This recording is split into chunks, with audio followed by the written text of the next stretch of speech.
Order à l'ordre.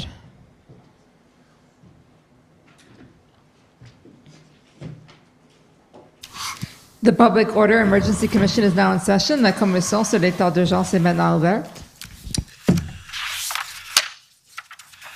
Morning, bonjour. Hey, Commission Council this morning.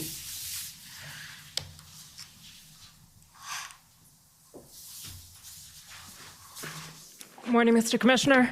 Shantona Chaudhary, Commission Council. I'd like to call Ms. Jacqueline Bogden and Mr. Jeffrey Hutchison to the stand.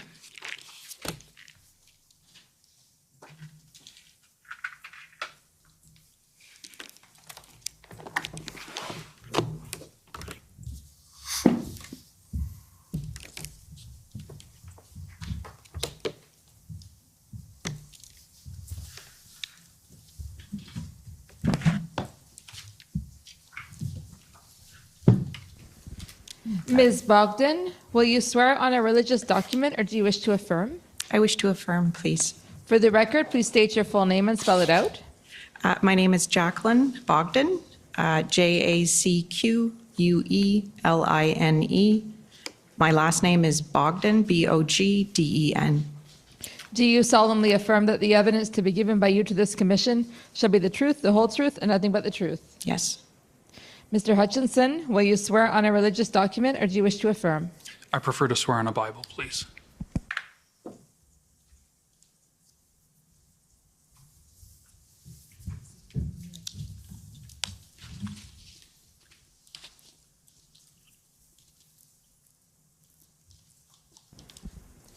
For the record, please state your full name and spell it out. Jeffrey Hutchinson. Pardon me, I'll get closer to the microphone. Jeffrey Hutchinson, Jeffrey. Surname Hutchinson. Do you swear that the evidence to be given by you to this commission shall be the truth, the whole truth, and nothing but the truth, so help you God? I so swear. Thank you.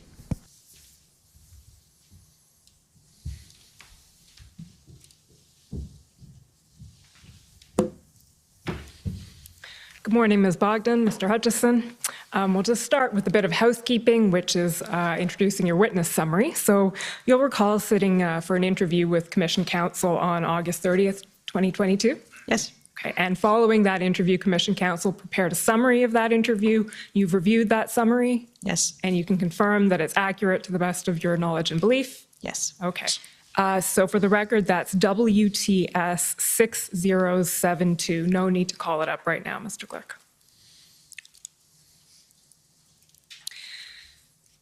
Ms. Bogden, I understand you were the Deputy Secretary of Emergency Preparedness. Is that correct?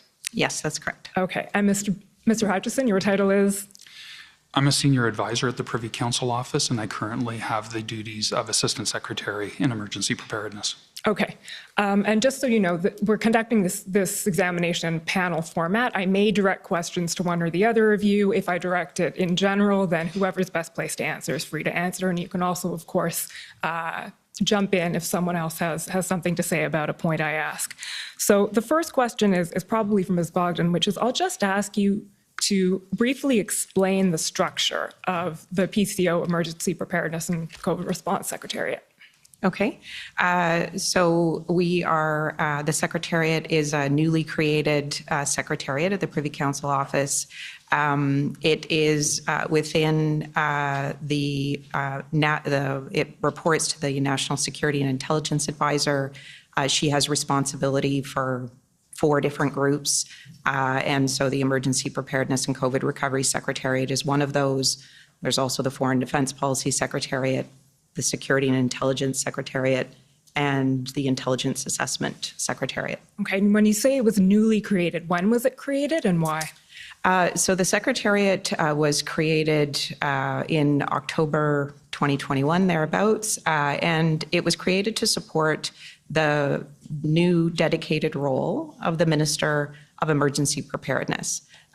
Which is, the minister is situated in the Privy Council office, and so our Secretariat was created to support him in his activities. And that would be Minister Bill Blair? Yes, correct. Okay. And as I understand it, Minister Blair is supported both by the Emergency Preparedness Secretariat within PCO and by the Department of Public Safety. Is that right? That's correct. Okay. Can you explain how that interaction works and what each of you do to support the minister? Okay.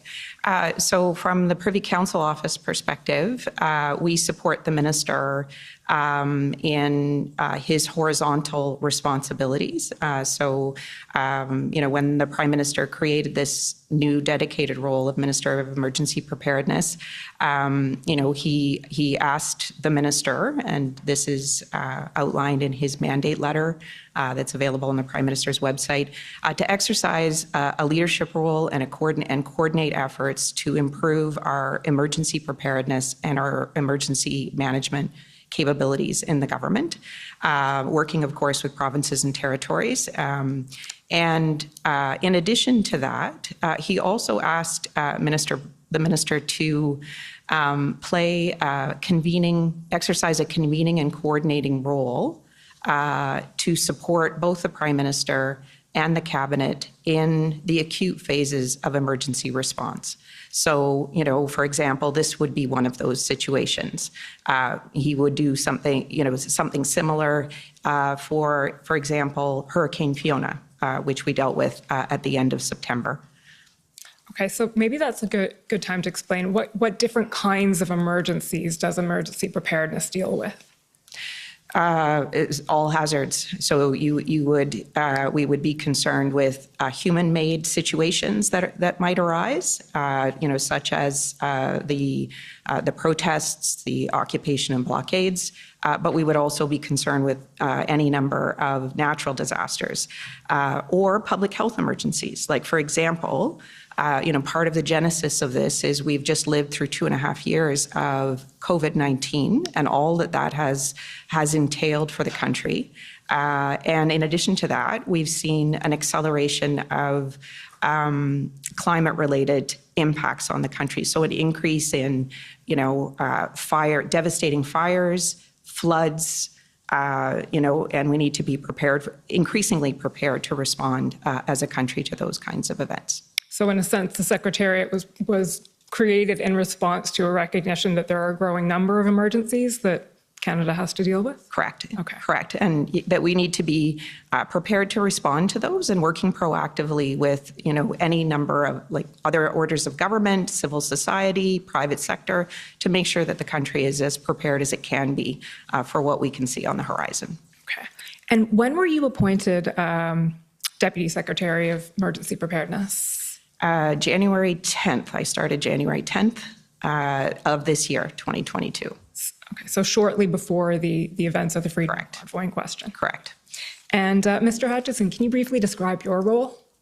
Certainly. My principal role is to support the Safety, Security, and Emergency Management Committee, and Minister Blair is the chair of that committee. So I have a small team that ensures that we have membership agendas, appropriate documents that are ready for cabinet consideration, that sort of thing.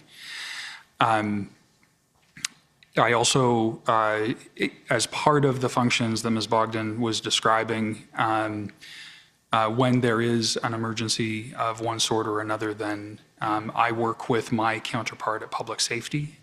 We have a fairly close partnership, and we can pull our counterparts across town together to make sure that we have good information sharing, up-to-date situation reports, that kind of thing. And who would sorry to interrupt, but who would your counterpart at Public Safety be? The Assistant Deputy Minister of Emergency Management Preparedness Branch. His name is Trevor Bubsing. Okay.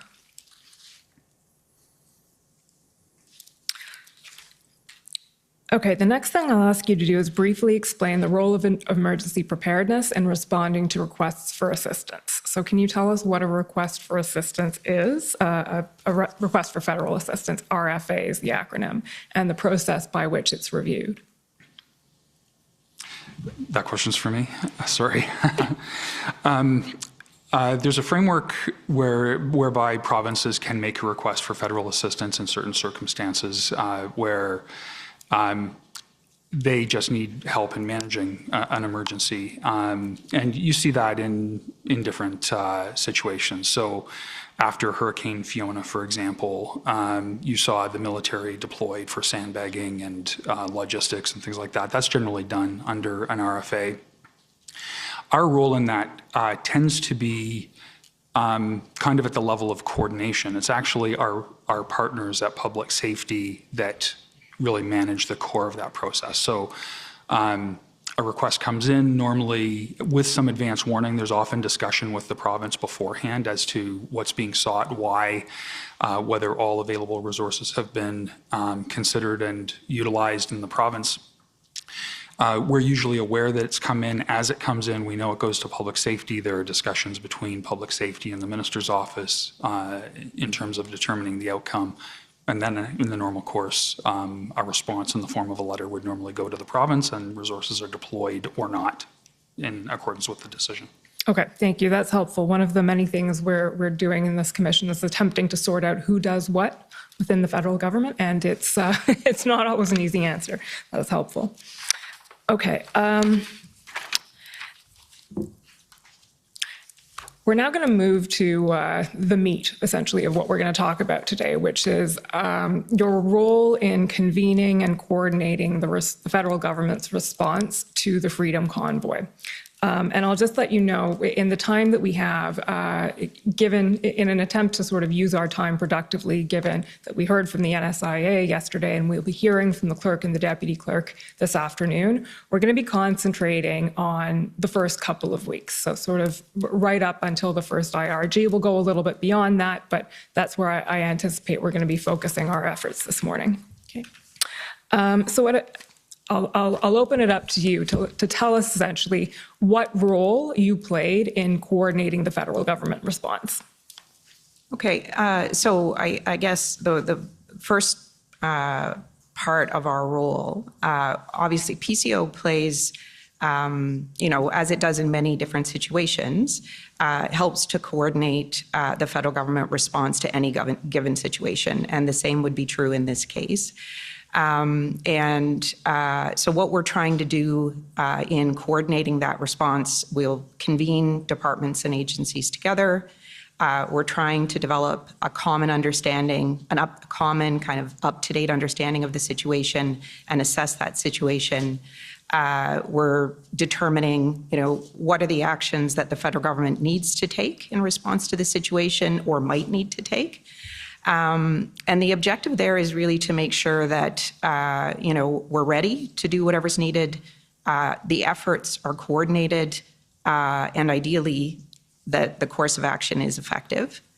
So what we would have been doing in this particular case, like the Emergency Preparedness Secretariat, you would have heard, for example, from others who testified earlier this week that there was a governance structure set up at the deputy minister level. There was governance that was set up at the ADM level to facilitate that sharing of information.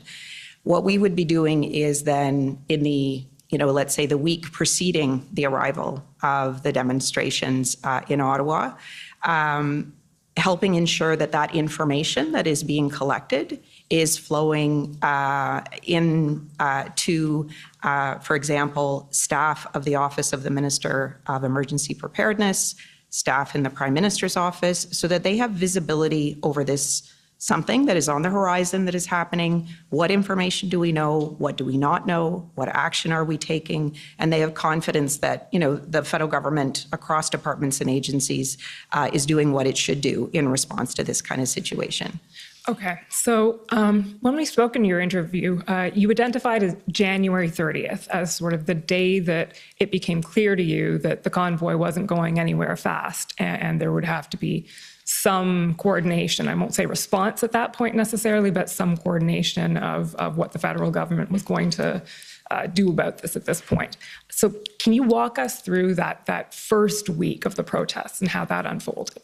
Okay, so maybe if you'll permit me, so in that week, I think our efforts really began in seriousness in the week in advance of the arrival of the demonstrations, right? So the briefing that I was mentioning for, the Office of the Minister of Emergency Preparedness, the Prime Minister's office, we were also, as we got closer to the weekend, thinking about making sure that ministers also had a collective and common understanding of, what we knew about the weekend. And so we would have started having joint briefings of ministers the Thursday before the arrival of the convoy. And again, we're just making sure that they have a common understanding of the situation. The other thing that we're doing is we're thinking a little bit about making sure that we're prepared in the event that things don't go as planned that weekend, right? This is a scenario that has been billed as a peaceful protest, a slow roll that will go through the nation's capital, and there's a series of activities on the Hill and in the park, a prayer service, and that those things will happen as intended. But in the back of our mind, we are also thinking about, what if things don't go as planned? There's a lot about this situation that we don't know. It isn't like Canada Day, where law enforcement has, it happens on the same day every year. There are weeks to prepare. We don't have perfect information about the situation as it's developing. We don't have fidelity, for example, on how many trucks, how many individuals. So we're thinking about that. And when you have large groups of people get together, you always need to be foreseeing the possibility that intentionally or otherwise, it could lead to violence and loss of life. And so we're thinking about how do we make sure that the government would be ready and we could bring ministers together if something unfortunate happened over the weekend. And it wasn't a theoretical possibility. Like some of the statements that were being made in the lead up to that weekend, references to the January 6th attack on Capitol Hill. I think the Federal Public Service was well aware of the actual threat of lone actors that could take advantage of the situation. So that's kind of what's going through our mind. On one hand, making sure that everybody understands what's happening. We hope everything is going to go as planned, but we also need to be prepared if things don't transpire as they're presented. So to get to your question, which is about, when did you know that things were, so I think it became clear to us on Sunday that things, I remember watching the news conference that was held by the organizers of the convoy, where it was made clear that they were staying. And so then we're starting to give some thought to, Parliament is scheduled to return on the Monday. We're still in hybrid format, but we know some ministers are going to be, making a decision to return to Ottawa, either flying in on the Sunday evening or the next day. We need, presumably the Prime Minister would like some information about whether it's safe and secure for them to do that. How will they access the Hill? We're also thinking about our own employees in the Federal Public Service, whether that's at PCO or other employees. While we're in a remote work posture, there are still many, including in the security and intelligence sphere, that need to access our buildings. So we need to be thinking about their health and safety. So by that Sunday night, we would have been having meetings with the National Security and Intelligence Advisor, and then ultimately with the Clerk in order to brief her so that she would be in a position to brief the Prime Minister and the Prime Minister's office about the current situation kind of leading into the week. Okay. Do you recall when the Prime Minister was first briefed? I don't. Okay. I don't. We'll Sorry. ask the Clerk. That's fine. Okay. So essentially, what you've just told us, if I can summarize it, is the initial posture before the convoy arrived was, on the one hand, you have the information you have. On the other hand, it's expect the unexpected. Correct. Okay. And then when the unexpected, let's put it that way, sort of happens on the 30th, what happens from there? How do you respond from there? How does your role kick in? Okay. So, I mean, the events have unfolded. We, have the return of Parliament on the Monday.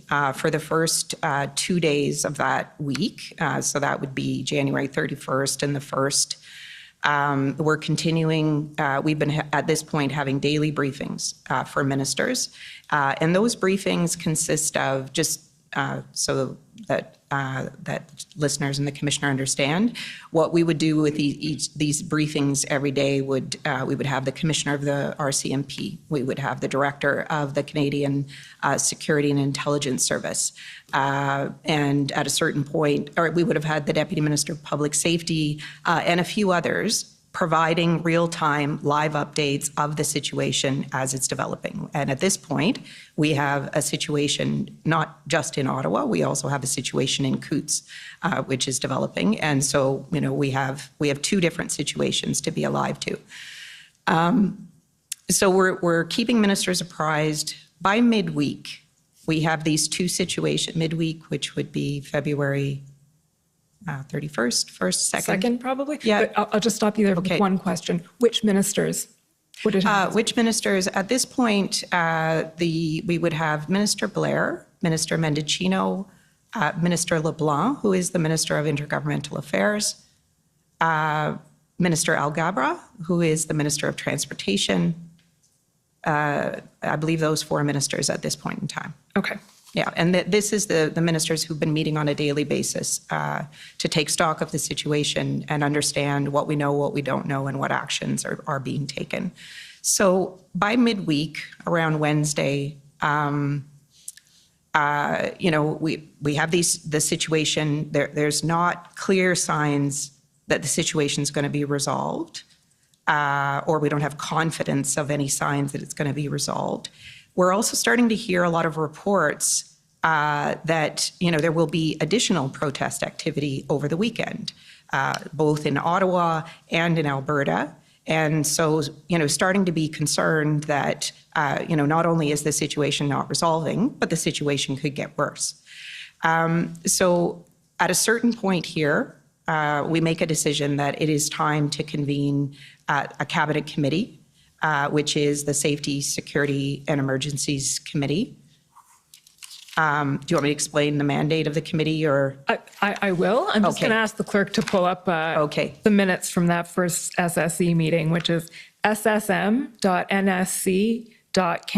50292.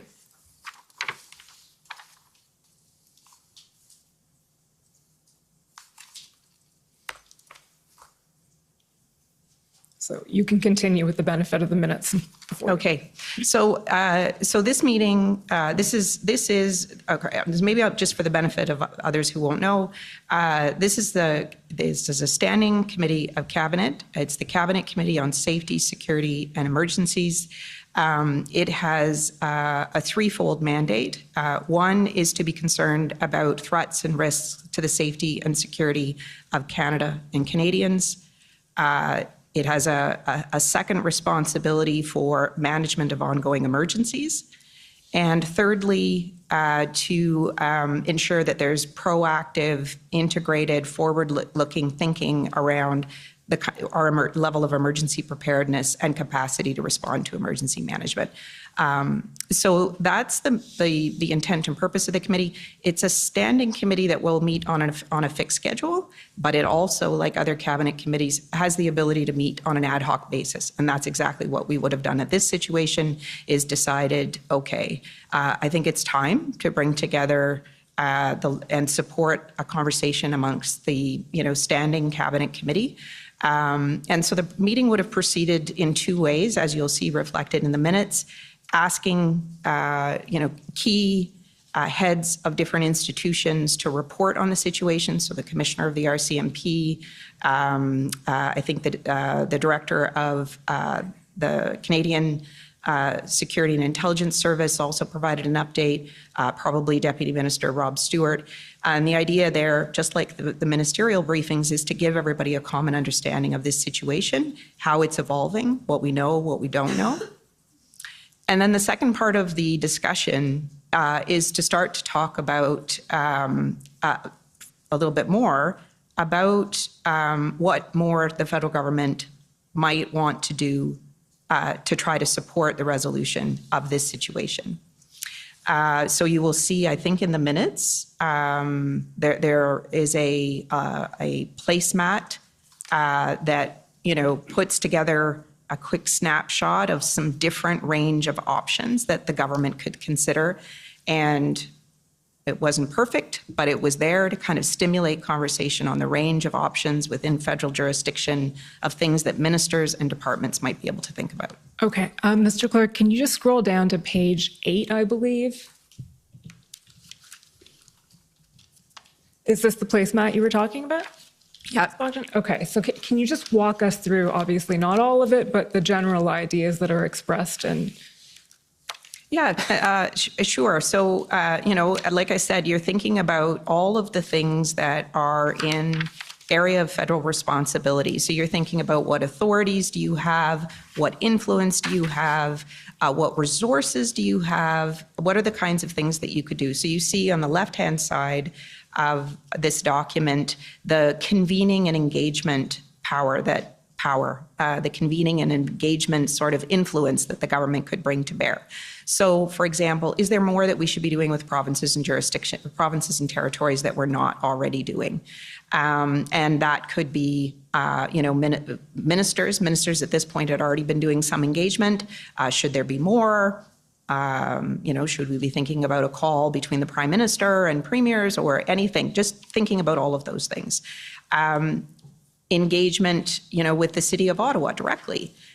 Should we be doing more? And, what form should that take? Making sure that we're determining whether additional assistance should be provided to the Ottawa Police Service, right? In terms of sort of increasing their ability to respond to this situation. So that I think falls under policing agreements. What agreements are in place between the OPP and the OPS? What agreements are in place with RCMP and OPS? So would it be correct to say that that reflects the federal government sort of attempting to sort out, or the committee rather, sorting out what the jurisdictional issues are there? I don't know if it's attempting to sort out the jurisdiction, because I think jurisdiction is clear. Okay. In my mind. Like, what we're trying to do there is to ask ourselves, what support does the city need? What support does, the Ottawa Police Service need? And how can we be helpful? And it might be people, it might be equipment, it might be bollards. We didn't do that kind of thing at that point, but later in the, you're sort of thinking about those kinds of things. So to put it a slightly different way, what can we do within our jurisdiction? Totally, okay. Totally. To help bring this to a resolution.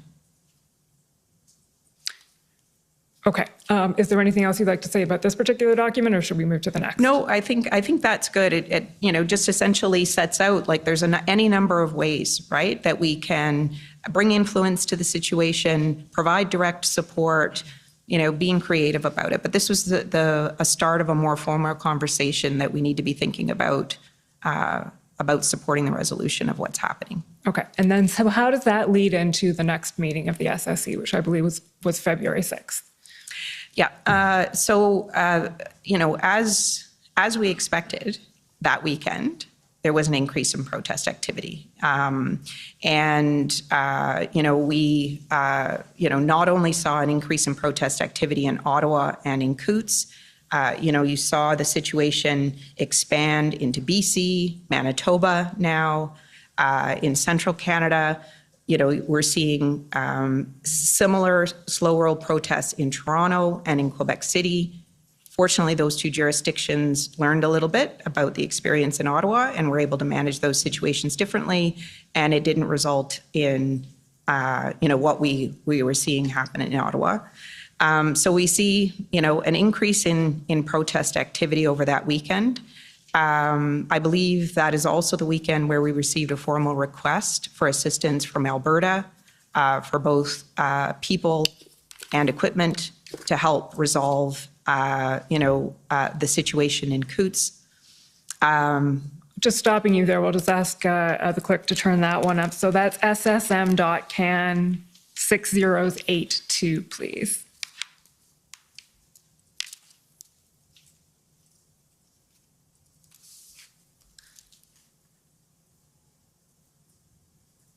This is the request from Alberta that you were... Correct. Okay, so can you just walk us through that from your perspective and what was done with that request? Sure. So this is the request that was received from Alberta, and I think you need to scroll down to actually get to the essence of the request. Yeah. Looking for federal assistance that includes the provision of equipment and personnel to move approximately 70 semi-truck trailers and approximately 75 personal and recreational vehicles from the area, and looking, essentially for assistance from the government to deal with that.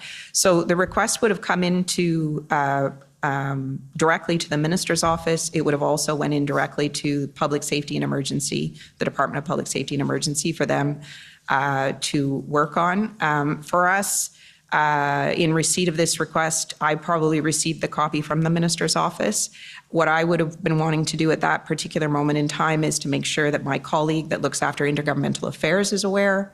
There's probably a record in the collection that I would have shared it with Michael Vandergrift, who is the Deputy Minister for Intergovernmental Affairs at the Privy Council office, and also wanting to make sure that the National Security and Intelligence Advisor is aware, and that the clerk and the deputy clerk are also aware that we've received this request from Alberta that will need to be.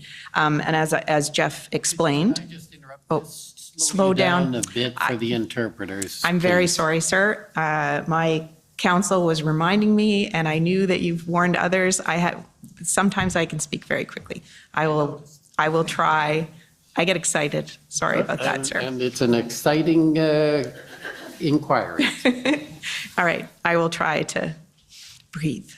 Okay, so I would have made sure that those who needed to know inside PCO at a senior level, were aware. And then, as Jeff had explained earlier, or Mr. Hutchinson had explained earlier, public safety would have done what they do to sort of look at the request and how the government would want to respond to that. And eventually, skipping ahead, I don't know if Mr. Hutchinson, you have anything to add on that, but it was determined that this was not a request that could be fulfilled as intended. That's correct. Okay. Sorry to have interrupted you. So we're on February 6th now, and Yep. So we're on February 5th. We received this request. And I'm not entirely certain if we knew then or we knew on Sunday, but we were anticipating an additional request for assistance from the City of Ottawa, looking for additional resources to help the Ottawa Police Service. So by Saturday, we had decided, okay, we need to bring ministers together again on Sunday night. So we began the preparations for that discussion on Sunday night. okay. So we'll just go to the minutes for the February 6th SSE, which is ssm.nsc.can 50293.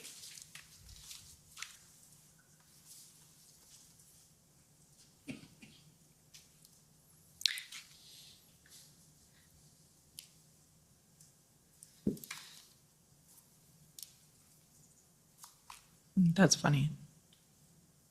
Sorry? It says Postal Station B, but it wasn't. It was a virtual meeting. Oh, well, very good memory. Okay, so yes, can you situate us for this meeting, how it took place and what was discussed? So, this meeting was, similar to the meeting that we had on Tuesday night in that it sort of was transacted in two ways. One was to update ministers on the situation as we knew it at that point in the afternoon, and those briefings would have been delivered as they were on the Thursday night, by the Commissioner of the RCMP, the Director of CSIS, and others to make sure that ministers had an up-to-date situational awareness.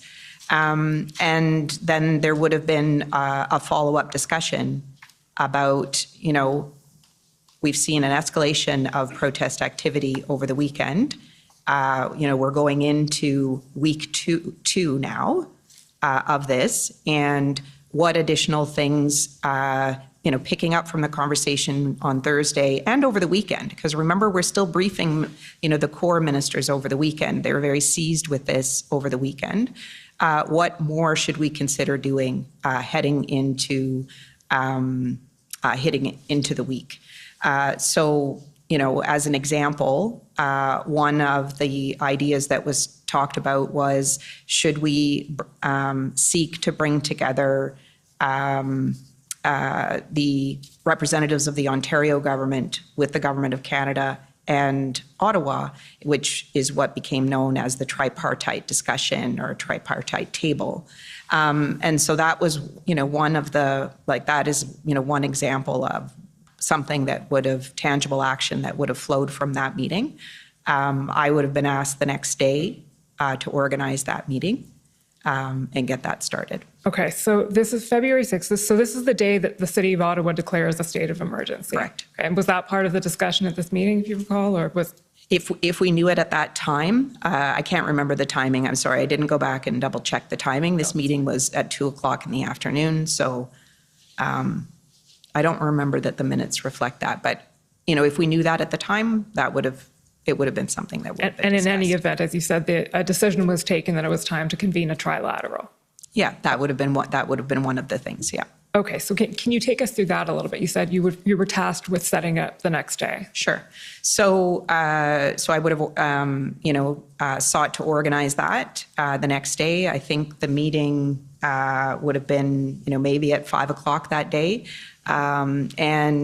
So we were seeking to invite the Ontario Solicitor General and her Deputy Solicitor General, who is the head, it's Mario Di Tommaso, who you've heard testimony here at the hearings, and then the Mayor of the City of Ottawa, as well as Minister of Public Safety Mendicino and the Minister of Emergency Preparedness, Bill Blair.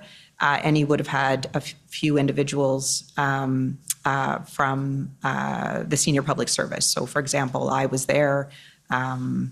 Rob Stewart, the Deputy Minister of Public Safety, would have been there. And the conversation was really, the idea here was, can we get the three orders of government together? There's a situation in Ottawa that there is no line of sight on resolution. How can we help? What more can we do to help? Okay, and so that was convened same day then, February 7th, Correct. 5 p.m. And as we know, Minister Jones did not attend that meeting. Correct. Okay. There was not representation from Ontario.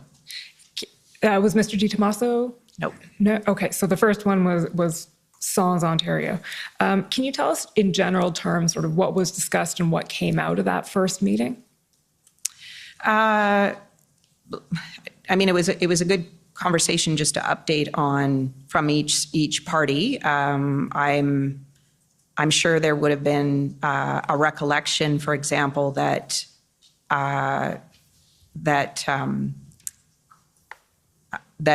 we had already additional RCMP officers had already been deployed to support the City of Ottawa. This is Monday the 7th. I'm sure the mayor would have indicated to the ministers that there was a request forthcoming for about 1,800 additional personnel. And he would be looking for support, and he would be looking for support and response sooner rather than later. Okay, that's fine. Yeah. And despite the fact that you appear to have a fantastic memory, it's not a memory test. So if ever you want me to bring up a document, I can do that. Super. Thank you. Okay. So that sort of takes us at this point to, we're in the second week of protests, getting into that, and the third and then final, I believe, SSE. So that was February 8th. The document number is, drum roll please, ssm.nsc.can 50295. Was this one also an ad hoc meeting, or was this a regularly scheduled one? This is a regularly scheduled meeting. And I think, so as I said, there was intention heading into this week to be, intensifying and thinking about what proactively the government could do to support the resolution of the situation. I think it's important to also maybe note that at the start of this week we'd already seen some protest activity around the Ambassador Bridge, and now we're in a situation where that, it is a much more dire situation. And so what we decided to do was to add on an item at this meeting, and again, update ministers and talk about what more might need to be done. And I think, the situation is becoming increasingly concerning. It's getting worse and not getting better. And we don't have line of sight on how these different situations that exist are going to get resolved or get better quickly. And so there's a further conversation about what more ministers or departments and agencies need to be thinking about doing. Okay. And just a clarification here. So the SSE is a cabinet committee with, as I understand it, no decision-making power? Yeah, so this is true for all standing cabinet committees, is that they will deliberate either on policy or other issues and make recommendations to the Prime Minister and cabinet. But they're not a decision-making body. Okay. So coming out of the February 8th SSE then is a decision that it's time to do something more, essentially? Yep. Okay. So what is the more? What happens after that? I think it's important to acknowledge that nobody's been sitting around doing nothing, up until this point, right? But it's leaning in a little bit more. And so what I would say happened next is, for example, very early the next morning, the clerk of the Privy Council office pulled all of the, I shouldn't use the word pull, convened all of the deputy secretaries of the Privy Council office and deputy ministers who were implicated together, and asked us to, pull together in written form all of the options that are available to the federal government to resolve this situation and get that into some kind of a form that we could put it in front of ministers, whether that is another SSE meeting or what, but, to be decided. Okay, so sorry, I'll just interrupt. pb.nsc.can502418. I just want to make sure that this is what we're talking about here.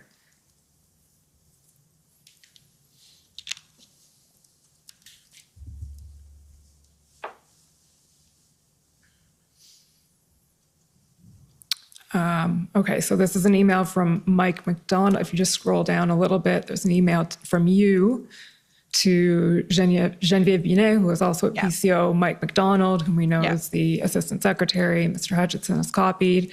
Geneviève, I'm looking at this now, and we'll make changes and track changes, send back to you. Yeah. My sense is we need more info from RCMB. So this is what you're discussing. That's essentially what's happening, right? Is we've had a conversation with the clerk amongst deputies that morning.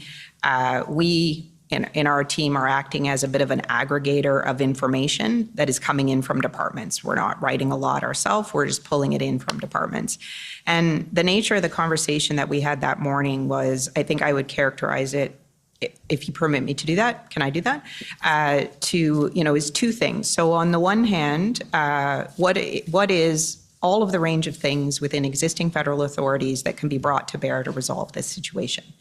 And you're looking at not just resolving the current situation, you're also thinking about, mitigating the situation getting worse, right? Because we do have a serious, situation.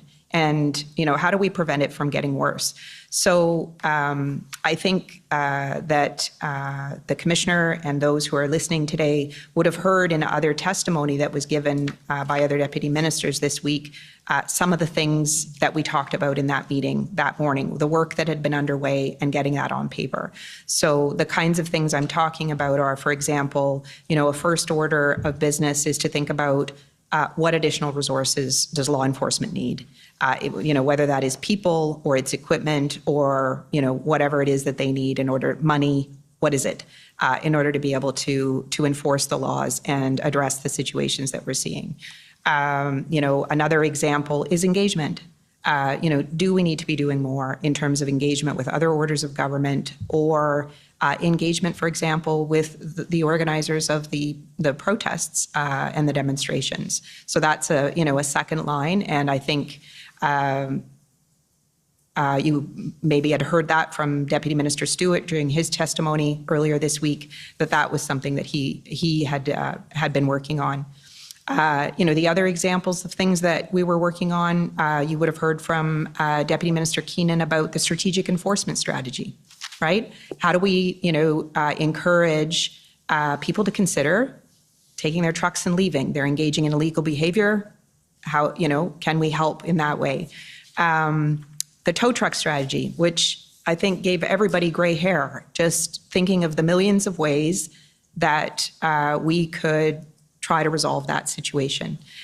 So that's, and there was other things in that bucket of things that we need to do within our existing authorities, like in the vein of thinking about how do we make sure this situation doesn't become worse. One of the things that, for example, the president of the CBSA would have been worrying about is how do we harden, or what's another way to say that, make more resilient our border points across the country. Like, at this point in time, at the SSE meeting on the 8th, or, as we're having that discussion in the morning, he's been reporting out on no less than 10 different, border points being occupied. Ambassador Bridge is, for all pretense and purposes, blocked. He's having difficulty redirecting that critical traffic to Sarnia. So we need to think about how do we make sure that this situation doesn't get worse, right? Because these are critical supply lines, both in terms of Canadians, both in terms of trade, and so we need to be thinking about that. So we're kind of working on what are all the things that we can do within our existing authorities to try to support the resolution of this situation and not have it escalate or become worse. Okay, I think if we just scroll down a little bit in this document, Mr. Clerk, find essentially that list that you just described. Yeah.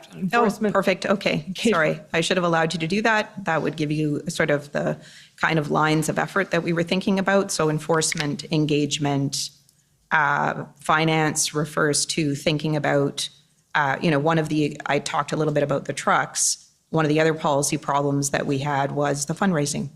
And what do we do about the fact that there is a significant amount of money that is being raised that is going to support illegal activity, and what do we do about that? Okay, so I'm going to ask you to walk us through all of those options, or a little more slowly, with the assistance of the next document, which is pb.nsc.can502418.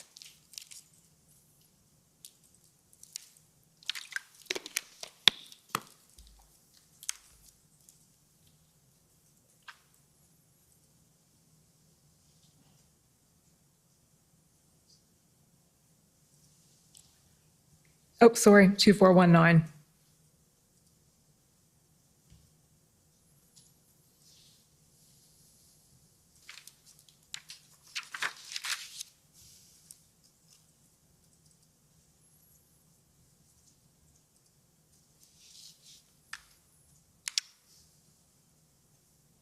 Okay, so do you recall, Ms. Bogden, this being the attachment to that email essentially that set out the various plans that had been discussed? Yeah. This was the first cut, right? That's right. Taking information that's being provided from different organizations.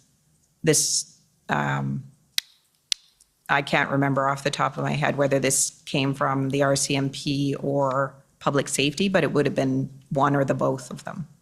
Okay, so this is essentially, it's assessing the request, because at this point, the request for additional resources, I think it was 1,800, had been made. Is that right? Yeah, by this point, we are Wednesday. Yeah. And so the assessment of there we go, it's spelled out there. 1,000 regular, 600 public order, 100 investigative, 100 civilian. Yeah. And what's said about it is that the broad request at both levels of government is without specifics and is almost impossible to meet until details are worked out. Given other operational demands faced by RCMP, OPP, and other police services, there's a requirement to understand the specific resources needed and the objectives the OPS is trying to achieve prior to providing those resources. Correct. So this is the information that you would have been receiving from Commissioner Lucky and the RCMP? Yep, presumably, yep. Okay. Yeah, and this is a request that is going to both levels of government, right? And I think both of, both the RCMP and the OPP would be asking themselves the same questions, right? Like, what's the order of magnitude of the people that you need? And what is the plan that you're putting those people against, right? Because I remember that quite distinctly at a number of occasions. The commissioner making that clear is that it isn't just about the number of people, it's what are the duties, like what is the capabilities that you need, what will you be asking them to do, and you need fidelity on that plan, both for their safety and to make sure that you have enough individuals to be able to prosecute on that. And I remember when this came in, right, it was a big ask, and it was a big ask for a lot of different kinds of needs and services, like including everything from media relations help and things like that. Like we were asking ourselves, okay, could we do a call out, find individuals within the federal public service to lend them? Like, is there a way we can help? Like that was really the way everybody was thinking at this point in time, is like all hands on deck. How do we help get this done kind of thing? Okay, so I think that some of those concerns are reflected. If we just scroll down the document a bit, and then we get to strategic enforcement options, scroll down to the next page, and you can take us through what's being expressed here.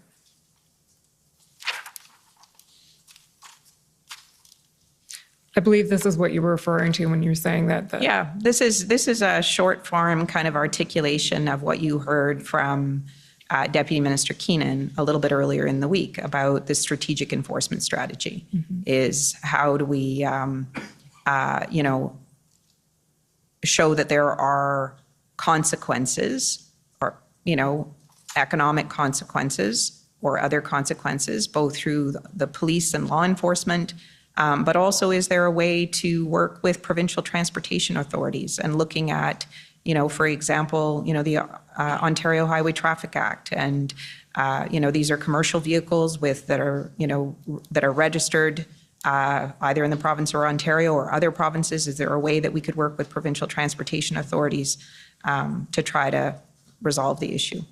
And this is being cobbled together, this document, not cobbled, but put together on February 9th, which, as we know from Deputy Minister Keenan, is the day after he received a letter from Ontario Ministry of Transportation, which I think he characterized, and I'm paraphrasing here, but it's a polite thanks, but no thanks. Yep. Okay. Yep. So if we just keep scrolling down a bit here now, we get to border-related enforcement options. So I think this probably refers to what you were telling us about CBSA dealing with no less than 10 different potential disruptions. And the prospect that could get worse. And I think when I was talking about, the idea of making sure that our critical infrastructure, that we've hardened it or made it more resilient, I was strictly talking about the borders, ports of entry. But we were also worried about things like rail and, other modes of transport, right? So, yeah. So both domestically and correct, and cross-border. Okay. Yeah, like what are the other, what are the other places that could become a target of protest activity or blockades, right? And do you recall having any information at that point that those things might happen? Any intelligence on that? Well, I mean, we had. I think there's been testimony here about the slow roll around the airport in the city of Ottawa. We had. I think there were indications around rail. I can't remember precisely what they were, but yes, I think that we were hearing that.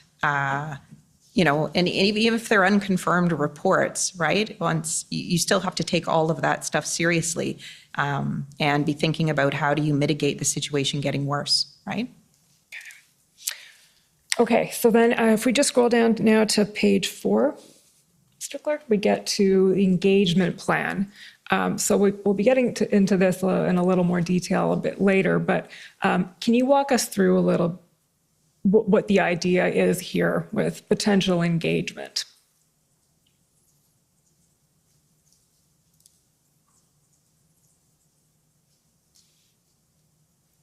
We see at the second bullet, engagement could open lines of communication, signal willingness to listen, create leverage to move protesters out. Yeah. So at that point in time, that's on the table as something that could be helpful in the situation. Yeah, as like there's a range of options that we can explore here, right? And we need to, the idea of potential engagement with the organizers of the protesters, like it's been an idea that was thought of and talked about, and so now starting to put some definition around, well, what would that mean? What would that involve? Who would do that? Okay, and now just scrolling down a little bit, there's one point I want to ask you about, and I don't know if this is information that you were aware of or came from you, but it says here, DM of Public Safety and NSIA are meeting with senior levels of the City of Ottawa daily. Yeah. Talks about potential expansion of engagement to include the Federation of Canadian Municipalities or other mayors, and then says the chief, and I assume that's Chief Slowly from the context here, continues to communicate publicly his view that OPS lacks resources to effectively manage the situation. This may be somewhat true, but may also be a strategic tactic and may need to be managed. Do you have any knowledge of where that information came from? No, no, I don't. The DM, the sort of bullet before about the Deputy Minister of Public Safety and NSIA are meeting with senior levels, that's factually true. Where the idea of engagement could be expanded to include the FCM, I don't know where that idea came from.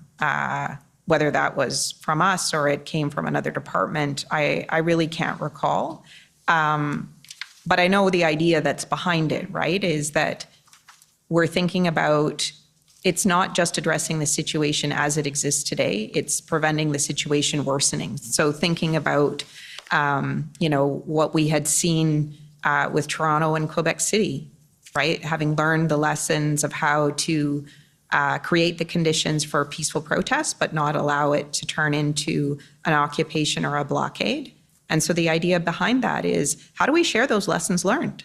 These situations are not a normal occurrence. And so, yeah, I think that's kind of the idea behind that. That's maybe speculating a little bit, but yeah. Okay, scrolling down, the next discusses international engagement. So what's been going on between CBSA and U.S. Customs, and then the Public Safety and the Department of Homeland Security. We're in touch and meeting following that. And then the next page discusses Ontario engagement. And at that point, I think February 8th is when the second tripartite happens as well. That's correct. Okay. Yep. And as we know, there was no representation from Ontario at the political level at that one. Correct. Okay. Or the public service level. Okay. Mr. DiTomaso was not there either. Did not participate in that one either. Okay. And then we have summarized here, and we'll get into this more next week when the ministers testify, but Minister Mendicino and Minister LeBlanc starting to reach out to Premier Ford specifically. Yep. And then we have DMIGA, so that would be Intergovernmental Affairs from PCO, Correct. Mr. Vandergrift. Correct. Speaking to his counterpart in Ontario on February 9th. So presumably this reflects some attempt on the part of the federal government to get that engagement going at a... Yeah. Okay. Yeah, that's what I had mentioned earlier, is that engagement can take many forms, right? And so how can we influence and work closely with other partners to bring this to a resolution? Okay. So the next page then, please, and we'll spend too much time on this today because we spent a lot of time on it yesterday, but financial levers being considered, which at that point were the PCML TFA. Yeah. I'm comforted by the fact that Mr. Sabia doesn't like that acronym either, and we can just keep going. And the second option is the Bank Act. Yep. Okay. And then the last thing that's discussed in this document, page 9,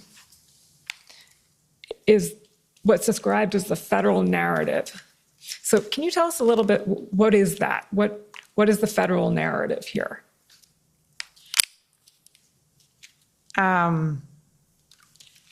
And what's the purpose of putting this on paper? And I think it's just to help.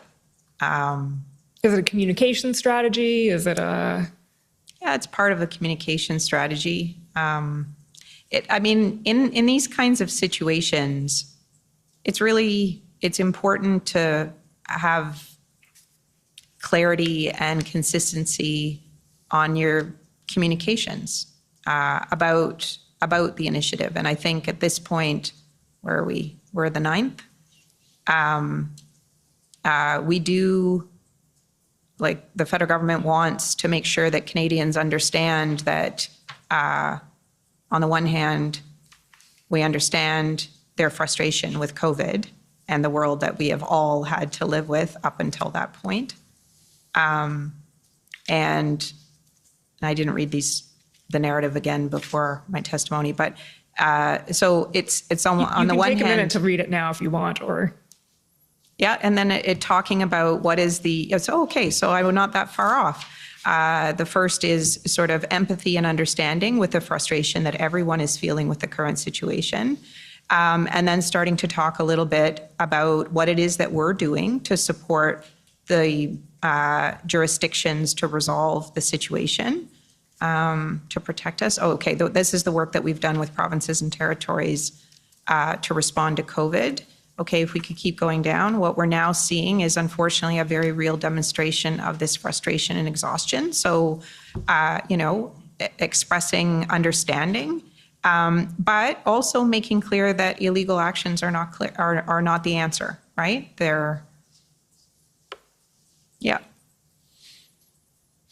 And so this kind of notes are kind of put together to help ministers and others, have a common, consistent message about how do we want to talk about this situation. Canadians expect to hear from their government. They want to know what they think. And I think this is an early draft of that. I think there would have been additional drafts, but. Okay, so this document then, we can take that down now. Thank you, Mr. Clerk. Is put together, and as you say, it summarizes essentially the options being considered, efforts made, options being considered, what's done with it. So who's that circulated to? What happens to it next? Yeah. So this is the 9th. That's an early version. There would have been a later version. Okay, so that would probably be ssm.can 408758.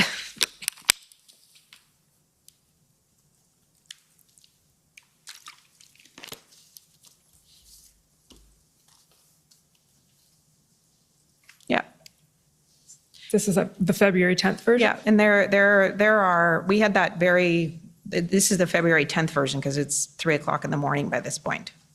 That's why it's February 10th. But so, the 9th, we had that early conversation with the clerk. People have been working really hard. They're feeding us information and we're trying to package it into some kind of form that kind of makes sense, right? Or that could help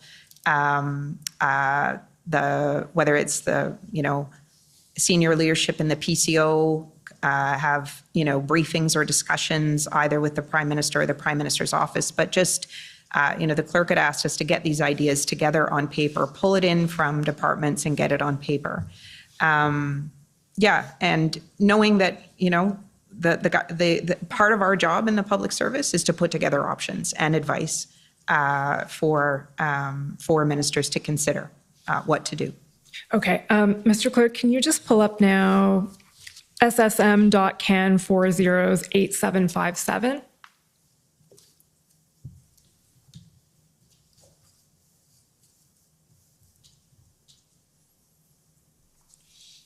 So, Ms. Bogden, I think this is the email that you sent, and looking at that timestamp, that does mean it's about 2:45 in the morning, to Mr. Hutchison, Ken McKillop, Ms. Thomas, whom we heard from yesterday, Ms. Drouin, so essentially higher ups at PCO. And do you want to walk us through your thinking in this email, what you're conveying about what your efforts have been in putting this together? Okay. So at the top of the email, here I'm just, the document that you had projected earlier was an earlier version, right? Like a first cut. And here I'm just saying to them, so we've done the best we can to not just take the input from the departments, but try to put it together in a way that that might be thoughtful. I think, with the emphasis on enforcement, both in Ottawa and Windsor, and I've kind of put it into, plan A is provide resources, whatever's needed to help resolve. And, if that's not successful, what else do we need to be thinking about? And that's always the world we're in, is what can we do within existing resources? And when that doesn't work, or the situation escalates or deteriorates, however you want to characterize it, you need to be thinking about what is plan B. What other, you can call it plan B or you could call it track 2, but you need to be thinking about what other options that you might need to be thinking about.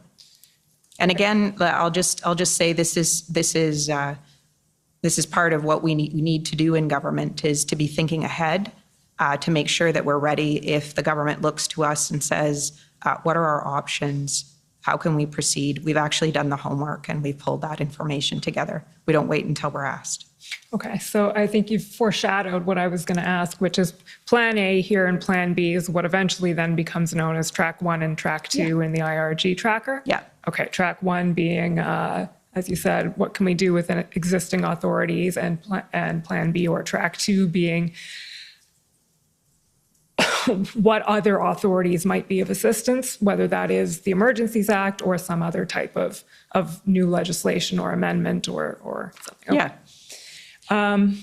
Just a couple more questions on this. We have a tripartite table, you say, booked at 12 p.m. for federal ministers, hopefully the Ontario minister and Mayor Watson and officials. I will check in the morning whether the Ontario minister has accepted the meeting or not. Do you recall whether she did, whether she attended?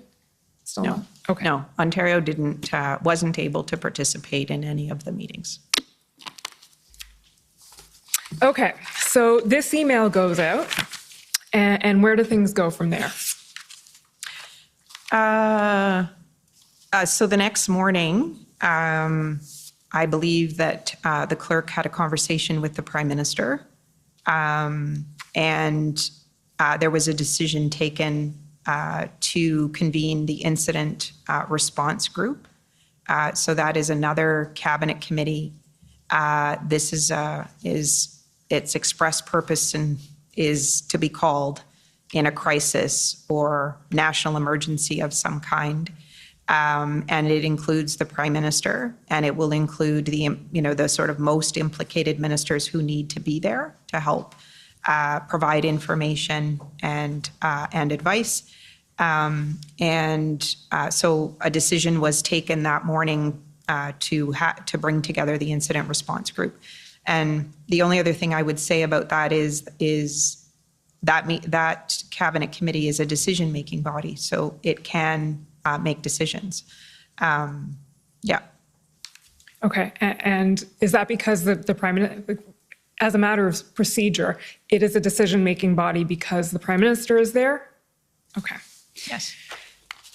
Well, I think we'll be hearing a lot more about the IRGs from the clerk and the deputy clerk this afternoon.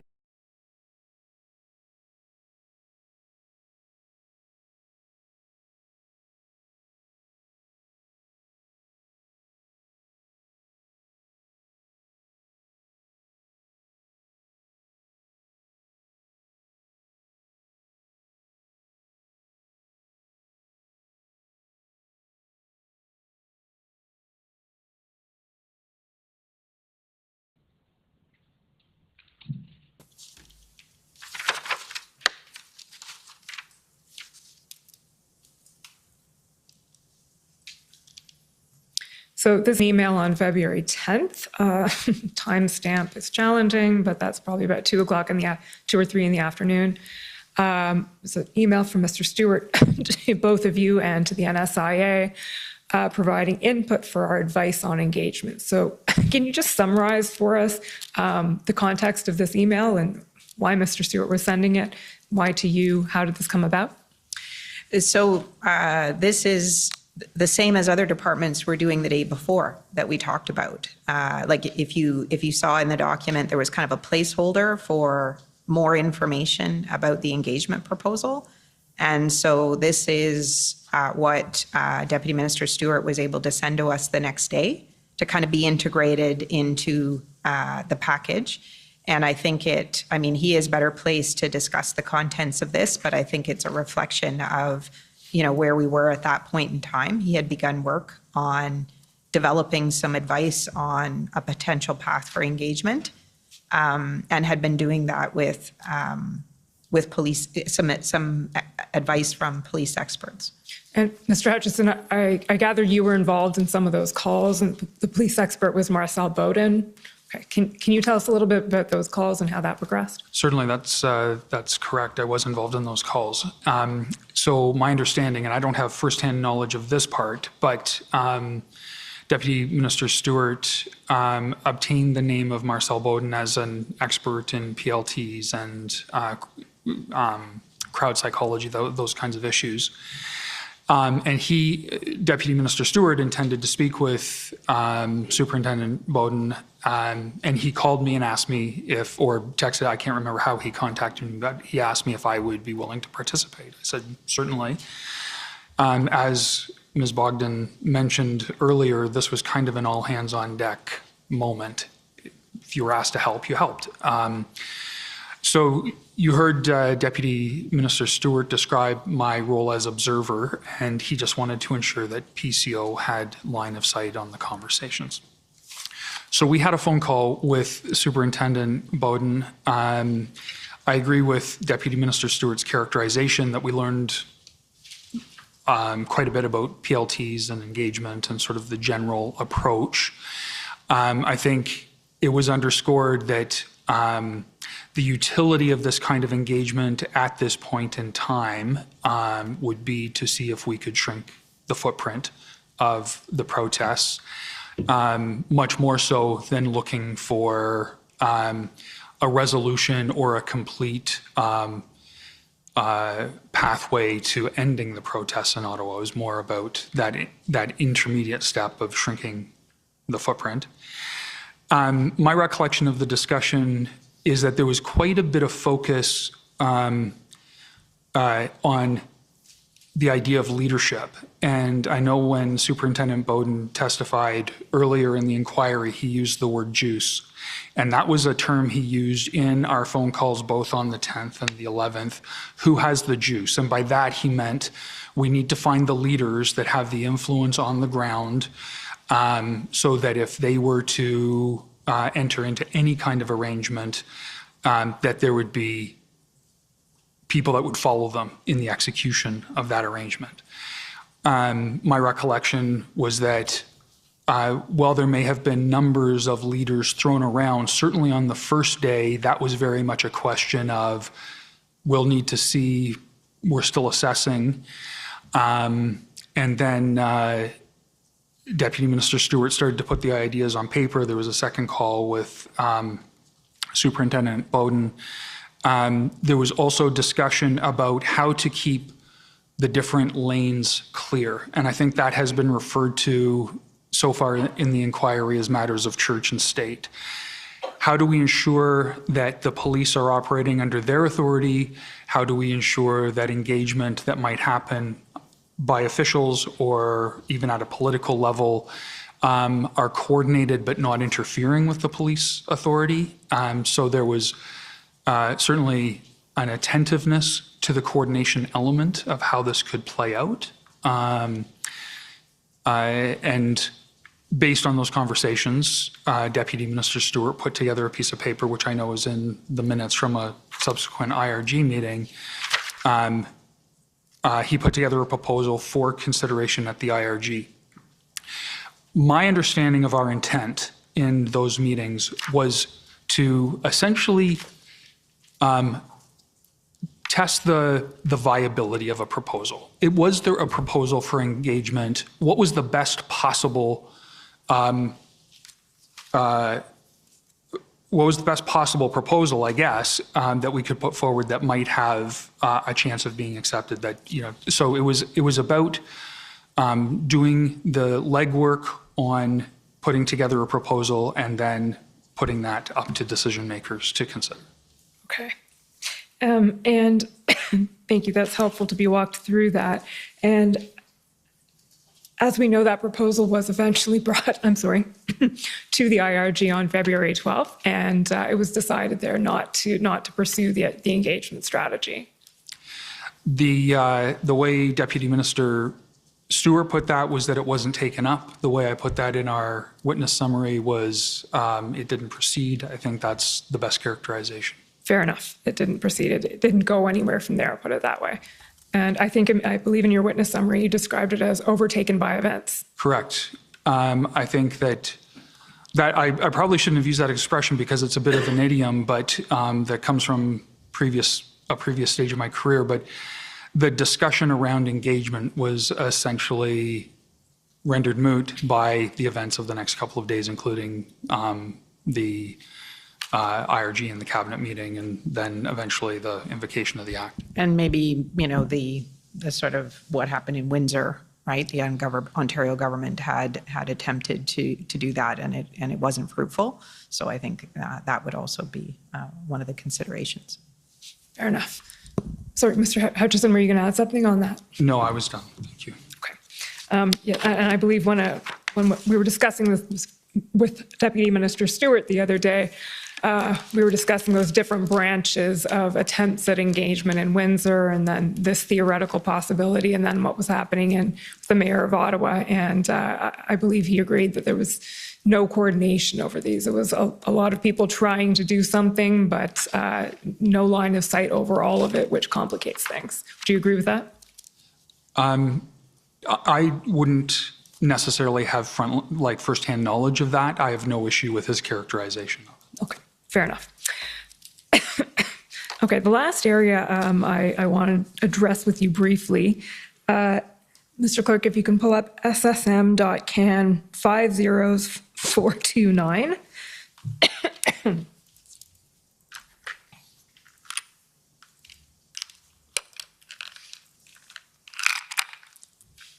So we're skipping way ahead here. We'll just skip invocation, we'll skip enforcement, and we're going to go to the time of that revocation was being considered. So if we skip down to the end of that email, please.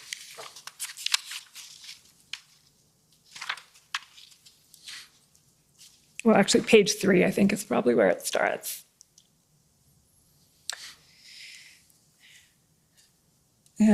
Just a little, so good morning. This is Ms. Thomas saying, good morning, Jeff has put pen to paper. Jeff here would be you, Mr. Hutchison. Correct. And if we scroll down a bit more, and again, so the following couple of pages describe, well, I'll let you tell us what they describe, but this is pen to paper on thresholds of revocation of the Emergencies Act. Is that right? Certainly, yes, it is. It's correct.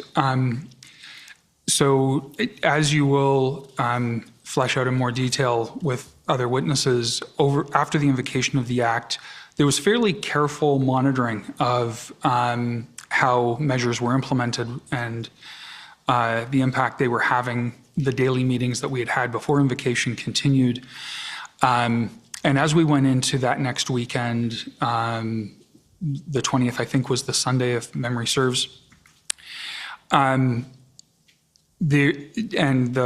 The large police action in Ottawa had taken place, and circumstances had evolved at other protest sites across the country, including ports of entry. Earlier in the day, the National Security and Intelligence Advisor had reached out to the deputy community implicated and asked, essentially, what's your assessment of where we're at with the need for the Emergencies Act? And after that step, she turned to me and said, can you put some ideas on paper? Unlike invocation, my understanding of the Act is that it doesn't have specific criteria or a test for revocation. So we were looking to put together policy advice on when revocation was appropriate.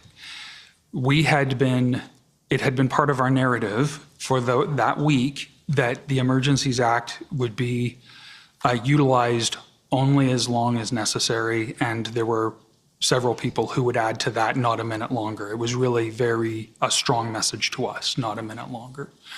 And I think in that weekend, the people who really do, as Ms. Bogden described the PCO role, they're really charged with looking ahead, what's coming, what's the next step. They knew that we needed to have the criteria in place. My first draft, I would characterize as pretty rough. You can see some of my thinking there, which was influenced by some of the conversations I'd had earlier that day, that what we didn't want to do was keep the orders in place long enough that the crisis started to recede, but then revoke the orders at just the moment when everything could go back to the way it was or worse. So you see my reflections on, even if trucks have left downtown Ottawa, are they still positioned to come back? We didn't want to be in a position of having things reestablished quickly. So that kind of influenced the thinking. And the other thing I was trying to sort of think through is, the orders themselves. How would you assess that they had served their purpose? In this email exchange that you have pulled up, you see some back and forth with some deputy ministers, and Deputy Mike Keenan in particular used some language about, okay, these factors may be indicators of the sort of things we're looking at, but what this really comes down to is it necessary? Is it still necessary? And the way I understood that language and the way I tried to use it from that point was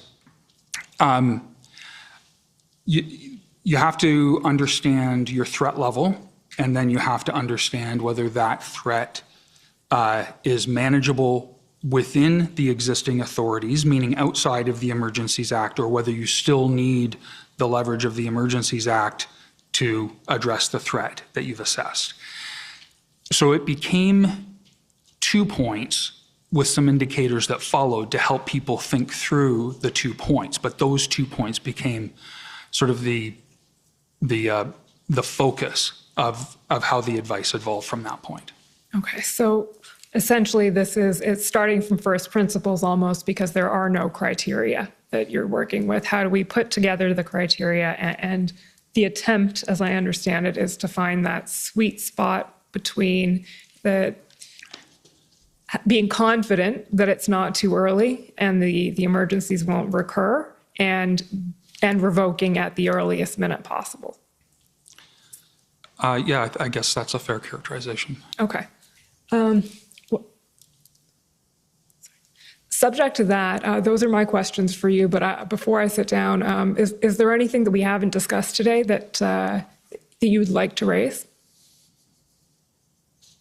No? This may be a record. I think we're about 5 minutes early. This may be the only examination that has ended early. Thank you very much.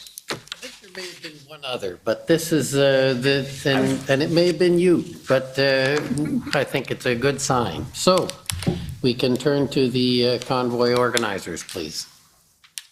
Sir, the Democracy Fund's going to go first. I just need to get some things set up, if that's okay. Okay, Democracy Fund first.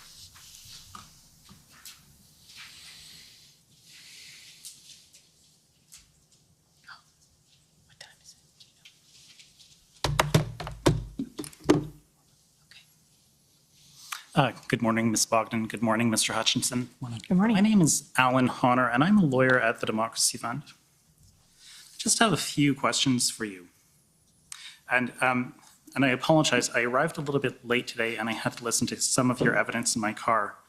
And so I just want to confirm, at the SE meetings, the RCMP commissioner and the CSIS director would provide situational updates to ministers such as Minister Blair and Minister Mendicino.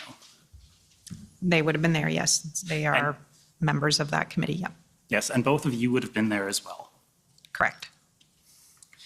And the president of the CBSA was in attendance, and so was the NSIA.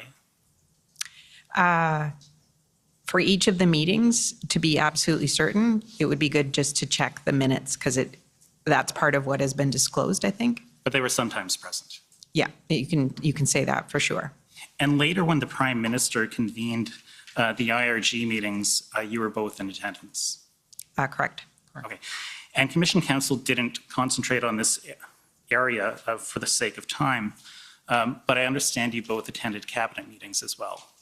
Not full cabinet, no. You attended the cabinet meeting on February the 13th, though, did you not? Oh, yes, sorry. When you, sorry.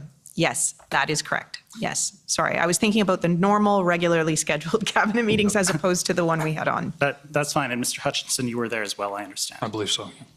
And that was the last cabinet meeting before the invocation of the Emergencies Act. Can we please pull up ssm.nsc.can 50/242_rel.0001. So on that day, the day of that last cabinet meeting before the invocation of the Emergencies Act, NSIA Jody Thomas gave a situational update. And what we're looking at right now appears to be remarks that were prepared for her to deliver to cabinet that day. Does that sound right to you? That's what it looks like, yeah. Okay. And I won't ask you about everything she said at cabinet because I understand some of that is subject to national security confidentiality, but I want to take you through parts of this document and then just ask you about them. So if we can scroll down just a little bit. So stop there, please. So first of all, we see this notation about Ottawa, and we have a note that the City of Ottawa announced an agreement with protest leader Tamara Leach that could lead to approximately 70% of trucks and cars leaving residential areas in the downtown over the next 24 hours. And it goes on, and then if we look down just a little bit more, if we can scroll down to Windsor, that's great. Before I go on with Ottawa, at this point, NSIA Jody Thomas did not announce, I understand, the fact that the OPP and the OPS and the RCMP had an operational plan that they were about to put into place, right? You don't recall that, do you?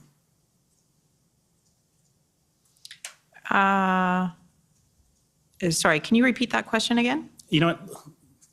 We'll come back to that. Let's just go back here. So to Windsor, we have an update. As of February 13th, police enforcement action continues with reports of arrests being made and vehicles towed.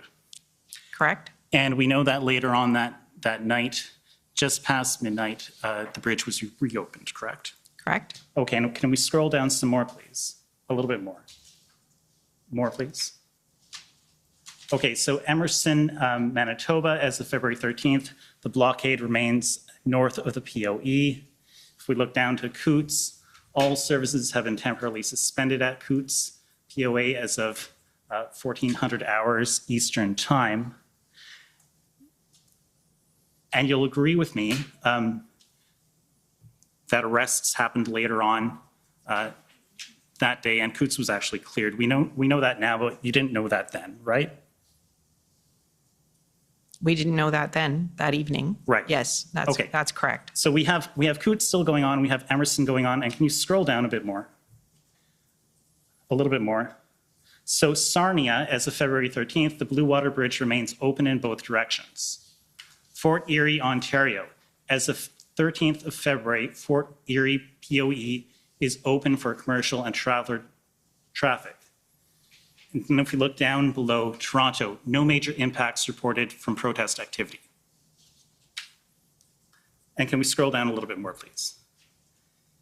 Now we see Winnipeg, no major impacts. Fredericton, no major impacts. Cornwall, Ontario, as of 13th February, the Cornwall POE remains open. You see that? Yeah. Okay. Saskatchewan, no major impacts. Sorry, that's Regina, Saskatchewan. Halifax, no major impacts. Montreal, no major impacts. Scroll down a little bit more, please. We get an update here about the IMVE. I won't go through it for the sake of time. Can we scroll down a little bit more? We get an update here about what's going on internationally. And if you can scroll down a little bit more, we get an update about foreign interference. RRM Canada has not observed any significant indicators of foreign state-linked interference as it relates to the truckers' convoy. Can you remind us what RRM is, please? I can't remember what RRM stands for. That is, you would find that in the testimony from the Associate Deputy Minister Cindy Termerschwiesen. Okay, Mr. Hutchinson, do you recall? I don't know that acronym. Okay, but they monitor for indicators of foreign state-linked interference. Correct. Right? Okay. Yeah, I can't explain the acronym, but the That's description fine. is correct. If we can scroll down a little bit more, please. A little bit more. CSIS, CSE, no concerns at this time. Social media analysis, I won't go through it, but let's look at the overall assessment here. And what we see is a remark that the majority of the events have been peaceful. Now, what I want to ask you, based on everything, all the meetings you've attended up until that point, all the briefings you've attended up until that point, do you think this document leaves out anything important other than things that are privileged?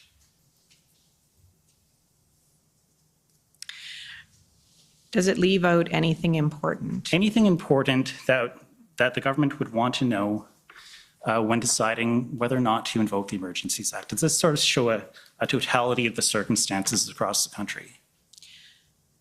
So I guess, first off, I need to say I'm not the author of the document. Fair enough. There is a team that pulls this information together to support the National Security and Intelligence Advisor when she would be relying on these talking points. I'm just asking you about what you would know based on all the briefings you've attended Right. up until that time.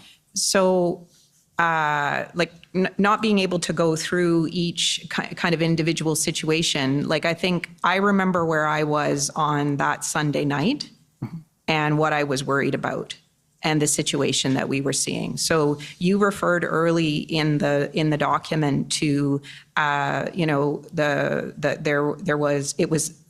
situation in Windsor at the Ambassador Bridge was being resolved. That is true, and the point of it, the port of entry was being opened. But I think at that point in time, we were also concerned about keeping it open and what it would require in order to keep that border point open, given what the country had been through for the last 7 days, right? That situation had existed for almost a full week. So you had no fidelity over whether that situation and the need to keep that open. That weekend, the weekend that we're talking about here, we continued to have other instances of things that were happening across the country. So for example, and I can't remember this, and you're scrolling down, the situation at the Pacific Highway. There were large demonstrations in BC at the Pacific Highway. There was a circumstance where, for example, 4 individuals were charged. Well, let me just stop you for a second. Can we scroll up to where it's going to mention Vancouver here? Just maybe a little bit right there. Okay, so as of February 13th, no delays reported at the Pacific POE by the CVSA. Yep. Okay. So here, okay, that is there. No delays, okay. But we did have an instance, right, where the RCMP has charged 4 individuals who have broken through an RCMP barricade there. I'm sorry, I made you hit your time. No, yes, you did. But it's important because what we're seeing in BC and what we're seeing in Alberta is instances of where law enforcement is there are an increasing kind of threats, and I think that was something that we were concerned about. So that's there, and that's reflected. Okay, and let me just ask you one last question, just to follow up on what you said. You mentioned the situation in BC, and was that the situation with the truck, which apparently broke through the blockades? Yeah, it was a military style. That's my recollection. It was a military style vehicle that had tried to break through the blockade. And I believe that made it into the Section 58 explanation that there was a military style vehicle that broke through the blockades. That may be, you could verify that. And you are aware that by military style vehicle, they meant a vehicle that was painted in camouflage? Yeah, that may be. Thank you very much. Those are my questions. Okay. Thank you. And next, the convoy organizers, please.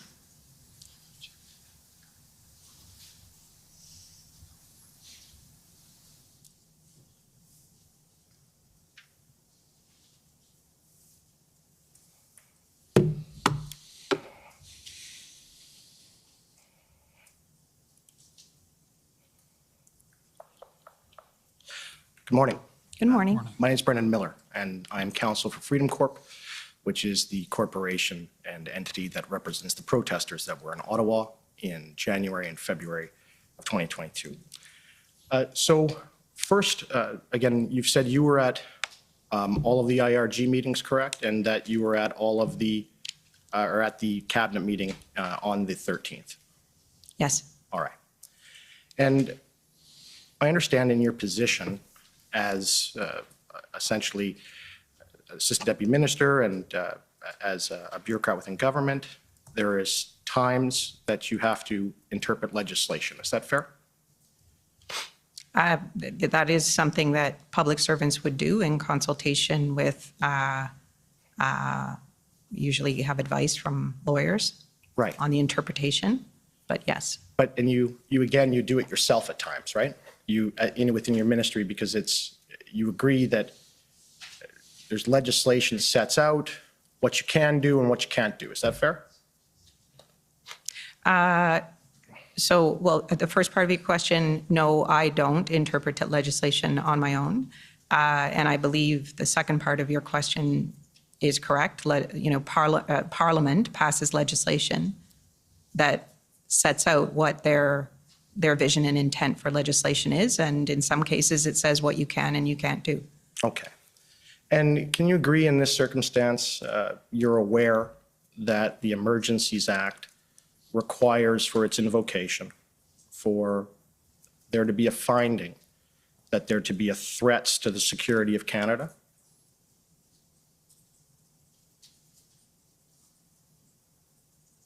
I'm aware of that, yes. Okay.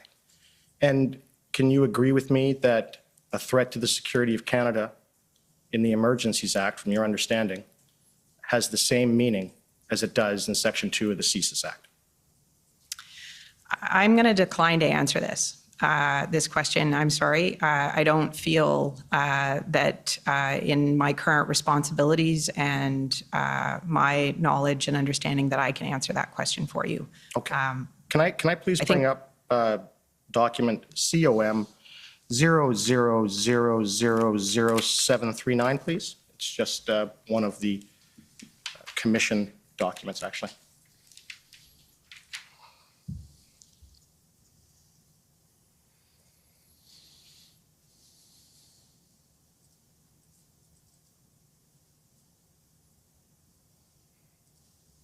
Okay, can we scroll down, please?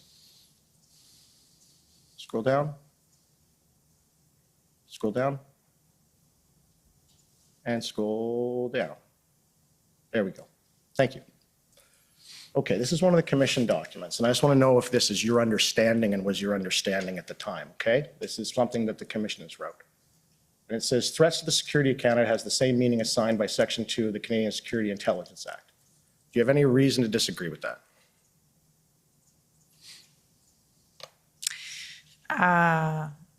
Again, I don't feel expert enough to be able to answer that question. Were you ever advised that that was the case prior to the invocation of the Emergencies Act? Sorry, objection, Mr. Commissioner.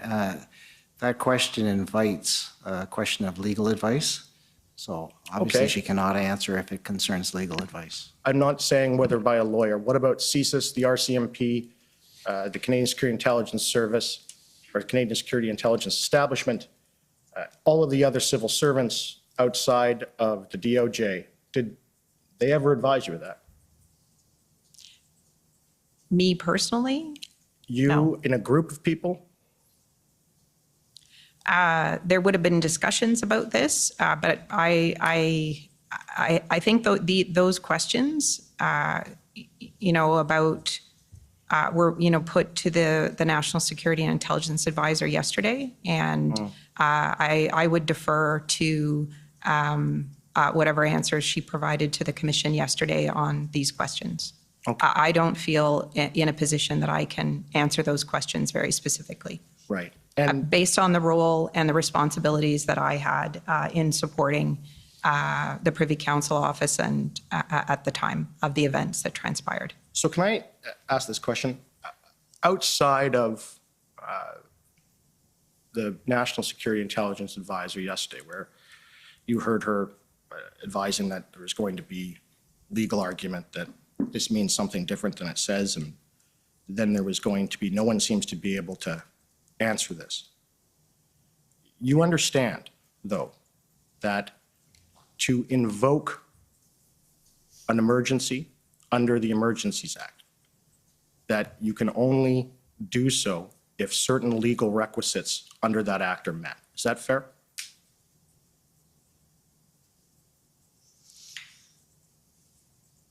I think I'm going to decline to answer this question. Thank you. Okay. And can you agree that many ministers have stated in public that law enforcement advised them that the threshold to invoke the act was met? Have you heard them say that? I don't know that I can answer that either. Okay. We have not heard, we've heard all of law enforcement so far testify. And it doesn't appear that anyone in law enforcement advised them that the threshold to invoke the CSIS Act was met. Do you agree with that? I have no idea. I'm sorry, I'm not in a position to answer that question either. Okay. And just for my last point, Coots, right? The arrests that were made at Coots, those were done solely by the local, contracted by the province, Alberta RCMP. They weren't done at a national level. Is that fair? That's my understanding, that it was the RCMP. Right. And those arrests at Coots and the operations that they were carrying out in arresting those individuals for conspiracy to commit murder and et cetera, you didn't know about that, and Cabinet didn't know about that until after the act was invoked. Isn't that true? I can't speak to what others would have known, and what who would have known what before the operation was executed. I myself, in the conversations that I was witness to, was aware that there were threats of violence to persons and a worry about the safety of officers, and that was all we knew. And I have to say, in the conversations that I was party to, the commissioner of the RCMP was very careful about operational security. So it's fair to say that the things that you were party to, you didn't know about the undercover operation in Coots or the individuals there, what they were up to. No, I was aware that there was a threat of violence, that there was thought to be firearms involved. Right. And there were threats to the safety of the officers there. Right. And they were proceeding cautiously. And that's the extent of what I would have known about that situation. But no one advised you that it was such a threat as to be serious violence or terrorism or violent extremism that would meet the threshold in the CSIS Act. Is that fair? So I think I've already clarified what I knew, I can't speak to what others knew about the situation. So I think I need to leave it there. Just Thank you. Those are my questions. And sir, I think I have quite a bit of time left. I would like to cede that time to the province of Alberta. Okay. Again, assuming that's doable, I will call on maybe we'll take the morning break. It may be the appropriate time, and we can come back in 15 minutes. The commission is in recess for 15 minutes. La commission est levée pour 15 minutes.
Order à l'ordre.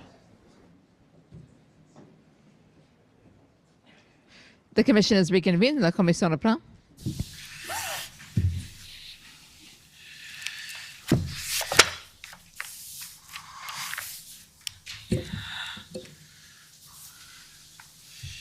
Okay, so if we could move to the next, which is the City of Ottawa, please.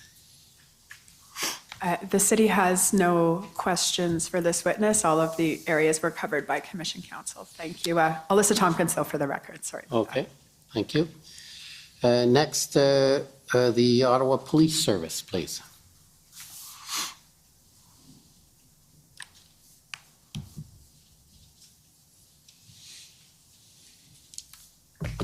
Good morning, Ms. Bogden, Mr. Hutchinson. My name is David Michikowski. I'm a lawyer for the Ottawa Police Service. I just have a couple of questions for you. Ms. Bogden, I'll direct these to you. You were taken to a document on February 9th dealing with the assessment of the request from the City of Ottawa to the governments of Ontario and Quebec for the 1,800 resources. Do you recall that? Yeah, that was an initial assessment. Yeah. Right, and a passage was read out to you that, indicating that there was strong reluctance to commit without some details as to how the resources were going to be used. Do you recall that?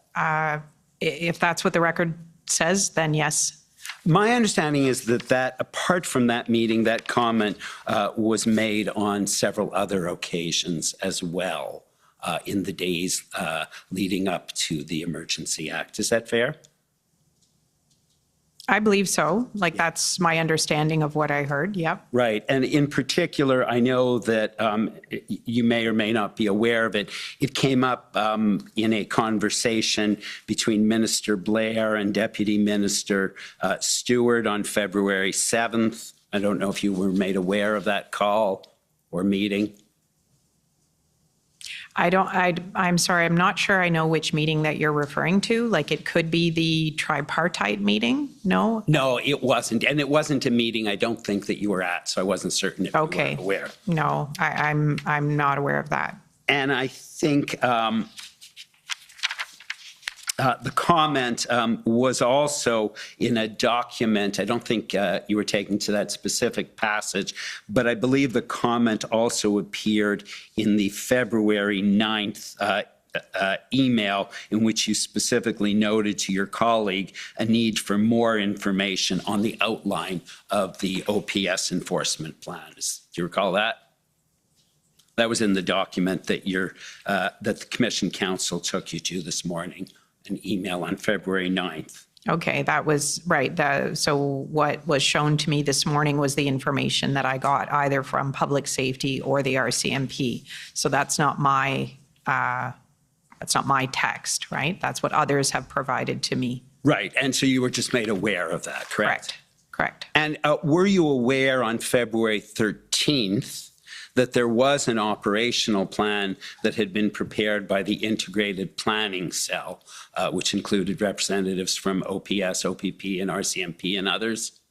I was aware that a plan was being developed and was awaiting approval.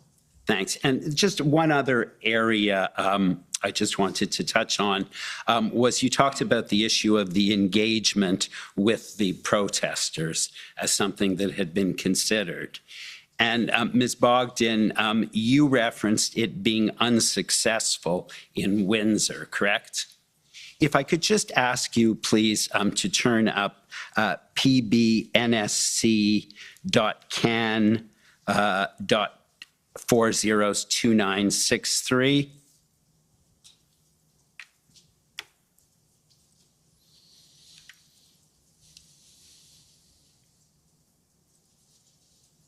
And if you just look at the first bullet in that email, Ontario sent a letter to the OPP commissioner last night, which was physically shared with protesters. The letter was signed by Minister Jones and committed to a meeting with protesters at a time and place of her choosing. There were no other conditions. Owing to the late hour, the letter did not have much effect, and enforcement is proceeding today. So that's what happened in Windsor, correct? I don't have firsthand knowledge of this conversation. This is Deputy Minister Stewart, who's relating, having spoken to his Ontario counterpart in OPP, and this is information that he's got and or summarized. So I don't feel equipped. My understanding is that an offer was made to, separate and apart from this email, that an offer was made to the organizers of the different protests in Windsor, and it was not accepted. Right. That's what I meant when I said, the effort was not successful. It wasn't productive. It didn't result in a resolution, but there was an offer made. That was by the provincial government. Correct. You understand? Correct. Not by the federal. Correct. There had been a request by Chief Slowly to have an interlocutor appointed by the federal government, but that was not pursued, correct? I really can't say. I can't remember what Chief Slowly would have asked for. It would be probably better to put that question to Deputy Minister Stewart. Sure. And sorry, the one final question, and I'll just show you the document, is SSM.can 400148.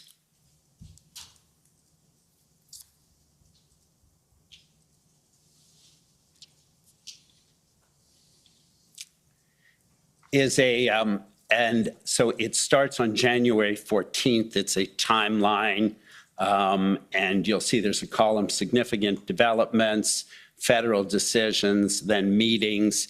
And so it goes all the way down to page 21, takes us to the Prime Minister invoking the Emergencies Act on February 14th. And I will not see in the column of federal decisions any engagement by the federal government with the protesters. Is that fair? Correct. Okay. Thank you very much. I have no additional questions. Thank you, sir.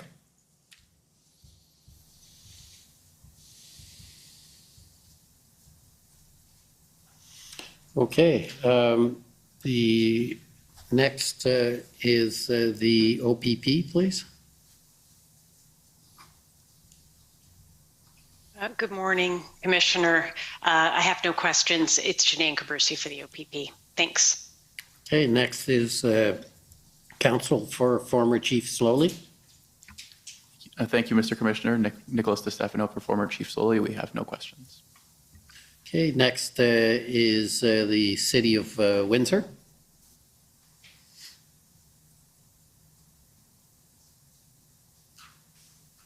Good morning. I had to check the time to see if it was still the morning. Good morning, Ms. Bogden and Mr. Hutchinson. My name is Jennifer King. I'm legal counsel to the City of Windsor. I may take a little bit more than 5 minutes, but I understand that Windsor Police Service has provided their time to the city, and it might not take the full 10 minutes, but we'll see. So I thank my friend and Commissioner, is that, are you content with that? No problem. Okay. Yes, Tom McRae for Windsor Police Service. We will have no questions, and we ask that all our time go to Ms. King for the City of Windsor. Thank you. Thank you. All right. So, Mr. Hutchinson, at page 12 of your witness summary, you stated that even when the blockade was cleared in Windsor, police resources were required to hold it open, or something to that effect. Do you recall that? Yes, that sounds right. Okay. And were you aware at the time that there were police plans to harden the route to the bridge, and those plans were in place on February the 13th at the same time as the bridge was being cleared? I don't recall that specifically. Okay. And you've discussed today that there's a risk that the protesters would reassert a presence on the roadways. Yes, this was a pattern that we had observed across the country, that when a demonstration started, we could never take it off the list. You might have a demonstration in downtown Toronto on one day, and then you might have nothing for a few days, and then you might have it again. We monitored a lot of locations, and we also noted from time to time the need for police resources to not only clear but hold. Now, that's information that I received, obviously second or third hand. That was my understanding. That in fact, I tried never to use the words resolved or cleared because it didn't seem to describe the situation very accurately. Right. So I'd ask Mr. Clerk to please pull up WIN 50932. Mr. Hutchinson, you are aware that the injunction respecting the Ambassador Bridge that was granted by the Chief Justice of the Superior Court on February the 11th was continued on February 18th. I'll take your word for it. Okay. I'll note that there is a note of this in IRG meeting minutes from February the 18th. I won't bring it up, but I'll just note that for you if that assists your recollection. Okay, so these are the Chief Justice's reasons. And Mr. Clerk, if you could go to page 8, please. Paragraph 47. And you'll see here that the Chief Justice heard evidence and made findings with respect to the efforts to hold the bridge open and the risk that the blockade would be reestablished. And I do wanted to take some time to take a look at the Chief Justice's findings here. So the Chief Justice found that the city has established a strong prima facie case on a balance of probabilities, that the protesters have breached multiple municipal bylaws, and that there is a risk they will continue to do so based on the following uncontroverted evidence. And you'll see, I won't read it all out, but you will see that there's a number of subpoints here, but the Chief Justice found that the protesters continued to breach multiple municipal bylaws, as was evidenced by multiple tickets issued for bylaw infractions. He found that there's evidence that the protesters expressed intent to continue their blockade despite the February 11th order. He found that there was evidence that the protesters planned to continue to protest on roadways approaching the bridge, and cites some evidence that the police provided, the Windsor Police provided, who were monitoring social media, including messages of "it's not over," "we are not done," and "civil war time." And as a result of the continued threat of a new blockade, police continued to control traffic flow onto Huron Church Road, which we've heard is a municipal roadway, to protect access to the bridge. So the Chief Justice made these findings and found that the evidence clearly established that the protesters chose to ignore the order and continue to impede and obstruct access to the bridge after the order was granted. So were you aware of these findings at the time? I think I would have been aware of the injunction, but I didn't read the order at the time, nor do I recall being in any discussion of the specifics per se. Okay. Well, I wanted to show that the Chief Justice of the Superior Court of Ontario made these findings on February 18th when he decided to continue the injunction permanently in Windsor. We've also been having some discussion during this hearing about the distinction between lawful and unlawful protests. And I just wanted to show you page 10, paragraph 59.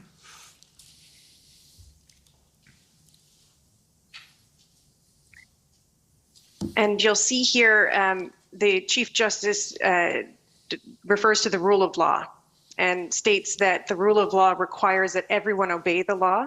Significant, organized, deliberate, and persistent defiance of the law and court orders is a serious threat to the rule of law, which is one of the foundations of a functioning democracy. The protesters are obliged, as is every Canadian citizen, to follow the law and not breach municipal bylaws or court orders that prohibit unlawful conduct. So, I wanted to, I'm not sure if you have any comments on that, or if you were asked any questions about the distinction between lawful and unlawful protests. But again, the Chief Justice did make findings that the protests were unlawful in Windsor. Nothing that you've raised contradicts the information that I was privy to at the time. Thank you. So I do have some questions. At the end of your witness summary, you do make some recommendations, or you point out gaps in the legislation and recommend that critical infrastructure protection legislation will require collaboration across federal, provincial, municipal, and private sectors. Do you recall that? Yes, I do. Okay. Do you have anything further that you could add to that? I know we've talked about perhaps some gaps in the legislation. We've been asking some questions about the need for emergency management and planning. Is that something that you would also recommend? Some changes or updates to emergency planning?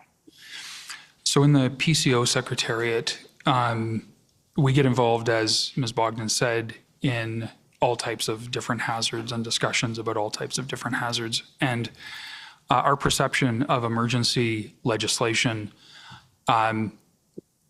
is as much about what are the tools to help and what enables help, as that's kind of our focus more than anything else. I was pretty struck during the summer when the UK could declare a national emergency over heat and take steps to protect their citizens under national legislation.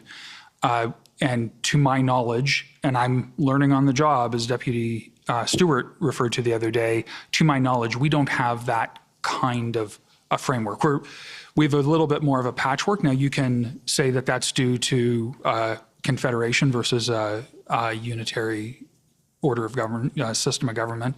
But I do think that there's room. And I think that I would take it one step further and say that if we could strengthen the tools and the frameworks around protecting critical infrastructure, we could actually, by doing that, we'd be protecting the space for legal and safe demonstration in our democracy, because the rules would be clear and the protection of what impacts people the most would be well protected. Thank you for that. I think, as representing the City of Windsor, I think we've seen, and if you'll agree with me, that these protests in January and February have also emphasized the need for collaboration with the local authorities and the first responders who are responding to these on the ground. And as you're aware, municipalities respond to the vast majority of emergencies in Canada. Would you agree with me that it's important to have the local level engaged in this planning and any discussion around updating legislation and frameworks around emergency planning? Yes, so taking the comment in a very general sense, like not commenting on this situation specifically, we're well aware from all of the situations that we manage that municipalities tend to be, and communities tend to be the first responders, and we have to have the systems of support in place. Not that I'm suggesting in any way, shape, or form that the federal government should be out of its lane. That's not what I'm suggesting. But the lines of support, the lines of communication, the shared planning where necessary, the collaborative planning, those would all support each level or order of government being able to fulfill its function to the fullest. Thank you. Those are my questions.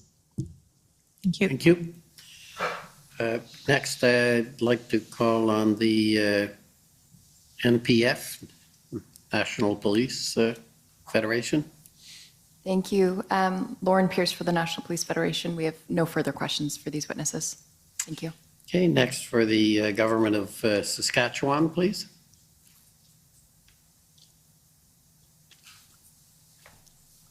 Good morning. Morning. I'm Mitch McAdam, one of the lawyers for the Government of Saskatchewan, and I have a few questions for you this morning, Ms. Bogden. During your testimony this morning, you mentioned a meeting that was called by the Clerk of the Privy Council on the morning of February the 9th, at which she directed deputy ministers and staff at the Privy Council office to examine all possible options for resolution of the blockades and protests. Do you recall that? Yes. And then later this morning, you talked to Commission Counsel at some length about a document that emanated out of that meeting dealing with things like the enforcement plan and the engagement plan. And those things were all based on existing legal authorities, correct? Correct. Yeah. And Ms. Bogden, when the incident response group began meeting on February the 10th, is it fair to say that that document and what was contained in it really became the genesis for what was referred to as Track 1? Yes, that's correct. I think we confirmed that with Commission Council this morning. Yeah. Okay, thank you.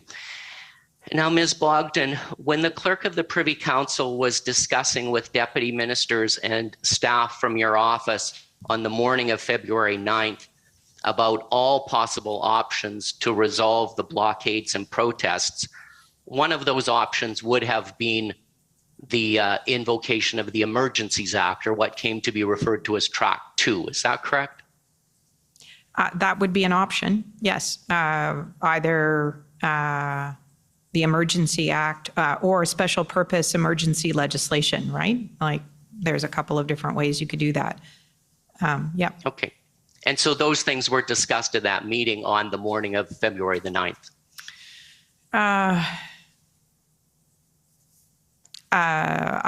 Yeah, to a certain extent, yeah. Okay. And then they were certainly on the table when the incident response group met on February 10th. Isn't that correct? Yep, the record will show that. If you look at the tracker that is attached to the minutes of the incident response group meeting on the 12th of February, the document that's appended there shows the things that we were working on, as you say, in Track 1, which is within existing authorities, and Track 2, what if Track 1 isn't successful or the situation escalates quickly and we need to be in a position to do something different. I won't call it up, but I believe that the minutes of the incident response group meeting from February 10th also refer to a discussion of those Track 2 items. Isn't that correct? Yeah, so but I guess what I was trying to, you're absolutely right. The minutes do refer to that. They refer to a discussion of, the action that could be taken within existing authority, and then what might be the process of invoking the Emergency Act. That was the second part of the conversation. Okay, thank you. And Ms. Bogden, you said this morning something along the lines of a good civil servant does their homework in advance. Did I have that correct? Yeah, probably something like that. Yep. Okay. So do I take it that officials within the Privy Council office would have been at least looking at the Emergencies Act as a potential option, or scoping out the potential for using the Emergencies Act by that first week of February? Not the first week of February, no. We were not there yet, no. Okay, so when we look at the minutes of the SSE committee meeting on February 3rd, and it talked about creative options, was that referring to the Emergencies Act, or was that referring to something else? That's referring to something else. Do you recall when Commission Council put up the document that was circulated for the SSE meeting on February 3rd? It's like a placemat, and there's a whole range of options. In the right column, it was creative options. So things like le grand débat and things like that. That's what that refers to. Okay, so when would the Privy Council office have started to do its homework on the Emergencies Act? When would you or somebody in your office have first started to look at it as a potential option?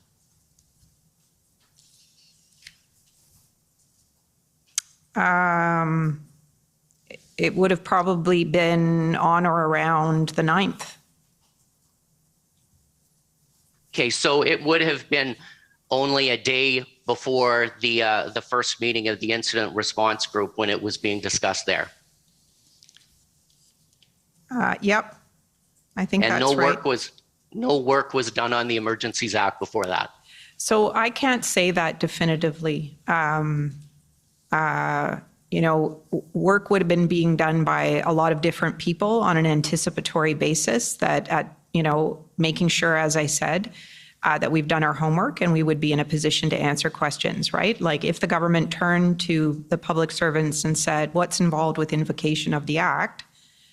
You need to be able to answer all kinds of first order questions, right? Everything from the threshold that's to be met to what's the parliamentary process, what kinds of considerations do you want to be thinking about? So I can't say definitively who was working on what. I wasn't directing that work. So I'm not being evasive. I'm just trying to understand it was all hands on deck at that point, and I can't speak to every part of the public service. Do you know if that work was being done within the Privy Council, or was it in within the Privy Council office, or was it in a different department? I can't say definitively. I know there was work being done in the Privy Council office. As to how other departments would have been implicated, I can't speak to that. Okay, thank you very much. Those are all of my questions. Okay, thank you. Okay, thank you. Next, if I can call on the Government of Alberta, please. Good morning. My name is Stephanie Bose. I'm counsel for the province of Alberta. Just a couple of quick questions about the RFA process. Whose responsibility is it generally to send a formal response to an RFA received from a province? Sure. The normal process would be for the response to be sent from public safety, and we usually speak about the official side or the political side, or MINO, which is an acronym for Minister's Office. Normally, the signed letter from the minister would be sent by officials in public safety. Okay, thank you. Are you aware that a response was drafted and approved by Minister Blair to Alberta's RFA, but does not appear to have been sent to Alberta prior to the invocation of the Emergencies Act? That's my understanding. Okay, do you know why it was not sent? I can't answer that question definitively. What I can tell you is that I have been personally involved in trying to determine where the letter ended up, and I have all indications to me at this point are that it didn't get sent simply due to human error. There was a belief on the public service side that this was being done exceptionally from the minister's office, but the minister's office had no reason to believe it wasn't being done through the usual process on the public service side. So there were people who had the letter, signed letter, but to my knowledge, I can't find any record of it having been sent. All right, thank you very much. Those are my only questions today. Okay, thank you. I guess nobody's taken up the offer. This is, okay, so we're finishing a lot sooner so far. Government of Canada, please.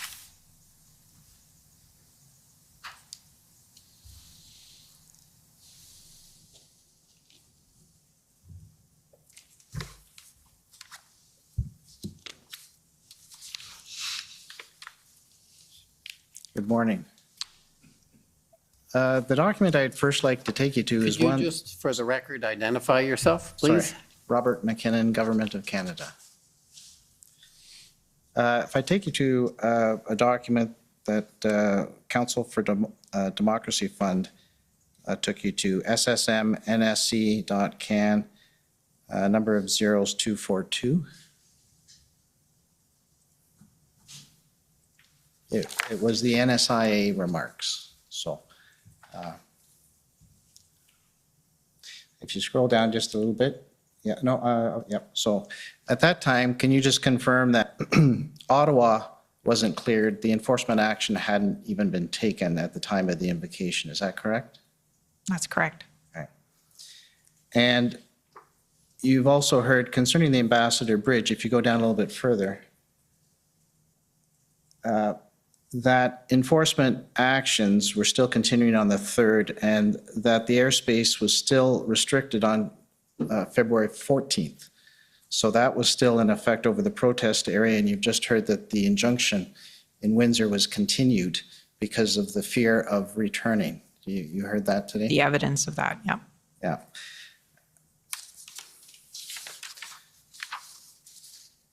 So in your mind, or those with whom you're consulting, was there a fear that the protesters would return to the Windsor site? Yeah, that was definitely something that we were alive to, that possibility that you would continue to need resources to keep that open. If you keep scrolling down under page 5, or top of page 5, that's it, yeah. So it also mentions policing issues of note. In the remarks, RCMP is assisting in various impacted areas across the country and is focused on areas where enforcement or the risk of escalation is most acute. Do you see that? Yes, that's correct. So is it true to say that by no means had the escalation events subsided to a calm? Correct. How would you describe, either of you, your perspective as of February 14th, when the invocation happened, concerning the events? Well, I mean, I think I would describe the situation as highly concerning, unpredictable, still a lot of uncertainty, no clarity on what the plan was for resolution in Ottawa, concerns about, the border point at Ambassador Bridge. I had referred in my earlier testimony to the escalation of violence towards law enforcement that we saw in BC, and I think towards RCMP officers in Coutts. The prospect that, this situation could continue to get worse if left unintended and if nothing was done to change the trajectory of the situation. And Mr. Hutchison, do you have any comment on? I concur with that description. As I said earlier, my perspective was very much that that a momentary pause in a demonstration had not, up to that point or after, frankly, proven to be an end of a demonstration. So my view that weekend was that there continued to be a national crisis, that it was impacting communities in almost every province, that we continued to see injunctions, emergency legislation being used, sort of extraordinary actions, and evidence throughout this inquiry has talked about how unique this situation was. But then the conversation has tended, with all due respect, to be about specific locations. And I think on the 12th or 13th, stepping back and looking at it nationally, it continued to be a unique situation with a lot of tools in play, but not a sense of resolution to the threat that continued, particularly, to my way of thinking, particularly around the economic threat, which I understand would be a threat to property. So if you scroll down a little bit further where it has Ottawa on page 5,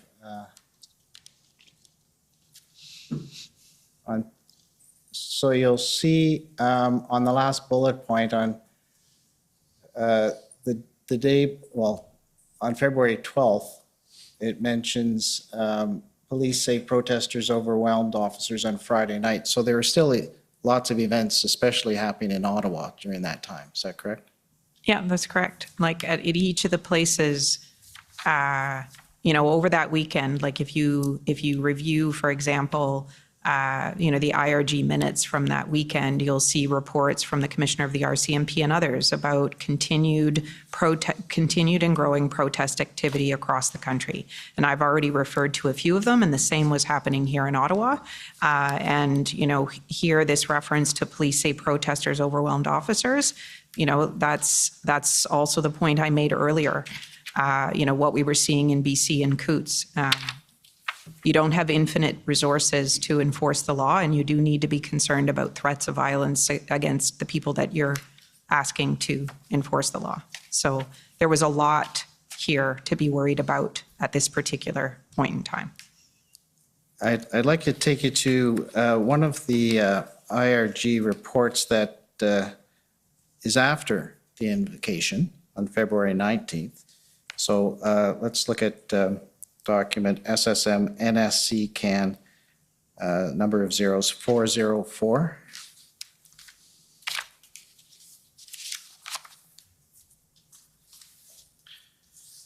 So this is a day after enforcement action had begun in Ottawa. This is February 19th. And if you could go to page 5.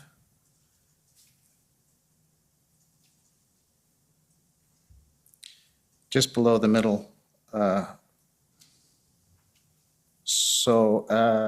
Yes, so the last line says there are indications of additional convoys en route to Ottawa, including from Saint-Jérôme and Peterborough, and checkpoints are being monitored, as are areas outside the city, such as Emblem and Arnprior, where some protesters who are leaving are beginning to congregate.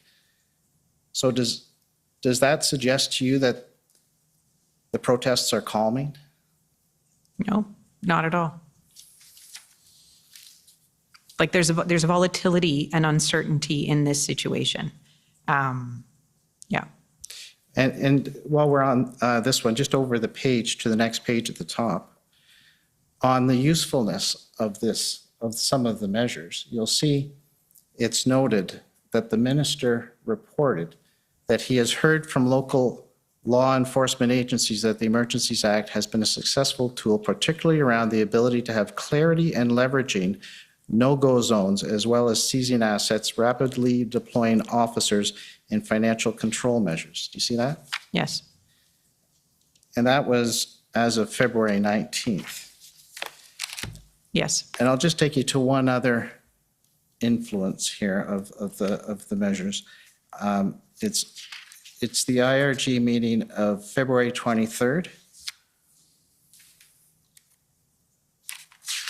Page 5. And that's SSM NSC CAN, number of zeros 408.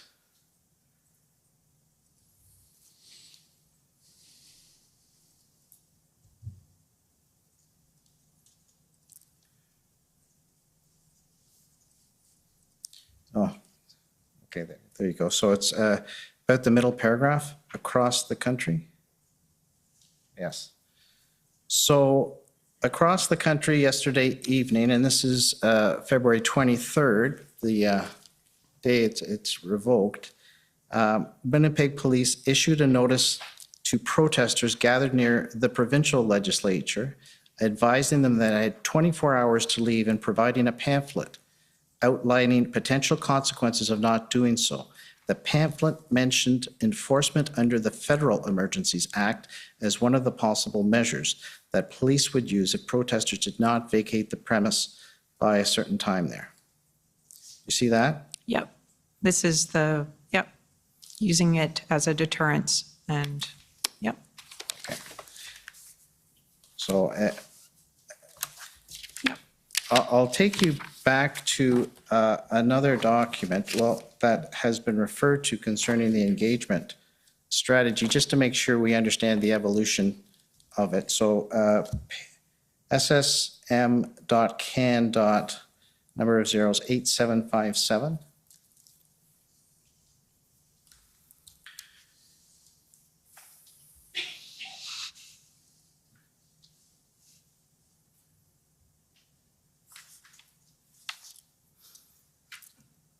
All right, and if you scroll down just a little bit, okay.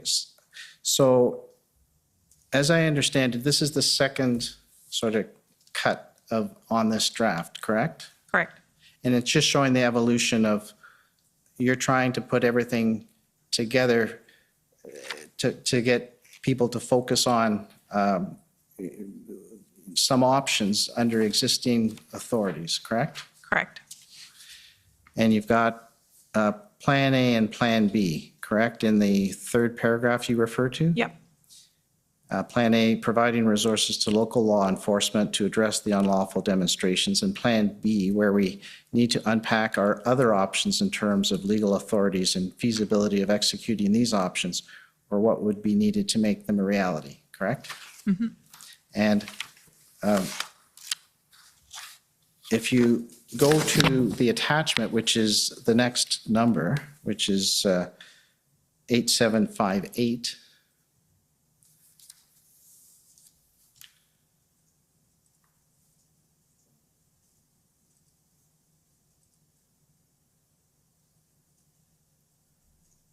so if you scroll down a little bit, then you have Plan A and Plan B for different cities, and you'll see was it your intention here to put as much before the ministers and officials for consideration as possible? Because this is an evolving situation and you're thinking ahead. Is that right? Yeah, I think that's right. As I was explaining when we were just talking about this with Commission Council, first and foremost, at this moment in time, and as we have been for a number of days now, right, really focused on how do we bring to bear a range of options within existing authorities in order to help bring this matter to a peaceful and timely kind of resolution. But at the same time, you also have to be prepared that Plan A or Track 1 isn't going to be successful. Or not just that, I think you also need to be ready for the possibility, and it was not a theoretical risk, that the situation could escalate quickly or deteriorate, and that the government would need to be prepared to intervene and respond in some way. It's important.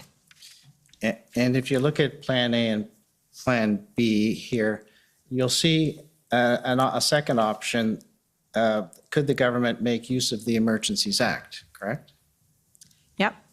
So this was all putting together everything you could think of that would be useful for those who have to make a decision, make the right decision. Yep. It's a culmination of conversations over the days leading up, the 9th, a few additional meetings over the course of the 9th, and just trying to put this together in a way that would help support a conversation. And this evolved into what's been referred to as Track 1 and Track 2. Yep. That is appended to the IRG minutes of February 12th. Correct. Which was discussed, at the first incident response group. What you find in the minutes of the meeting of the 12th is actually a reflection of what was discussed on the 10th, which is, So just so I can make sure, I'm not going to go over your testimony from before, but just to confirm that your role in your position is to ask the questions, what if, and figure out scenarios looking ahead. Is that correct? Yeah, is to encourage that. It's a collective responsibility, right? That PCO would have, and actually departments would have in this instance, is to make sure, as I said, that we're ready to advise the government in a range of different scenarios that might materialize. Like remembering where we are. We're in an unprecedented situation that is vacillating day by day, hour by hour, with new information, imperfect information, and so we need to be ready. And you said that from early on, even before the convoy reached Ottawa, you were asking these questions. Is that correct? Absolutely. It's part of emergency preparedness is that, you have to maximize the time you have before it turns from being a situation into actually an emergency. And that kind of philosophy is very acute when you're looking at saving lives in terms of, we have a hurricane that's coming, like the first 24 or 48 hours really matter. So in emergency preparedness, you're trying to maximize the time you have to get ready and think about a couple potential outcomes that might happen and make sure that we've done our analysis and that we're ready to support the government. And is it your responsibility and others at PCO to make sure to convene the right committees or groups in order to deal with these situations? Correct. And so you mentioned that you first started with these questions that you asked after the first weekend, and you got together with, there were certain ministers, you mentioned 4? Yes. Right? Ministers to discuss on a daily basis, is that right? We were organizing situational updates on the situation, so they had the latest information, because of course ministers are having their own discussion with provincial colleagues. They need the latest information and talking about actions that are being taken. And then that moved into another phase of the SSE meetings, is that right? Correct, where we're convening a larger group of ministers. And it moved there because of what reason? Well, like I think as I said in my testimony earlier, when we convened the first cabinet committee meeting on safety, security, and emergencies, we're midway through the next week after the weekend in Ottawa. We have a situation, a blockade in Coutts and an occupation in Ottawa, and we have no fidelity over how this situation is going to get resolved. So, there's a need to support ministers in coming together and having a conversation about that and what, are the range of things that the government might want to do or to think about to help bring the situation to a resolution. All right, so it went from late January, from looking ahead with scenarios to meetings with 4 ministers, to February 3rd, to the 8th with SSE meetings. Correct. And then what was the reason to move from the SSE meetings to the IRG meetings on the 10th, 12th, and 13th? Well, I think there we are in the middle of the second week. If I like the 9th, the 10th, we're in the middle of the second week. The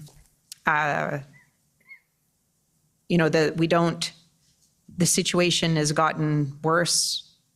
There's uncertainty about how it will be resolved, and need to begin engaging and providing advice to the Prime Minister and others about the range of options that the government could consider at that point in time. I'll just take you to one last document, and that's the IRG meeting of February 12th, and your tracker is attached to that. So that's ssmnsc.can, a number of zeros, 214.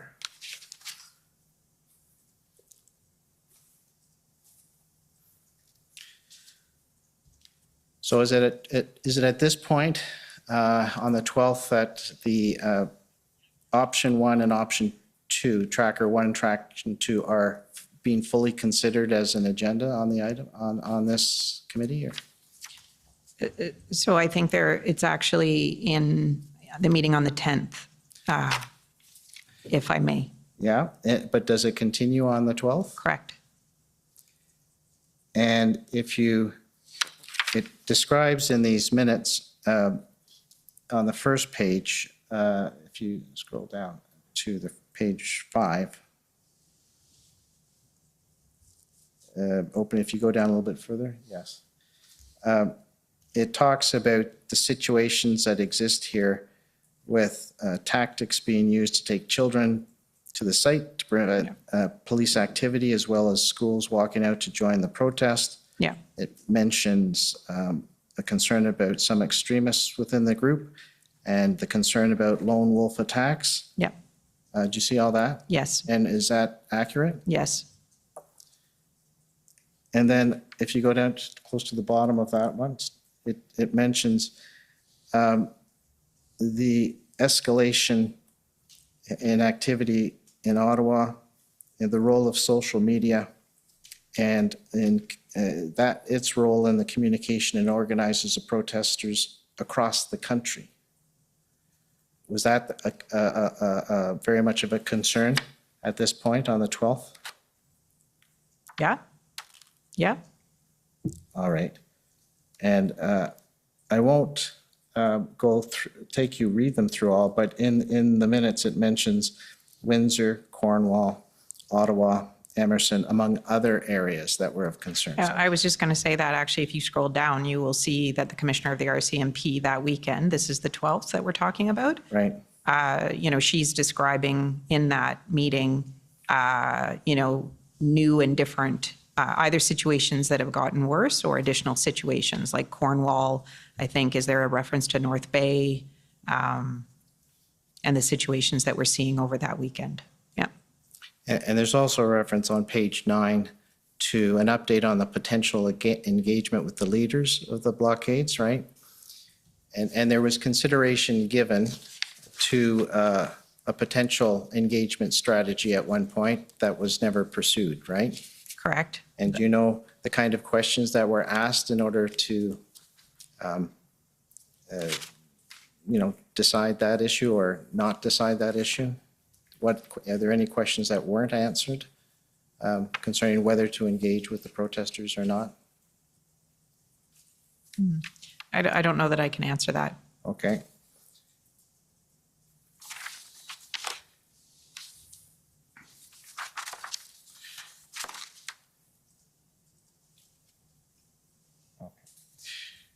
All right, those are all my questions. Thank you. Thank you. Okay, any re-examination? No re-examination. Okay, I just have one question, and it goes back to towards the beginning of your evidence, and this is before the. I can't remember the exact date, but it would be before the first weekend. Yes. And you said that you were preparing for what you knew and what you didn't know. Correct. But you said you were preparing for what if it doesn't go well. Yeah. And I just wonder, what did you do to prepare for what would happen if it did not go well? Right. So I sort of described kind of the ways in which it could not go well, right? We had this large group of people in that. And so what were the kinds of things we did? So, we are, for example, preparing to be able to bring ministers together very quickly and organize an ad hoc cabinet committee meeting, whether that would have been safety, security, and emergencies, or the incident response group, right? So there's some very practical things that you're doing to make sure that you have the ability to reach ministers in short order and bring that group together, if there's a need to do something. So you're kind of thinking along those lines. But at that point, I think the scenario that I was most worried about was the potential for, violence or, a clash with law enforcement, and that somebody might get hurt or a loss of life. And in that case, that's a public order situation, and law enforcement would deal with the first line of response to that. But it's happening in the nation's capital. There might be a need for, a government or several government ministers to say something about that. And so just thinking about, if that situation materializes, who's on first, who's on second, is everybody clear about roles and responsibilities? How would we get ministers together? Now, there's a theoretical risk that it could be worse than that, but we just need to know what the machinery is and what we would do, and, kind of what happens in the first 4 hours, first 12 hours. And that's the kinds of things that you're thinking about. So to try and summarize, it's to be able to kick in the decision-making process. Correct. But it isn't something concrete such as no, there's nothing to preparing do physically. Right. So this kind of situation could arise at any time, right? And so we do have existing structures that kick in, but it is COVID. People are working remotely. Ministers are not all necessarily located in Ottawa. Do we know where everybody is? Can we get the ministers, prime ministers together quickly if that need arises? Okay, thank you. So thank you very much for coming and providing your testimony. It's very helpful and appreciated. So you're free to go. Thank you, sir. Thank you, sir. Now, I guess I can give you the option. We can have lunch early and come back at 1:30, or we can proceed with the next panel. What would you prefer? If I get to state my preference, I'd prefer to take lunch now, Commissioner. Okay, unless there's any objection, we'll take a long lunch again today, an hour and 5 minutes. We'll come back at 1:30. The commission is in recess until 1:30. La commission est levée jusqu'à 13h30.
Order à l'ordre.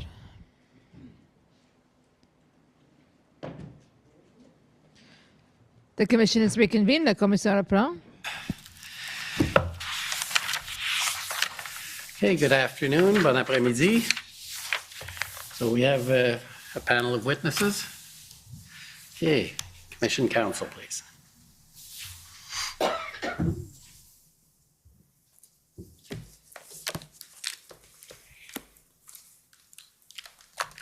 Thank you, Mr. Commissioner. For the record, Shantona Chaudhary. For the commission, and the witnesses this afternoon are Ms. Janice Charette and Ms. Nathalie Drouin. Ms. Charette, will you swear on a religious document or do you wish to affirm? A religious document, please. We have the Bible, the Quran, or the Torah available. The Bible, please.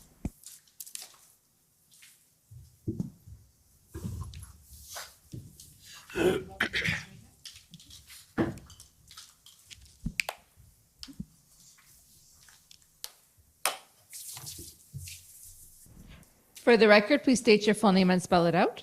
My name is Janice Charette, Janicecharette. Do you swear that the evidence to be given by you to this commission shall be the truth, the whole truth, and nothing but the truth? So help you God. I do. Thank you. Ms. Drouin, will you swear on a religious document or do you wish to affirm? Je vais faire une affirmation solennelle, s'il vous plaît. Par affirmation? Une affirmation, oui. Oui, parfait, merci.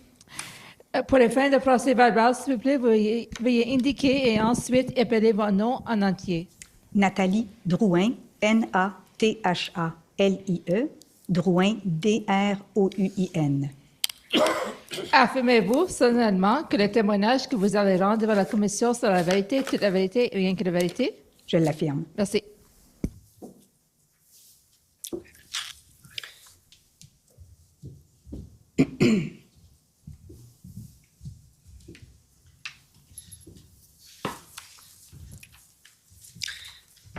Good afternoon, Ms. Charette, Ms. Drouin. Thank you for being here.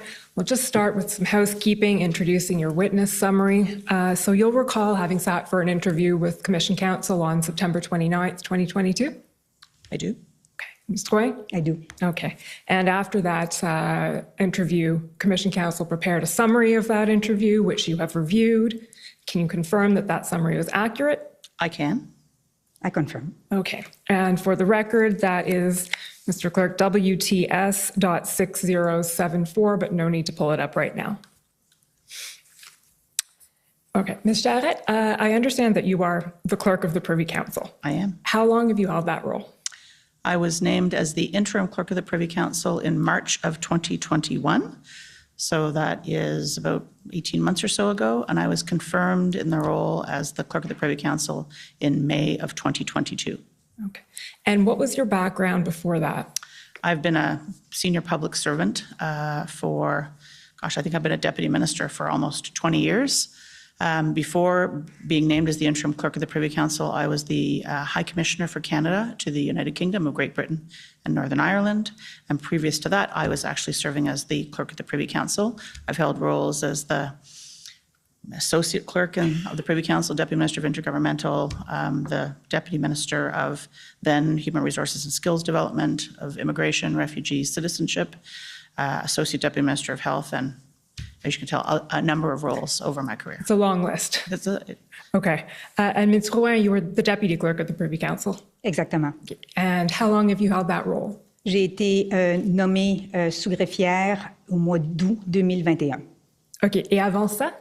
Avant ça, j'étais sous-ministre à la Justice à Justice Canada.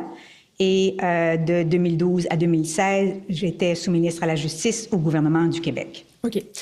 Et si vous allez témoigner en français, Madame Drouin, je vais vous poser des questions en les deux langues. S'il vous plaît, soyez bien à l'aise et je vais faire la même chose. Des fois, je vais répondre en anglais, des fois, je répondrai en français. Parfait. Alors, on parle en parfait franglais. Absolument.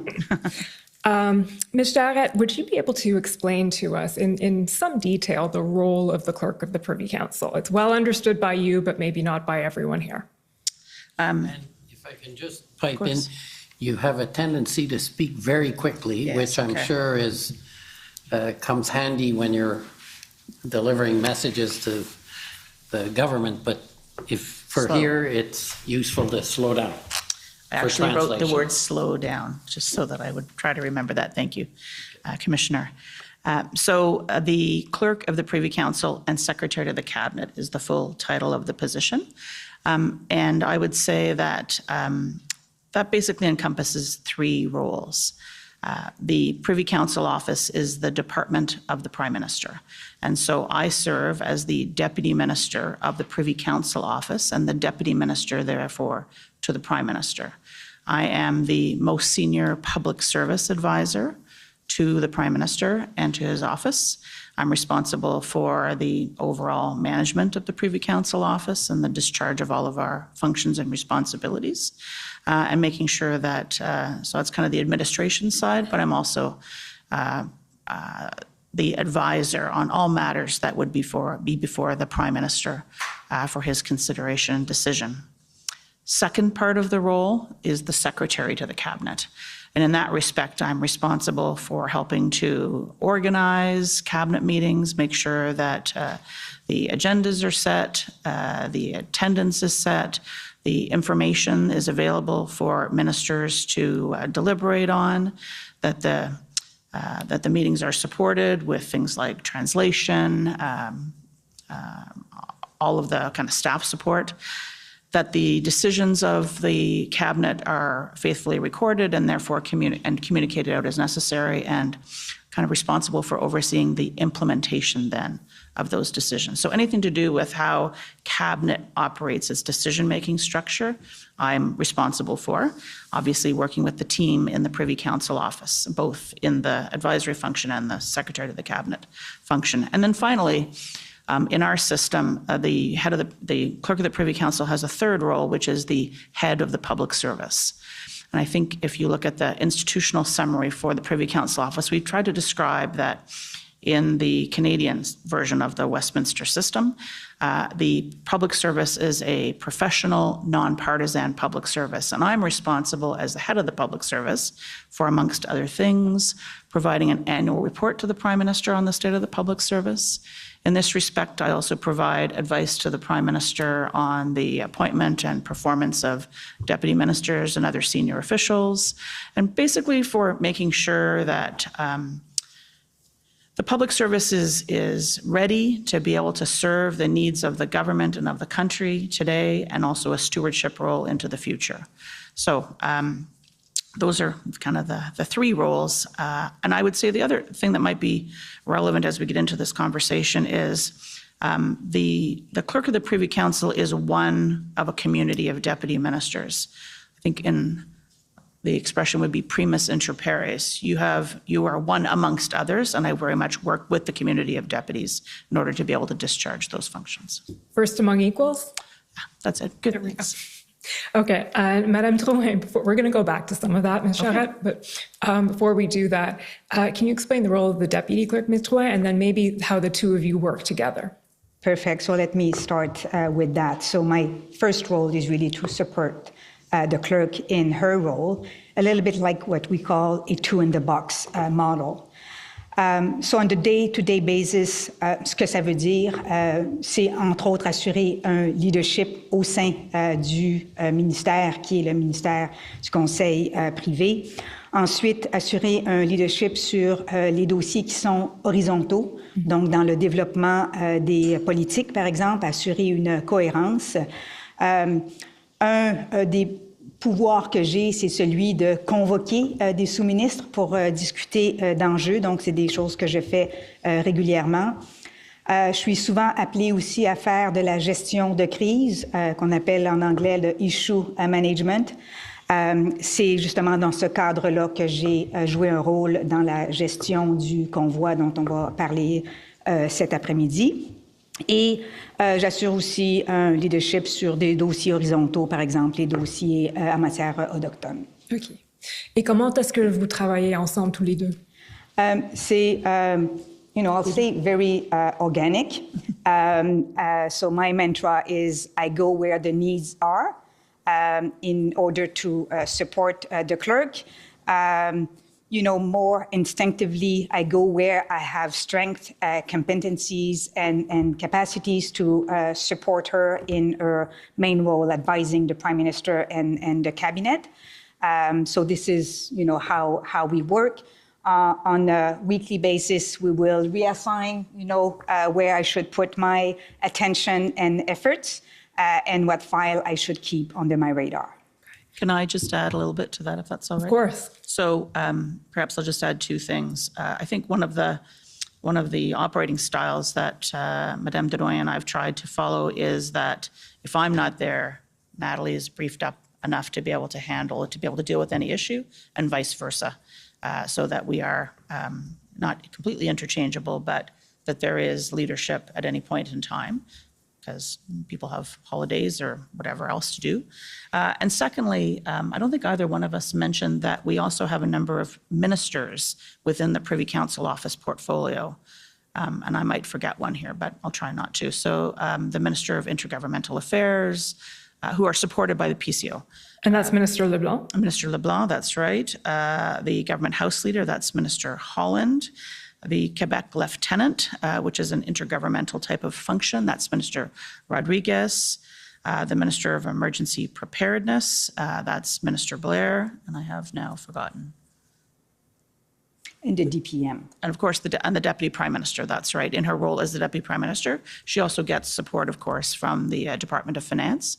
But in her role as the DPM, we do provide her some support as well. Okay. So as the senior advisor, as you said, within the public service to the Prime Minister, can you explain a little bit the interaction between PCO and PMO, and just explain how those lines of communication work, how the Prime Minister is briefed, how you communicate with him, those general things? Sure. I think the term that Madame Drouin used of organic maybe applies here. There are many, many routes in terms of the flow of information and advice between myself and team in the Privy Council office and the Prime Minister's office and the team that support him there. When it comes to the Prime Minister himself, it gets more structured, and I'll come back to that in a moment. There would be daily conversations going on between PMO and PCO staff, whether it's around information exchange, trying to think about how to manage an issue, surface a problem we're trying to solve, exchange information. Any number of things in the course of a day would take place.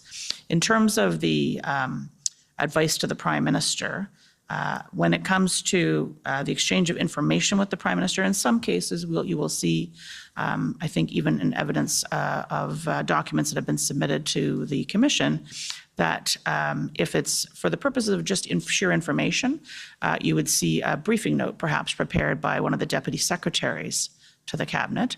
But if it contains advice, it contains a recommendation, if we write to the Prime Minister for the purpose of decision, that would come through me. In some cases, some of those briefing notes may also go through Madame Drouin. And if I'm not around, Madame Drouin can sign off on briefing notes, decision notes for my over my signature. So would it be correct to say that all formal advice to the Prime Minister from the Privy Council office goes through one of you? I think that would be fair to say, yes.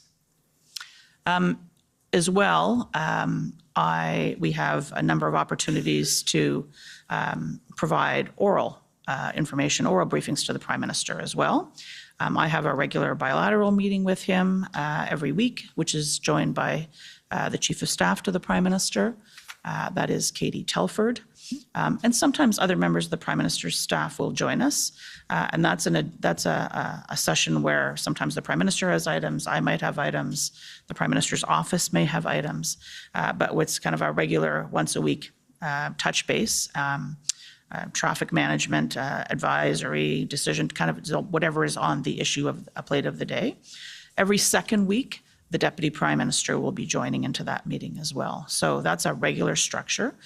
We may have issue-based meetings or briefings with the Prime Minister. We've done for a very long time. We were doing frequent 3 times a week briefings of the Prime Minister and his office, sometimes with ministers on the COVID situation, for example. That might involve senior officials from other departments, Dr. Teresa Tam, the Chief Public Health Officer, officials from the Public Health Agency and Health, and so on and so on. You get the picture. When there is a cabinet meeting that the Prime Minister is involved in, we almost always have a pre-brief session with the Prime Minister where we'll go over the agenda, the kind of the run of show, who's going to say what, the key issues to be deliberated. So he has a focus on, in addition to the written briefing material we would have provided, kind of what are the key issues he's trying to adjudicate at the session, what are some of the perspectives he may want to be listening for, where's the area or the zone for a possible decision. And we would be doing that before a cabinet meeting, for instance. And certainly, I think, which will be relevant to the work of the commission before an incident response group. Thank you. That's helpful. We're now going to move to the sort of, I'll say the meat, but the early days of the convoy, the Freedom Convoy, the events that the inquiry is concerned with. But just picking up on the last point you made in terms of the communication lines and briefings, could you set the stage for us in terms of what was going on in government at the time at a very practical level as well as a sort of ideas level? So were things happening virtually? Where were people working? Where were you? Where was the Prime Minister? That scene. Right. So cast your mind back, we were in January of 2022. The country, like many other countries around the world, was dealing with the Omicron variant of COVID. We actually had, I believe in mid-January, record levels of hospitalizations, even higher than previous peaks of the COVID outbreak. And so the vast majority of the public service was working remotely, although there were some people by dint of their function who had the need to come into the office to access secure materials or so on. But it was a kind of the public health advice was to be working remote by default, and that's where the bulk of the public service was. The same thing for, I think it's fair to say, for the Prime Minister, ministers, and political staff. So we were all working remotely. I remember this well because there was a cabinet retreat that was held in the week of, I have a little calendar here to try and remind me of dates, the week of January the 24th. That would have been the first cabinet retreat that had taken place since the government was formed after the 2021 election. And I think everybody was hoping that that was going to be an opportunity for a face-to-face, and unfortunately ended up being a virtual. We are very fortunate to have secure video communication, so we can actually have cabinet meetings held virtually, and so we were able to do that in the week. There was a lot of other issues that were before the government. I think you would have heard from other witnesses as well that we were monitoring the potential for an emerging situation in Ukraine. And trying to prepare for what possibly could happen at that point in time. And so as we came out of the cabinet retreat, I believe was 2 or 3 days, and that's when we started to hear the early signals that there might be a protest or a series of protests happening in Ottawa and potentially other locations.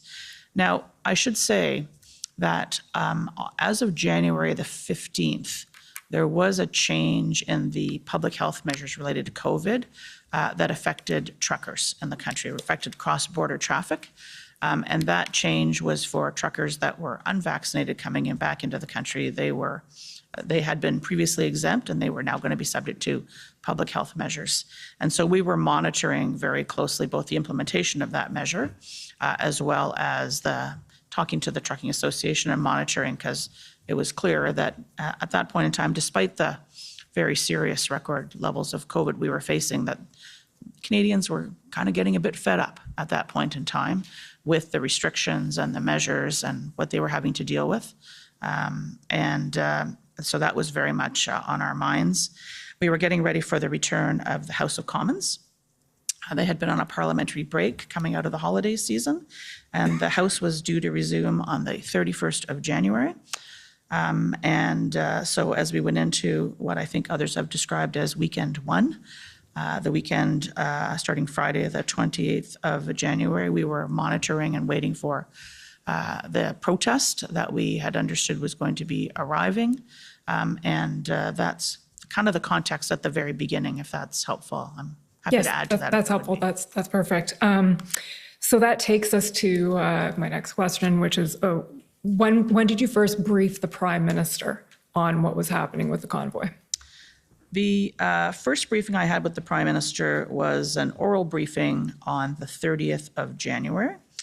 I think you've heard testimony from other Privy Council office colleagues that there were PCO, PMO briefings that had been going on in the week before that. There had been daily ministerial briefings going on, starting, I think, on the Thursday before that. So on the Sunday, the 30th, there was a telephone call or an oral briefing with the Prime Minister, including members of his staff, other members of the Privy Council office, to basically kind of give him a situation report. At that point in time, it was Sunday, I believe it was evening, and it was pretty clear that the protesters weren't leaving. So we had a situation in Ottawa, and our thoughts were turning immediately to the House return the next day, and whether there was any issues we had to be thinking our way through in terms of the safe conduct of parliamentarians actually accessing the Parliament buildings. As you may recall, Wellington Street was a bit of a challenging area. As the head of the public service and responsible for a department, I also had to think about what instructions we were giving to public servants, some of whom were still required to be going into the office, about whether we were closing buildings or leaving those open. So that was really the first briefing with the Prime Minister, kind of a situation report, what was happening, giving him information. We were able to tell him that there had been ministerial briefings, that there was lots of outreach going on by deputy ministers across, we call it the town, across Ottawa, across departments and agencies.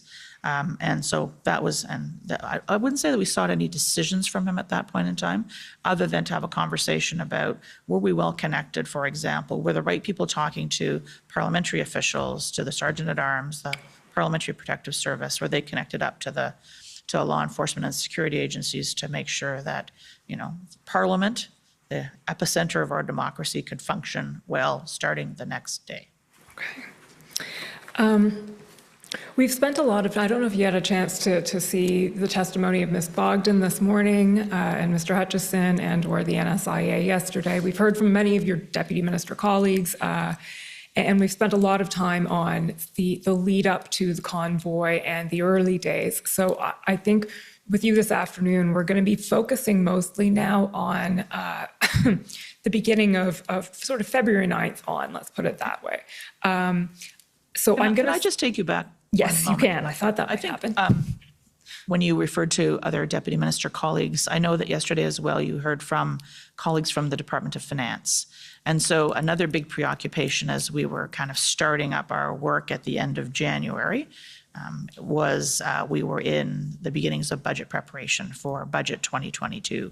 So the Prime Minister, the Deputy Prime Minister, myself, the Deputy Minister of Finance, and our teams, both the political teams and the public service teams, were thinking our way through what was going to be the economic strategy for the country at a time when, we had hoped to be through the worst of the economic impacts of COVID, and frankly, we weren't, as a result of the fact that we were kind of facing another wave. So that was also kind of a contextual factor that I think might be helpful and relevant as we get later on into the discussion. Yeah, that's fair enough. I think that will probably arise. So I'll just set paraphrasing very briefly, the kinds of evidence that we've heard from your colleagues over the first week or two, let's put it that way, after the convoy arrived. So the convoy arrived. It was not expected to stay as long as it did. It did stay. At that point, the federal government was meeting to try and understand what was going on. There were regular DMOCs happening. And I'll just ask then, actually, were either of you in attendance at the DMOCs that were happening? Starting on the 9th, yes. Starting on the 9th there, okay, which is why we're soon going to be skipping to the 9th. I don't know that I attended every DMOC. I attended some of them. So Deputy Minister Operational Committee for the acronyms. I know you've been through them all now. You're an expert, actually, I've heard. But I don't think I was at all of them. I would have, those were chaired by the National Security and Intelligence Advisor. I would have been at some key ones where I thought I either needed to give direction or to hear, particularly at points in time, but I wasn't involved in the day-to-day. Okay. So my first DMOC was, like Madame Drouin's, the 9th of the February. 9th. Okay. So we're sort of all roads lead to the 9th here. So we heard about the 3 SSE committee meetings that were held. Ms. Bogden took us through those, February 3rd, February 6th, February 8th. And we more or less left it off at the end of the day on the 8th. It was decided essentially that maybe it's time for the federal government to consider more intervention in the situation. Would that be fair to say? I would say that I was at the meeting of the Cabinet Committee on Safety, Security and Emergencies, the SSE committee, on the Sunday, the 6th. That's the only one of the 3 meetings that you described that I was at. So I was trying to get a sense, that was at the end of weekend 2, trying to get a sense from ministers and from my colleagues, kind of what the situation was and what the sense was about how this was all going. I got a readout, a debrief from the Cabinet Committee meeting on the 8th of February from my colleagues who were there.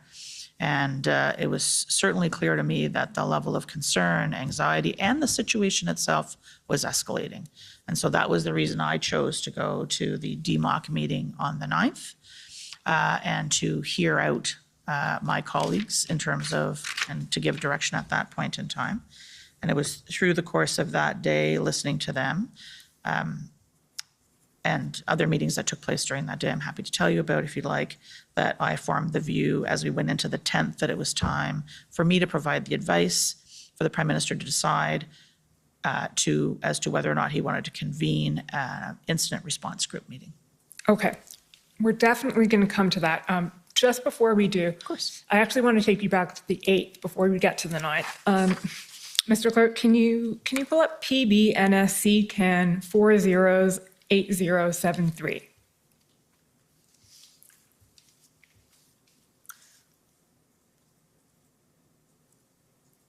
This is a document you may not have seen before, so I'll just explain to you what it is.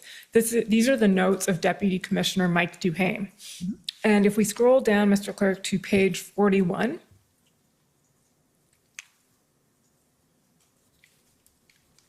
you'll see a notation there. So these are Mr. Duhaime's notes from Deputy Commissioner Duhaime for, I believe it's the 8th, could be the 9th, but it looks like it's the 8th. And you'll see 8 a.m. there, 7 a.m. in office, 8 a.m. call with clerk.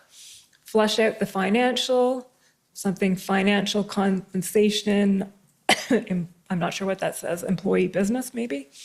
Then public safety, feels organized, Ambassador Bridge stretches OPP, incremental success, OPS, working in incremental way, small, okay, and then we just scroll down a little bit more to what I'm actually looking for. Clerk, we need to take this over. Do they know what this means? So I understand that during this time you were having regular calls with various colleagues within the federal government. Can you explain to us, do you recall this conversation? So I don't know whether Michel Duhaime himself was at the DMOC meeting. I was not speaking to RCMP colleagues or a broad selection of colleagues working in the national security and intelligence public safety space on the 8th. That really started on the morning of the 9th for me after I heard the readout. So I think maybe the date, if I'm not wrong. Maybe it's the 9th? I think it might be the 9th. Okay. I certainly was at a meeting at 8 o'clock in the morning on the 9th, which was a DMOC. So it's not unreasonable to think that the commissioner of the RCMP, either she was there and brought Mr. Duhaime with her, or he was attending for her. Either one of those two things is possible. So these are probably Mr. Duhaime's notes from the DMOC call. I never had a one-on-one call with Mr. Duhaime. Okay. So it would have been sense. in the context of a broader meeting. And it looks like from what you have read that if PS is in fact the public safety, that there was others there as well. Let's talk about what the meeting was about. So having heard the readout from the SSE meeting on the 8th, I should add as well, there was a debate in the House of Commons on the 7th of February, if I'm not wrong, on the convoy situation. Parliamentarians, members of Parliament can trigger a debate if they wish, and I gather the Speaker assented to that, and so there was a debate. So there was rising levels of concern, that was obvious, and we heard this from the SSE committee as well, and so I went to the DMOC meeting, which was taking place at 8 o'clock in the morning on the 9th, and my purpose there was really to do a couple of things. I was there to make sure that I was hearing firsthand from deputy ministers and agency heads who have responsibilities in this area, who had been meeting with the National Security Intelligence Advisor through the days previous to that on their assessment of the situation. And I wanted to provide my direction to them as the senior public servants that, in my view, this was a very serious situation, that we had rising levels of questions from federal ministers who were asking, how is this going to end? What can we do? And so my commentary at the meeting, I think I was at 2 DMOCs on this day, as a matter of fact. Certainly at the first meeting in the morning, my objective, my intention was to try to say to my deputy minister colleagues, we have to leave no stone unturned. We have to make sure that we are looking at every power, duty, every authority we have, every resource we have, to make sure we are bringing the full power of the federal government and its resources to try to help those who are frontline responsible to manage this situation. I'm not an expert in any of these domains. I would be conveying, like, we've got to get on this, and we've got to use, like, this. I think you heard the expression this morning, you know, this is an all hands on deck. I don't know why we use naval references, but all hands on deck situation. And I would have been saying all hands on deck, no idea too crazy. Let's look at absolutely everything. Let's look at every law we have, every resource we have, and including in that, what would it mean? You know, how does law enforcement actually, like, how do the structures work? Who's responsible for what? You know, if it gets beyond the capability of one particular, like a local police force like the Ottawa Police Service or the RCMP acting in its local capacity, say in Coots, you know, what happens then? Where does it go from there? Who takes over from that? How does that all work? How does the jurisdiction work? Where do the responsibilities work? So this is not my direction to the extent that there was any direction was to let's get on this work. We need to get this work done. And I think you heard a lot from Ms. Bogden this morning about then what she was doing the whole day long to try and collect up this information. But that would have been my intention. I didn't tell people what to do. I was asking, we've got to get this work done.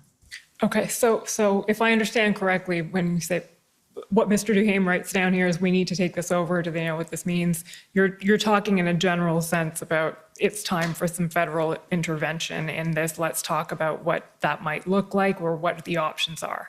I'm not sure I had reached the conclusion it was time for some federal action. It was certainly the case. It was time to consider, to be ready to respond. I think the other thing is, if you cast your mind back to kind of the public environment at that point in time, this was all happening in Ottawa, a lot of it on Wellington Street. If you were looking at the coverage in the media, you were seeing the Parliament buildings behind it. So there was a lot of questions being asked of federal ministers. What are you doing? What are you doing? What are you doing? And so certainly we had the sense coming out of the meeting on the 8th, they were impatient to know what they could do. And that was my direction to the town at this meeting is go and figure this out. What can we do? Be as creative as you can. Really think outside the box. Okay, and we saw this morning, Mr. Clerk, you can take those notes down. Thank you. We saw this morning that Ms. Bogden put together sort of a list of the pretty much wrapped up a lot of the discussions that had been had over the previous 2 weeks about strategic enforcement strategies, financial options, et cetera, et cetera. That's something she sent off a draft of some point on the 9th, and then I think at 3 o'clock in the morning on the 10th. So we've looked at that, and you mentioned, I'm just going to take you back to your conclusion before, that at some point in all of this, you formed the conclusion or gave the advice to the Prime Minister that it was time to convene an incident response group. So perhaps I can say, in addition to that meeting with deputy mayors, there was another meeting with deputies later in the day. I think if you'll hear from the Prime Minister, excuse me, and ministers next week. But in addition to what the public service was doing, and outside of these official kind of cabinet committee meetings and daily ministerial briefings, the Prime Minister was also speaking to his ministers, either one at a time or in small groups, in more informal conversations, getting his own direct kind of what's happening, brief me on this, talking to his own team. He'd been talking to mayors, he'd been talking to other stakeholders. And through the day on the 9th, as he was talking to his ministers, a number of which of those interactions I was party to. I'm not always, but a number of those, certainly conversations with the Minister of Public Safety, Minister Mendicino, and the Minister of Emergency Management. Preparedness Management? I can never remember. Minister Blair, thank you. You could feel that, we were moving to it felt to me like we were moving to a place that we had to be ready in case ministers and the Prime Minister actually wanted to look at what our options are to be able to act. And so as the day turned over from 9 to 10, I certainly formed the view that I believed it was time for the Prime Minister to convene the incident response group. There was another informal call amongst Prime Minister and ministers that morning, and after that, I gave my advice, and the Prime Minister accepted it and chose to have a meeting, an in-person meeting, which was unusual at the time, because of course we were still working remotely. But given the stakes of what we were talking about and the nature of the situation we were dealing with, my advice was I thought it would be important to have an in-person meeting, and we did that at an off-site. Okay, maybe I should have asked you this, or to put it this way to begin with, but to the extent you can you walk us through the chronology then of what happened on the 9th and how we got to the 10th? I guess I can try. Certainly what I saw, the parts that I would be part of, I was part of a deputies ministers meeting in the morning. I would have had various conversations, either individually or with in small groups with Privy Council office officials or other deputy ministers and senior officials through the course of the day. I may have spoken to, I can't remember exactly, the Prime Minister's office. I certainly was part of a meeting that the Prime Minister had, as I said, with Ministers Mendicino and Blair, as well as other members of the PCO and the Prime Minister's office, and I believe their staff. I don't know whether there were any other senior officials from outside of PCO in attendance. There was a second meeting of the Deputy Minister's Operational Committee on the 9th. When I came to work, or got up for work on the 10th, I was, one of the first things I had was a email from Ms. Bogden with the results of her overnight work, not a practice we like to encourage in the PCO, but very dedicated, and came up with, kind of pulled together everything that basically I had, all the product of the work that I had tasked on the 9th, and we were in the morning of the 10th. There was another informal conversation, and then there was an IRG in the afternoon. Okay. And can you tell us, so the Prime Minister accepted your advice to convene the IRG and then did so. Can you tell us about that first IRG meeting? And I'll just, sorry, was there something to, Madame Drouin, si jamais vous voulez ajouter quelque chose, s'il vous plaît, allez-y.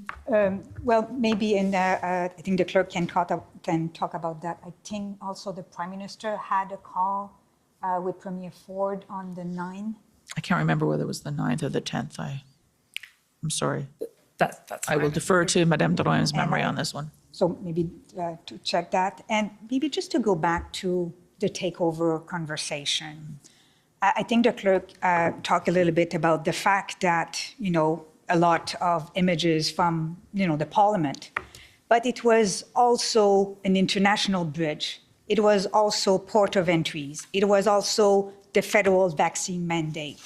So all the indicators were towards, it is, the federal government is owning the situation. And yet on the ground, RCMP, for example, didn't have jurisdiction on Wellington Street. We don't have jurisdiction on routes that brings you to the bridge. So it feels that we owned it publicly, but we didn't have jurisdiction to address the situation. So asking ourselves, what can we do to have jurisdiction and really to support, on top of, supporting municipalities, supporting provinces, but that was also the type of questions we were asking ourselves. We knew that there had been a lot of conversations going on between our colleagues in other departments, transport, public safety, RCMP, CBSA, with their provincial territorial counterparts, in some cases with local and municipal counterparts.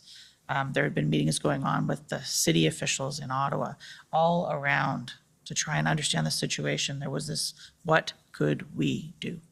That was I think as we were going into now the third weekend, we were really feeling kind of a crescendo escalation, although the situation changed from day to day and the sites changed from day to day. That's fair. And yet we've heard a lot of evidence this week about exactly that, sort of what the conversations that have been going on between counterparts in various levels of government, et cetera. So we're pretty well caught up on that.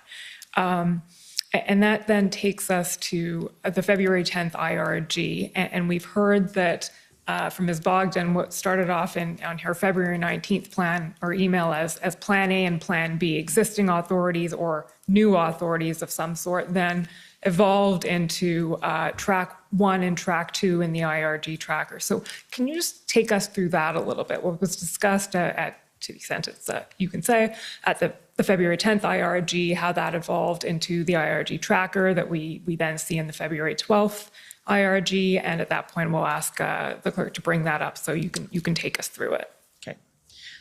Would it be helpful for me to just, I don't know whether you talked about what the incident response group is with Ms. Bogden this morning. Always helpful to have a reminder. Okay, I'm happy to do that. So the incident response group is a committee of cabinet. It is usually chaired by the Prime Minister, although it can happen without the Prime Minister. These ones did not. They were all chaired by the Prime Minister. They include a collection of ministers that are necessary to deal with either a national crisis, an emergency that could happen in Canada, it could happen outside of Canada, but affect either Canadian interests or Canadians.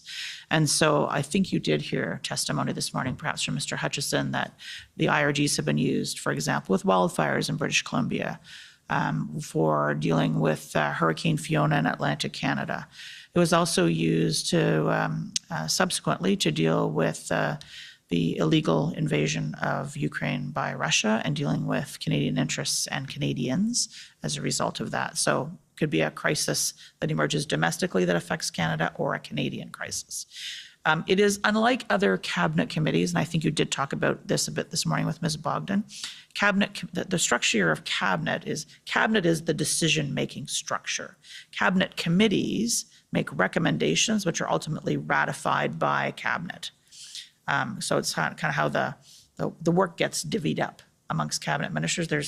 Because there's a lot of decisions that get taken, kind of more thorough deliberation, and then they come to cabinet for final deliberation and decision making.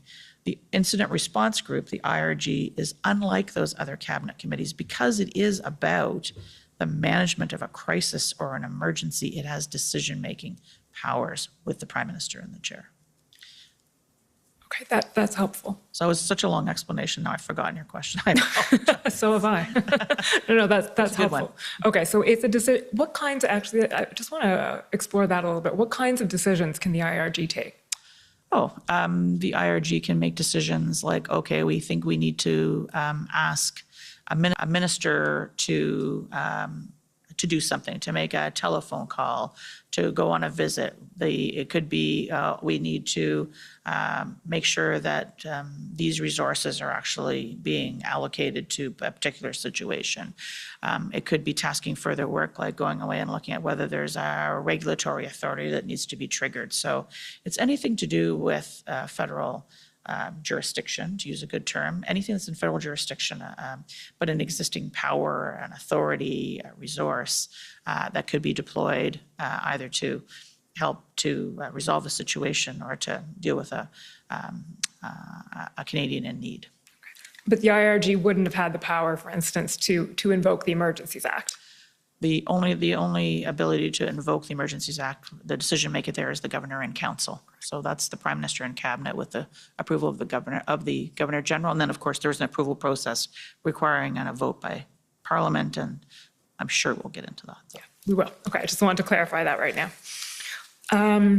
Okay, so then can we pull up, Mr. Clerk, ssm.nsc.can 60214?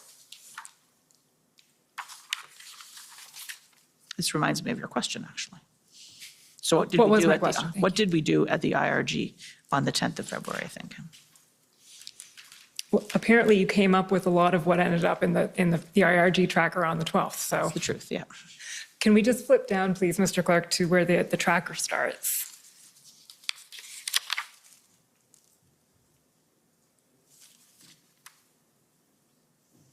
There we go.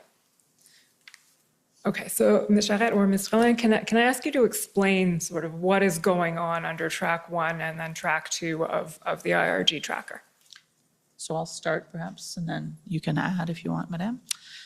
So this goes back to the kind of track 1, track 2, goes back to the conclusions of the IRG meeting on the 10th of February, where the Prime Minister heard from a variety of senior officials on what the situation was, their kind of overview of the situation, the threat and risk assessment from the NSIA, from agency heads. Then he turned to his ministers for their view of the situation, who they'd been speaking to, what was happening, what they thought needed to be done. And coming out of the meeting on the 10th, in the way the conclusions of the meeting and the tasking coming out of that meeting was, there was 2 tracks of work to be done. Track 1 was everything that could be done within existing authorities, existing jurisdiction, although it may take new resources to do those things. What's everything that we could do within the existing set of powers, duties, and functions under the law? And then track 2 was, are there new instruments that we might need? Are there new legal authorities that we might need? So this looks to me like what we would have tabled. I think this is true. This is what we would have tabled as a supporting document and input to the deliberations of the IRG as the results of the work that had been done since the meeting on the 10th.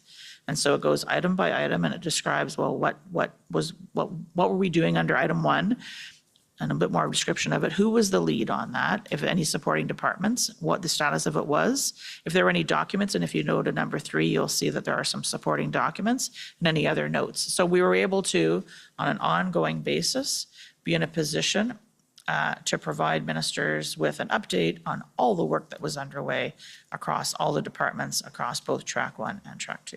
Okay, and if we just. That's perfect. Maybe just one thing to add, and I think Jackie covered that a little bit this morning, but those options or suggestions or area of work, were at different stage of their analysis. You know, some were at the really early stage, and then we found out that, you know, for example, blocking the cell towers. I think you see that elsewhere in the IRG. That was something that we look at, was just not feasible. We stopped that initiative. So we look at many things, but here you don't really see how in-depth is the analysis on each of one. Okay, so it's not clear from looking at this document what stage the analysis is at for these various steps. It can be an idea, or it can be something that is very fruitful. Yeah, and they're all of different sizes. I mean, establish a clear leadership table. That's a relatively simple thing to do. And you see daily DMOC schedules. Some of the others are a lot more complex, complicated, and involve a lot more parties to do. Mr. Clerk, if we can just scroll down a little bit, see what else is on this. Okay, we see the famous action. The tow truck strategy. We've heard a lot about tow trucks. We've heard a lot about tow trucks, more about tow trucks than we ever thought we'd know. We also see there, and I'll just get you to comment on this briefly because we did canvass it with Ms. Thomas, but item number 4 there says identify immediate measures to close the intelligence gap. Is there anything you'd like to, well, I suppose you didn't necessarily hear all of the NSIA's evidence, but she spoke at some length of the social media intelligence gap and the difficulty of the federal government in collecting the kind of information that may have been of assistance in this situation to it. Is that something that you personally observed as well? Would that apply to you as well? I would say that, again, context matters here. We were the 12th of February, and as this tracker was being put together, we had a situation that was moving very quickly. There was a lot of inputs of information. We had very organized ways to get information through some of the agencies, and a lot of that fed in through the National Security Intelligence Advisor, through organizations like the Integrated Threat Assessment Center, which operates as part of CSIS. What it felt to us at the time, and I think as the time went on, we both found out some things that told us we didn't have a gap. Some people knew things, it's just we didn't have necessarily a way of sharing all the information. So I would say, as you read here, the intelligence gap, and it goes on to specify open source, non-criminal, non-terrorist. So we thought we knew law enforcement was collecting up intelligence, wasn't necessarily sharing it with us, nor necessarily should they have, because it was operational information. Terrorists, that would have been specific agencies that were collecting that. But it felt to us when it came to open source, and that there were things happening, particularly in the online space and through earned media, that perhaps we didn't really have a full 360-degree view on. And I would comment here that one of my observations is that on the public service side, we don't tend to be as skilled and as literate. I'm making a huge generalization here, but stick with me. We don't tend to be as skilled or as literate in the use of social media as the team that supports ministers and the Prime Minister on the political side. That's very much kind of in their wheelhouse, and we don't tend to do as much of that. And so even going back before convoys and back to kind of through the election and afterwards, I would find myself on occasion hearing the Prime Minister's office staff, Ms. Telford and others, talking about things that they were seeing on social media that I wasn't seeing and I wasn't necessarily hearing or picking up. Those wouldn't have been the same places I would get information. They would be the normal kind of inputs that I would receive. And so as we sat, and this is one of the interesting things about the incident response group, unlike other cabinet committees, ministers, the Prime Minister at the table, but senior officials are also at the table able to participate in the conversation. Normally in cabinet or cabinet committees, officials are there and we're called on to speak. We don't kind of participate in the conversation. But given the situation we were faced with, everybody was kind of trying to workshop this together. What could we do?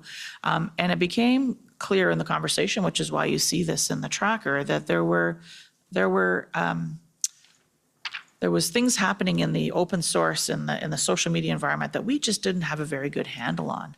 And so that was one of the things, like, how could we close that gap? How could we figure that out better? And I think you see products later that we have attempted to actually try to figure this out. That's helpful. Now, if we can just scroll down, Mr. Clerk, to track 2. I think we can sort of put track 1 away. We've heard quite a bit about what was going on under track 1. Track 2. You'll see that the first sort of item there is assess utility of other tools that do not require invoking the Emergencies Act, e.g. the National Defense Act. Now, I appreciate that the rest of that is solicitor-client privilege redacted, but is it fair to say that there were options other than the Emergencies Act being considered in some ways? Yes, we were looking at standalone legislation. We were looking at authorities under other legislation, standalone legislation that could have been done in the financial area. I think, for example, you may have heard some of that yesterday from the Department of Finance, Mr. Sabia, and the Department of Finance colleagues, or the Emergency Act, which is really a legislation of last resort. So were there other things that could be done, other legislative steps that could have been taken? But I'd say that we were trying to do this, not so much inventing legislation, but trying to understand the nature of the gaps, and therefore what would be the solutions to try to fill those gaps, as opposed to kind of think up, new legislative solutions on the spot. Okay, so the gaps drove the solution. Yeah, exactly. Okay. Right. I can give you maybe another example. I'm sure you have seen in our documents that at some point we were looking at the definition of trade corridor. Yes. So that's one of the things we were looking at. Do we have regulation powers somewhere where we can come and define what is a trading corridor and then have jurisdiction in trying to do something? So those were the type of things we were looking at under this rubric.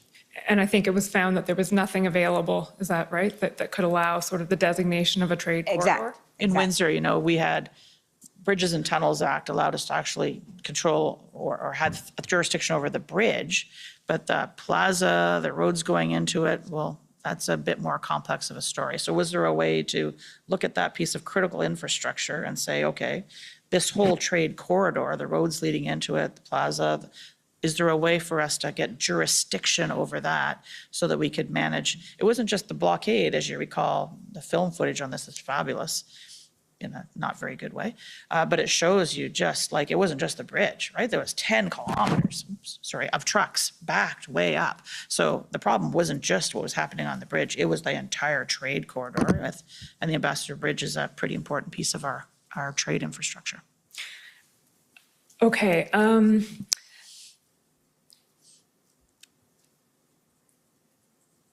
Sorry, I'm trying to figure out how to bring us to the next topic without going too far into it. At the end of the February 12th IRG, so we'll put away this document for now. That sort of brings us to what is a critical time in the chronology of all of what was transpiring, February 13th. Yep. And what I'd like you to do, if you can, is walk us through. I understand that was a very packed day. DMOC, IRG, cabinet, maybe another DMOC somewhere in there.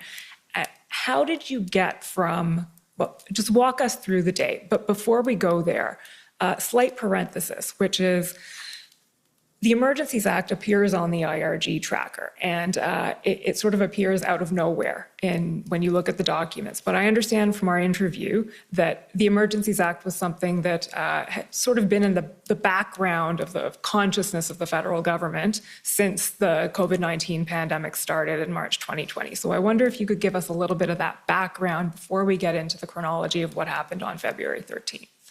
So maybe we'll do this as a tag team because Madame Drouin was there in March of 2020 and I wasn't. And then when I could kind of pick it back up in February 2022. Is that right? Okay.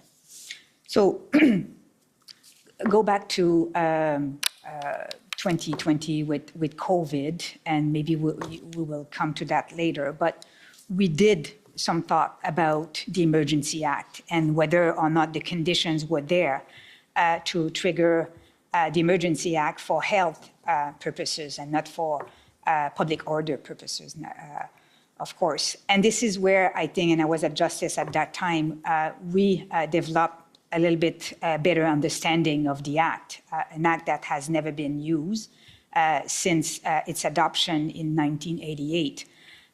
So we developed a little bit a better understanding on how it operates, what is the oversight mechanisms, the House, the Joint Committee, this inquiry, the consultation with the PT, so all the necessary steps to invoke. So this is where I think we develop a little bit more agility with the Act. But coming back to the convoy, from my perspective, the real first time where we start thinking about that was really after the DMOC of February 9, when, you know, as a group, we said we need to look at all potential options.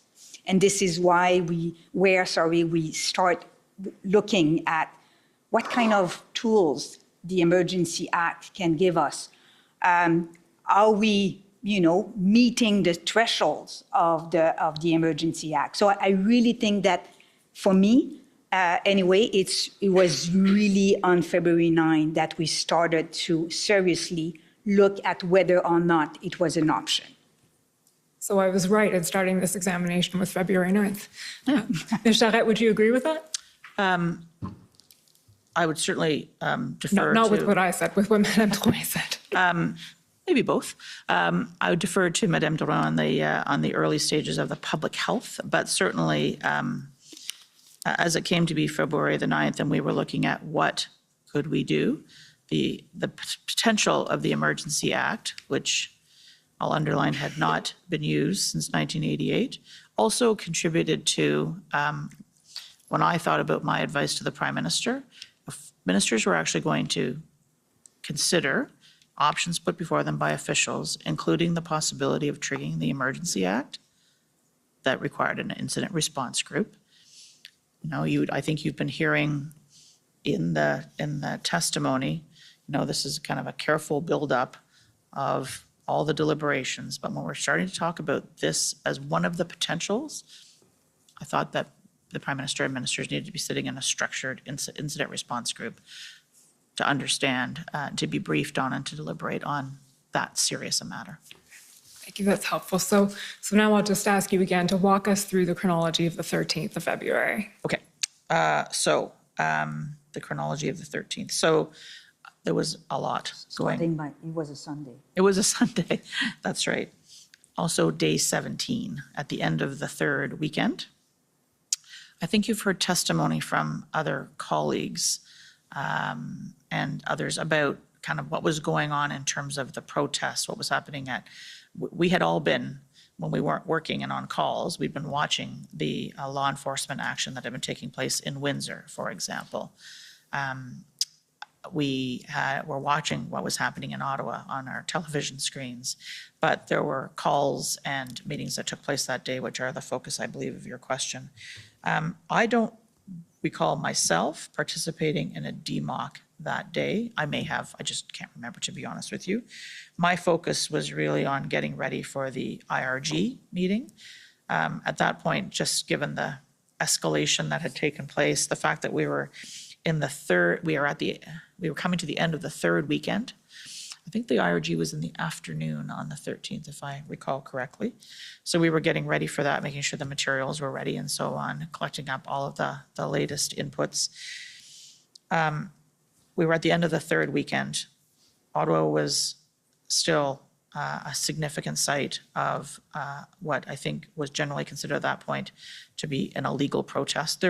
Make no mistake, there were people who were there for a lawful protest, but at that point, the totality of the situation in Ottawa was an illegal protest, an illegal blockade. And what was going on in Windsor, and we saw the size of the effort that was required to bring Windsor under control and the duration of the effort that was required. That took days to de-escalate and to eliminate, to get to a point where that situation was settled and the port of entry was able to open, but we didn't know how long that was going to be sustained. So all to say, it was a serious set of circumstances. Other ports of entry were kind of on and off. The situation was quite volatile. So at any point in time, there were lots of different inputs. We went into the incident response group in the afternoon of the 13th of February, and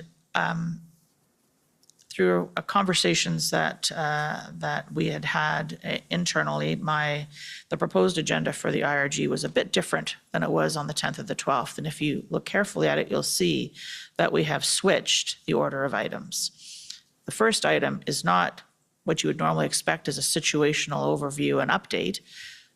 Ministers and the Prime Minister had been meeting on the 12th, they'd been meeting on the 10th, they'd been getting this constant feed of information. So the advice to the Prime Minister was to turn at that point immediately to, given we were at the end of the third weekend, we still had a very challenging and I believe the conclusions we had were a dangerous situation, complex, volatile situation. What were the options?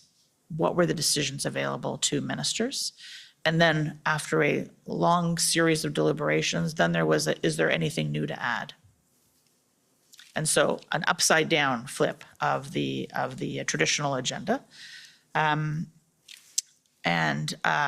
conclusion coming out of that incident response group was the Prime Minister was convening the cabinet on the evening of the 13th of February, a virtual cabinet call. Luckily, we had that secure video capacity to do that, to consult with his cabinet on the overall response. And at that point, I think I'm allowed to say, of course, including the invocation of the Emergency Act as one of the decisions, the potential decisions to be considered by Cabinet. Okay, so the outcome of the IRG in the afternoon was it's time to convene Cabinet to consider options, including potentially invoking the Emergencies Act. That's correct. Okay, and then that evening is when that Cabinet meeting took place. That's correct. There's a few questions we want to ask you about what information Cabinet had at hand in that, at the end of that day, if I can put it that way. So there's some specific questions, and we'll go through them one at a time. They're items that have come up in the last 2 weeks of hearings, or the last maybe more than 2 weeks of hearings. Mr. Clerk, can you pull up OPS 3014566?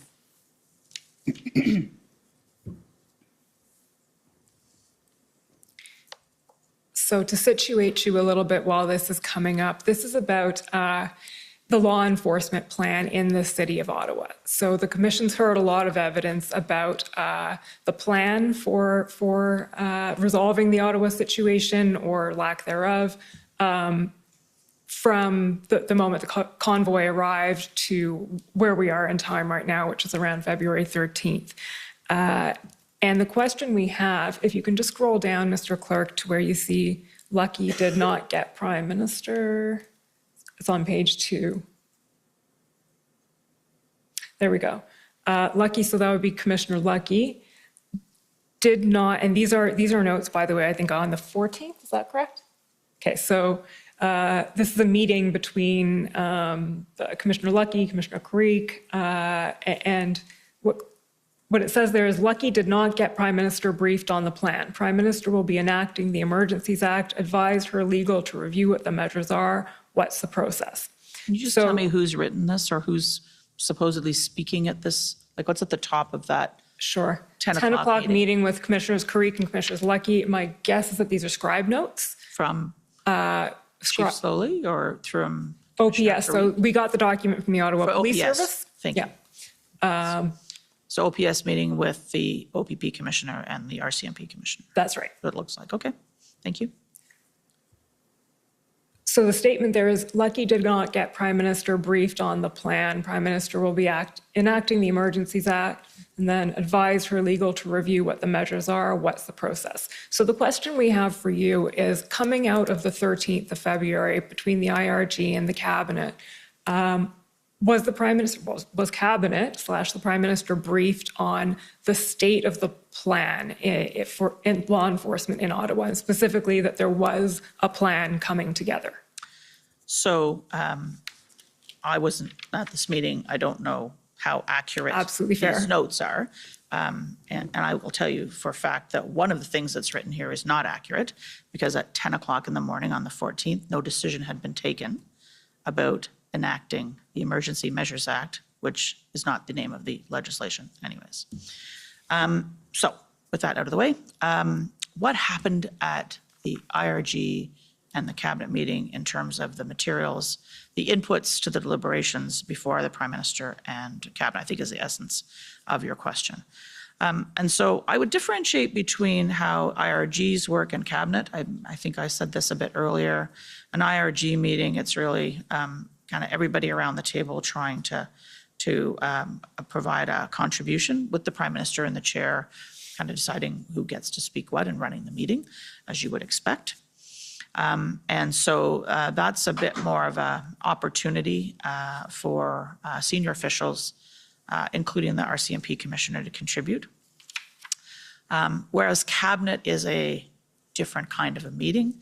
It's a more structured, formal meeting. The Prime Minister runs it. It's tradition that ministers speak and officials only speak if they're called on by the Prime Minister.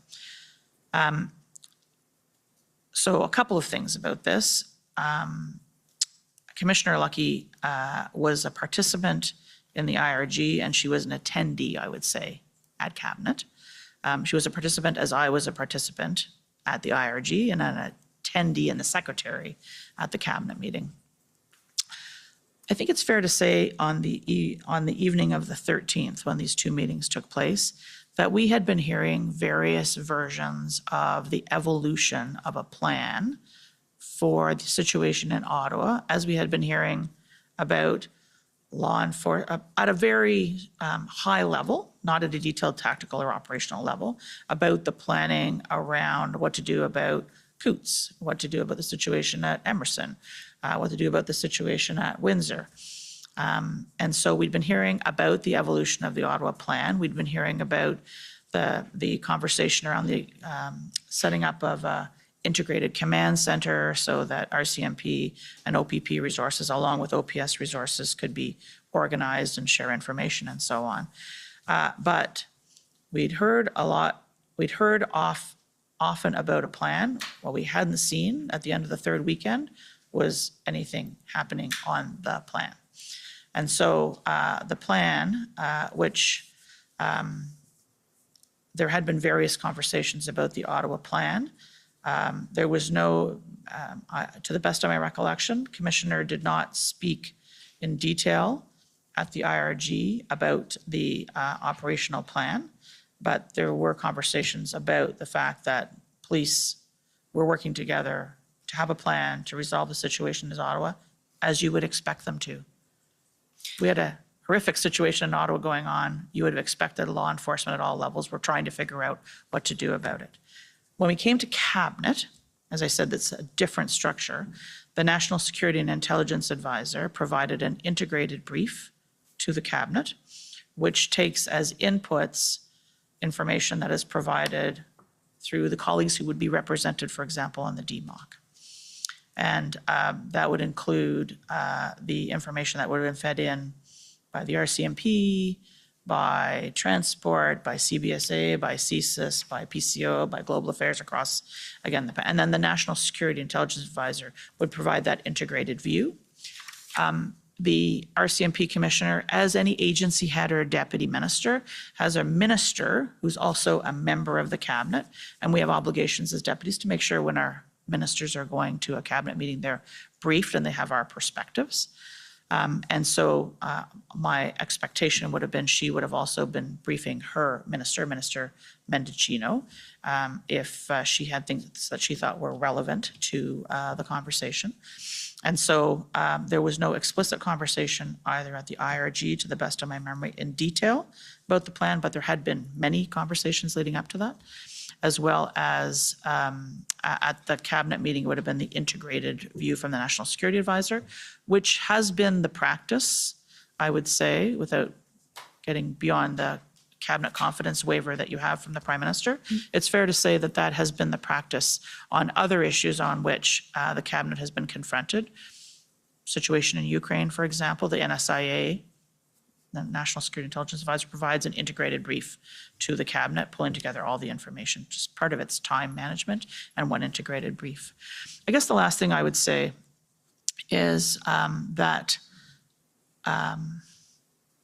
Commissioner Lucky, as the head of the RCMP, I recognized as the clerk of the Privy Council that as the person who is in charge of the RCMP, there might be times when the RCMP commissioner may have information that she did not want to provide in front of a large room of people, whether that's ministers or officials, for whatever reason, sensitive information.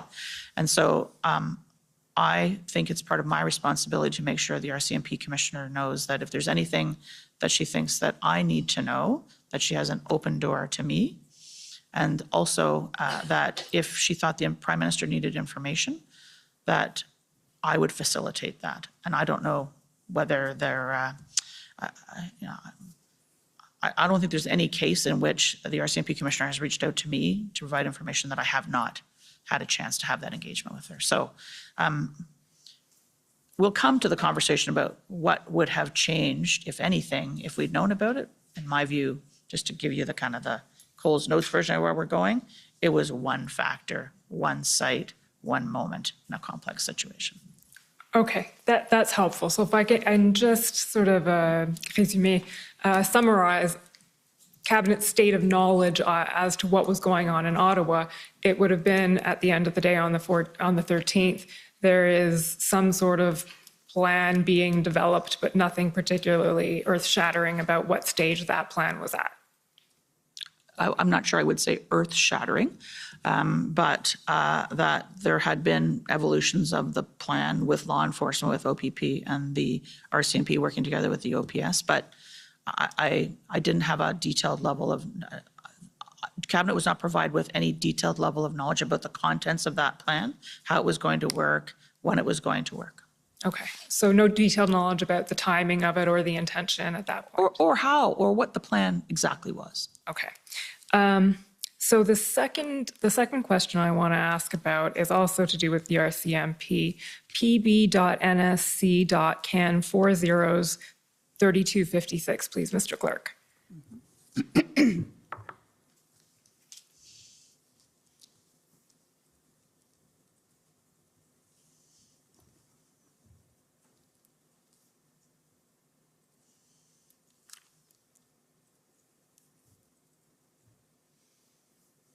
So to situate you, this is an email from Commissioner Lucky to Mike Jones, Chief of Staff of the Minister of Public Safety. The timestamp on it is it's the Greenwich Mean Time thing, so it's midnight minus 5 hours. Okay. So 7:47, shortly before the cabinet meeting that took place, I think, at 8 o'clock or 8:30 on the evening of the 13th, 8:30, I believe. Okay. And if we just scroll down, so she's putting together what's called her EM list, emergency measures list. And then if we scroll down to the very end of the email. Can you back up for just one moment, please? Yeah, of course. Sorry, just to remember, I want to remember something. Okay, thank you. Okay, we scroll down to the very end of it. Sorry, just there, Mr. Clerk. This said, I am of the view that we have not yet exhausted all available tools that are already available through the existing legislation. And then she says there are instances where charges could be laid under existing authorities. And then the Ontario Provincial Emergencies Act, just enacted, I think that had been enacted on the 11th. Yeah. That's right, will also help in providing additional deterrent tools to our existing toolbox. So my question for you is, was that something that was conveyed at either the IRG or more importantly, the cabinet meeting that evening, that the RCMP had flagged that there, in their view, in Commissioner Lucky's view, there were still available tools? I think in the conversation around the management of the situation, including the invocation of the Emergency Act, it's fair to say that Cabinet was briefed that there were tools and authorities in many organizations that had not been fully deployed, including in the RCMP. Think about the situation facing law enforcement on this third weekend. You know, they'd just been through the situation in the RCMP, along with OPP and Windsor Police Service, managing a significant situation in Windsor. They had this very difficult situation in front of them in Ottawa. RCMP was managing Coots. There was a lot on the plate of law enforcement. It's a very difficult job at the best of times, and these were not the best of times and very difficult conditions. And so that our police said that there were existing authorities. We knew that there were existing authorities that hadn't been fully used. There were trucks parked on Wellington Street.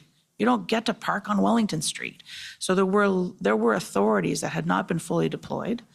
They're from municipal all the way through to criminal code, as the commissioner indicates here. You would expect that the police were continuing to look at every available tool that they had to be able to deal with the situation. And so I can tell you that to the best of my memory and my recollection, Cabinet were informed that, yes, there were tools and authorities. Track 1, to go back to the tracker, there were track 1 that hadn't been fully deployed, but the question was whether or not they were going to be adequate to be able to deal with the totality of the situation. That, I think, was the matter before ministers. Can I add something on this? As the clerk said, yes, some tools were used unsuccessfully, unfortunately. Some haven't been tried, but the situation was still there. At the same time, I think it's in a way reassuring that a commissioner, head of the biggest law enforcement agency, is still wanting to use her tools. You still have confidence in her teams to do something. Can you imagine if we have waited for the commissioner to say, I'm overwhelmed, it's over, I can't do that? So we wouldn't have been in a situation of threat. We would have been in a situation where the threat would have materialized. That's helpful, and that I think that will come up a little bit later on when we discuss the eventual decision that was made. So, Ms. Charette, you pointed out that at the end of the 13th, no decision had been made, you said, to invoke the Emergencies Act. That is correct. The decision was for the Prime Minister to convene First Ministers' meetings to consult the leaders of the provinces and territories on the situation, to brief them and to discuss with them the possible invocation of the Emergency Act. Okay. There are actually two more bits of information that I want to ask you about briefly, but I think they will go pretty quickly, and there may be others who take up these points as well. But the first one is, I don't think I need a reference for this one, but was Cabinet aware that CSIS had assessed that there was no threat to the security of Canada under Section 2 of the CSIS Act coming out of the protests? Make sure I've got this straight, how I explain this. Cabinet was aware that CSIS had not assessed a threat to the security of Canada necessary to trigger their authorities under the CSIS Act. To the best of my knowledge, to this day, there was no CSIS investigation of the protest, which is what Section 2 of the CSIS Act is about. It is about triggering CSIS to use their authorities. They see a threat to national security by a person or a group that would cause them to seek a mandate to actually launch intelligence gathering activities. Okay, that was not the case. Okay, and we'll come back to that in some detail. Again, I just wanted to make sure that the fact that David Vigneault had expressed that view that you just articulated was before Cabinet. The CSIS assessment. The CSIS assessment and that legal assessment was before Cabinet. Okay.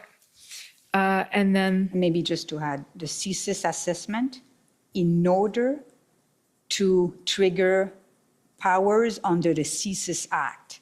So their assessment for the purpose of CSIS Act, not their assessment for the purpose of the Emergency Act. Yes. Okay, that's fair, and we'll come to that.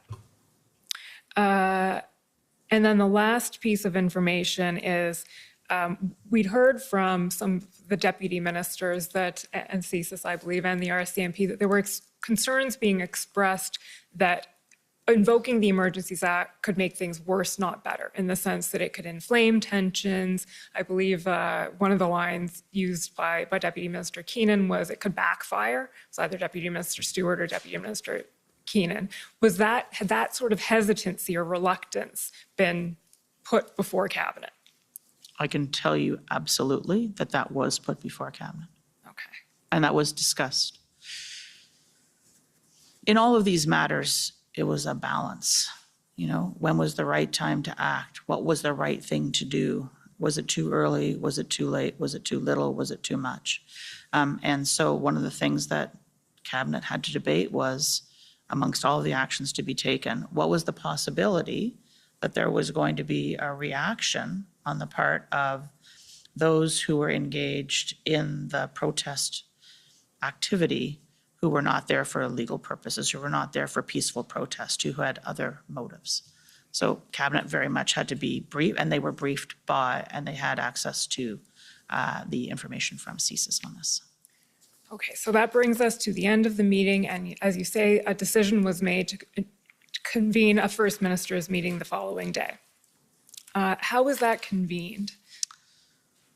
So I believe there may have been other conversations that happened that night between the Prime Minister and his parliamentary caucus, but Public Service is not part of that. So there we go.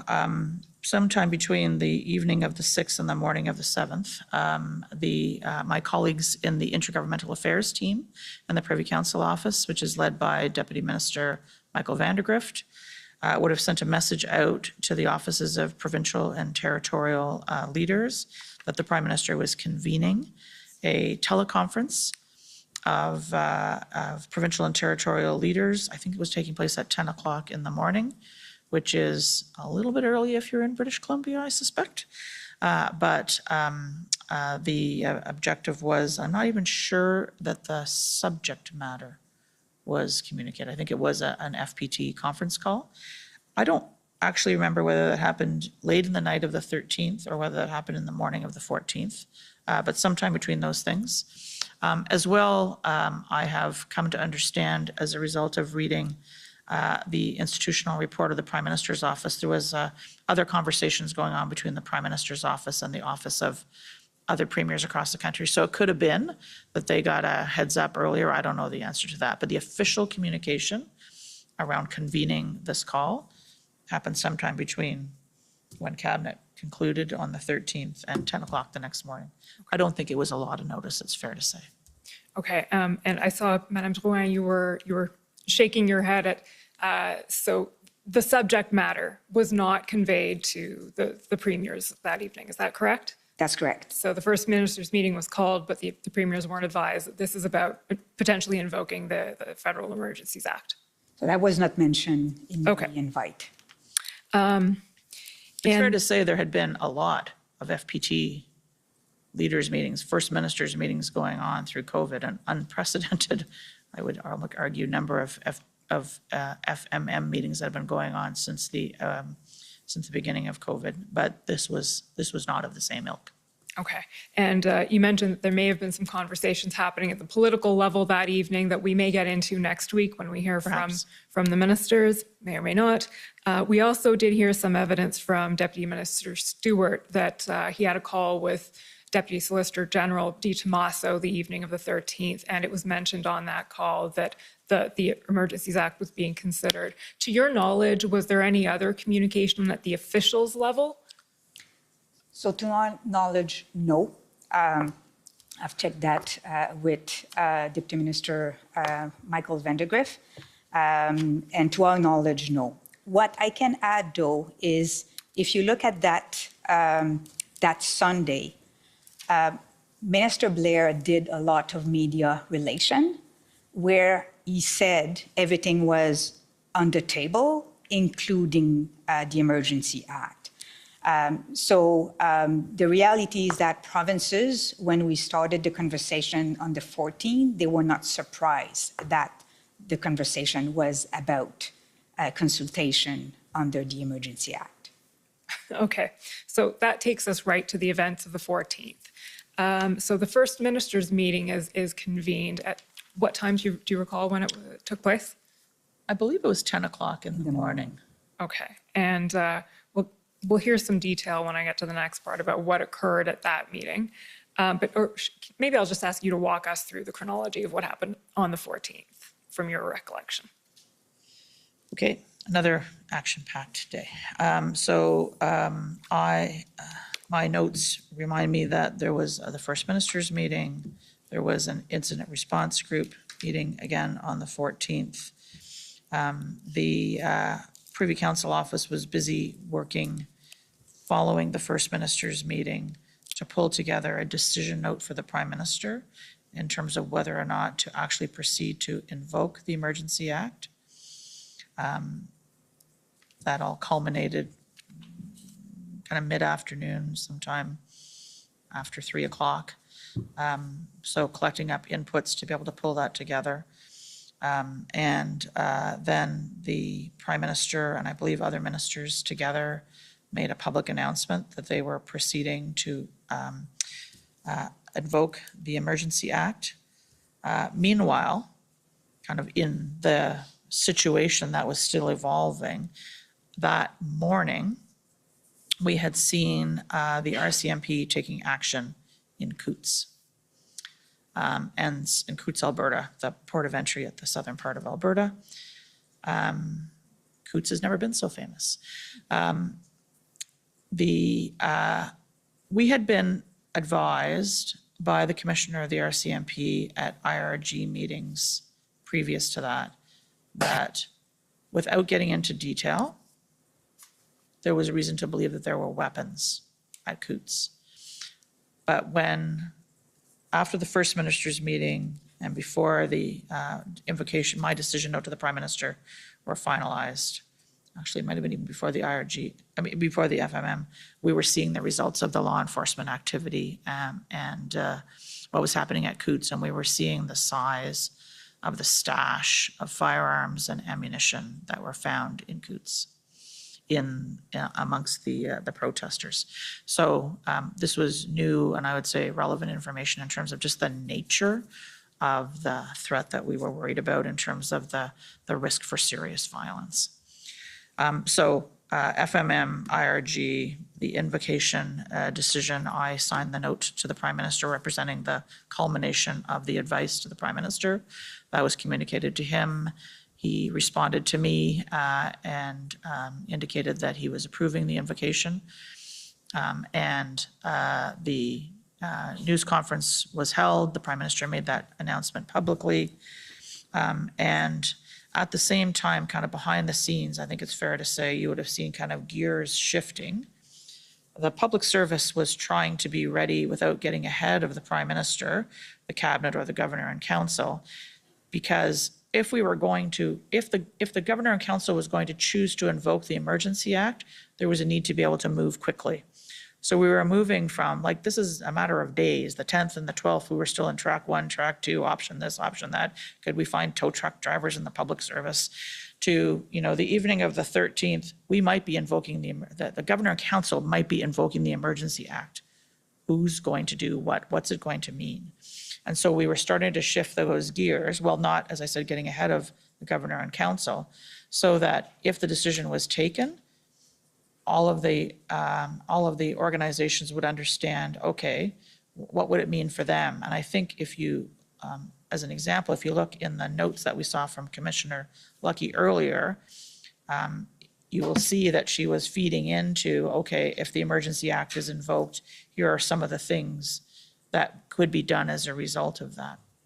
So the public service behind the scenes, the agencies, the departments were trying to be ready in the event that it was invoked, because we knew we wanted to be able to move quickly. This was a crisis. This was an urgent situation, to be able to use whatever powers and authorities were going to be given through the Act and the orders pursuant to the invocation of the Act, because we knew we were it was urgent. We had time-limited, targeted powers here. How do you move very quickly? And so that was kind of going on behind the scenes. So as the Prime Minister then made the public announcement, I would say the public service shifted to, okay, so now we're in the business of invoking the Act, and here's what we have to do to make that happen. At the same time, we talked about a little bit about the FMM. I suspect you may want to come back to that. I don't know. Officials continue to talk to their provincial and territorial counterparts, including the Deputy Minister of Intergovernmental Affairs with his colleagues. Madame Drouin, I think, participated in some of those calls. It was happening by what I would describe as sector deputies, kind of talking to their counterparts. Here's what this is going to mean. Here's what, and to maintain that kind of open back and forth communication. As the invocation was being announced and we were moving into kind of that new phase of with the Emergency Act. Okay, so just to get the chronology straight then that day, First Minister's meeting happens. I think you said an IRG happened, but is it possible that that's misremembering? Yes, it's quite possible. Okay. Or miswriting down on my little calendar here. It may be that there's no 14th. I think we have gone from 13th pre-cabinet to the 15th. Because the 14th was decision day. That's quite possible. That's right. We know that there was an IRG, or there was a cabinet meeting on the 15th, I believe. That's correct, yes. Okay, so A regular First cabinet Minister's meeting, following the first minister's meeting, you provide advice to the prime minister. Correct. And you advise, and we're going to look at this in some detail in a moment, you advise that the time has come to invoke the Emergencies Act. Okay, and then the public announcement happens? That's correct. Okay, so Sorry, I advise, the prime minister decides, and then the. I forgot that step, yeah. The prime minister I'm kind of decides. fussy about that stuff, so. Okay, so can we pull up what the invocation memo, as it's known, ssm.nsc.can 403224.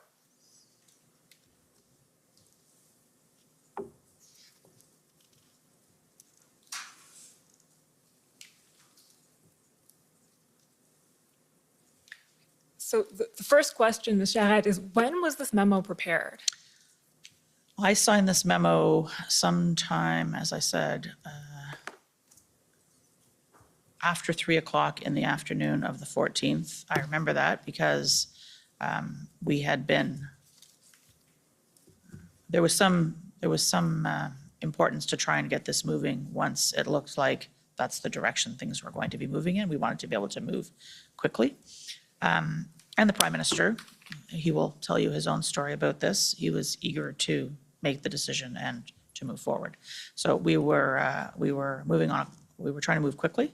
The actual memorandum, which goes to many pages and has tabs associated with it, was being worked on, and pieces were being pulled together even as we came out of cabinet the night of the 13th. And through the day on the 14th, and pieces being added to it. The conclusions of the FMM, for example, there's a paragraph in this decision note. This is the kind of decision note we would send to the prime minister. I would send to the prime minister, kind of capturing all of what we thought was necessary, pulling it all together in one spot, the culmination, as I would describe it, of the public service advice to the prime minister on the decision as to whether or not to invoke this legislation. And so just around sometime after 3 o'clock in the afternoon, I think there's a timestamp somewhere about when my office would have sent it to the prime minister.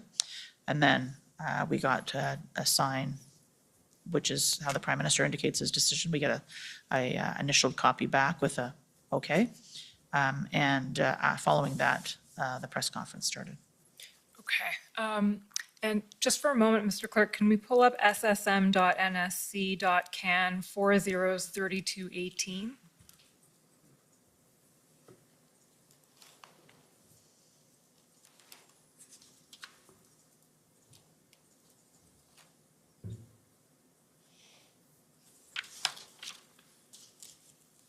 There you go. Okay, so this email is from someone at PMO, Jeremy Adler, to a host of people at PMO. Please find attached a PM note for decision on invoking the Emergencies Act. And okay, so it's the invocation memo, and the timestamp on it is 8:41 p.m. Greenwich Mean Time. So that's minus 5. So 3:41. 3:41 p.m. So Jeremy Adler was my chief of staff. The address is I'm sorry. PCO-PMO. So Jeremy, as part of his role at the time, was responsible for when a decision note was finalized, he would transmit that to the prime minister's office. And then the catcher's mitt on the other side is a combination of officials in the prime minister's office, including I see there, the head of his executive office, somebody from the policy team, 2 members of the Office of the Chief of Staff, and the head of the policy team. Okay, so the important part, which I missed, is that it's actually from PCO. Yeah, it's from your my chief of staff. That's to correct. PMO. That's There we right. go. Okay, thank you. Mr. Clerk, you can take that down and pull up the invocation memo again, ssm.nsc.can 403224. We were operating virtually at this time. Today, there would be a paper version of that note, which I would physically sign, and then my chief of staff would transmit that. Okay. So there's a lot to unpack in the invocation memo. I see it's 3 o'clock. I may have to borrow back those 5 minutes with interest that I gave up this morning, Mr. Commissioner. Too much trading going on. Let's see how far we can get. I think it's worthwhile spending the time, I think. I think so too. So the summary here, the overview of this memo essentially gives a wrap up of what happens next. So We call that the decision box. The decision box, thank you. The Emergencies Act came into force in 1988 and is meant to be used as a measure of last resort. And then we'll see you go through the 4 different types of emergencies, or that there are 4 different types of emergencies. Go down a little bit. All measures taken under the Act must be exercised in accordance with the Canadian Charter of Rights and Freedoms, should be carefully circumscribed. Then you go through a little bit of the history of the IRGs. Scrolling down to the next page, this summarizes a bit of what has happened and who attended. Then getting down to a slightly more pertinent part here. While the demonstrations started out relatively peaceful, they have grown more complex and expanded into multiple locations in the country. The movement is considered to be highly organized, well-financed, and is feeding a general sense of public unrest that could continue to escalate with severe risks to public security, economic stability, and international relations. The economic impact to date is estimated at approximately 0.1% of Canada's GDP per week. However, the impact on important trade corridors and the risk to the reputation of Canada as a stable, predictable, and reliable location for investment may be jeopardized if this continues. Just stopping there, so that's essentially a summary of much of the evidence that we've heard coming from the deputy ministers this week before the commission. One thing I want to ask you about, and it goes back to something that you mentioned a bit earlier, and I realize that when you say while the demonstrations started out relatively peaceful, they've grown more complex, you're talking about everything that was going on in the country. That's correct, that kind of totality. A little earlier, you mentioned that at some point, the Ottawa protest in particular had become illegal, had become unlawful. I'm wondering whether you can put a timestamp on that. I am not a lawyer. No, fair enough. So I will give you my layman's interpretation. But Wellington Street is a main thoroughfare. It happens to be right outside my office. Large trucks being parked on Wellington Street for protracted periods of time. I think, Ottawa is I think it's been described as a protest city. Protests happen in Ottawa. It is the seat of government. People come to Ottawa if they want to lawfully protest. And so I think there was we don't manage those kind of regular protests, lawful protests. Those are local authorities that do that. By the time we had gotten to Sunday night, and it was very clear, the RCMP commissioner gave us advice at that point in time that the best of her information, at a minimum, the protesters weren't going anywhere that week, although numbers did go up and down a little bit. Even if you could kind of ignore the fact that there were, from the minute those trucks parked in the middle of Wellington Street, let's say they were allowed to do that, say that they were sent there or allowed to park there. There's a point at which the protracted existence or parking of those trucks and the activities going on those trucks represented illegal activity. And I think as we got to the end of the first weekend, a reasonable person would say that we had gone beyond a legal protest and we were into an illegal protest, which isn't to say that everybody involved was involved in illegal activity. There was illegal activity, including things like bylaw violations. There may still well have been people who were there to peacefully protest. But there was a level of illegal activity going on in Ottawa, I would say, layman's view, at a minimum. Some would say from the get-go, but I would say at the end of the first weekend, it's reasonable. My assessment would have been it had become an illegal protest, an occupation almost. That's what it felt like and was being described by the citizens of Ottawa. And we had some discussion yesterday with the NSIA about that line between lawful and unlawful protest not necessarily being particularly clear or particularly evident to everyone in these positions. And I understand there's some work being done by her or her office looking into that question. So taking us back to now the the invocation memo, the next line in it, a more detailed threat assessment is being provided under separate cover. Right. Can you tell us about that threat assessment? So I think you've heard others in the Privy Council office describe us as kind of the place that brings all of the information together. And I think you will have, there was a discussion yesterday with the National Security Intelligence Advisor about I need information for Janice. So this memo was being pulled together for me to give my final advice to the Prime Minister about the decision to invoke the Act. And there were inputs coming from all different parts of PCO, reaching out to their networks. And so when we got to this point, it would have been, I think, reasonable to expect that we would have been able to include as part of the package going to the Prime Minister, here's a threat and risk assessment. That was not ready by the time that this memo was being sent. And so the line and a more detailed threat assessment is being provided under separate cover. We have looked to see whether or not we've gone back and searched all our records. Was this provided under separate cover? Did it follow?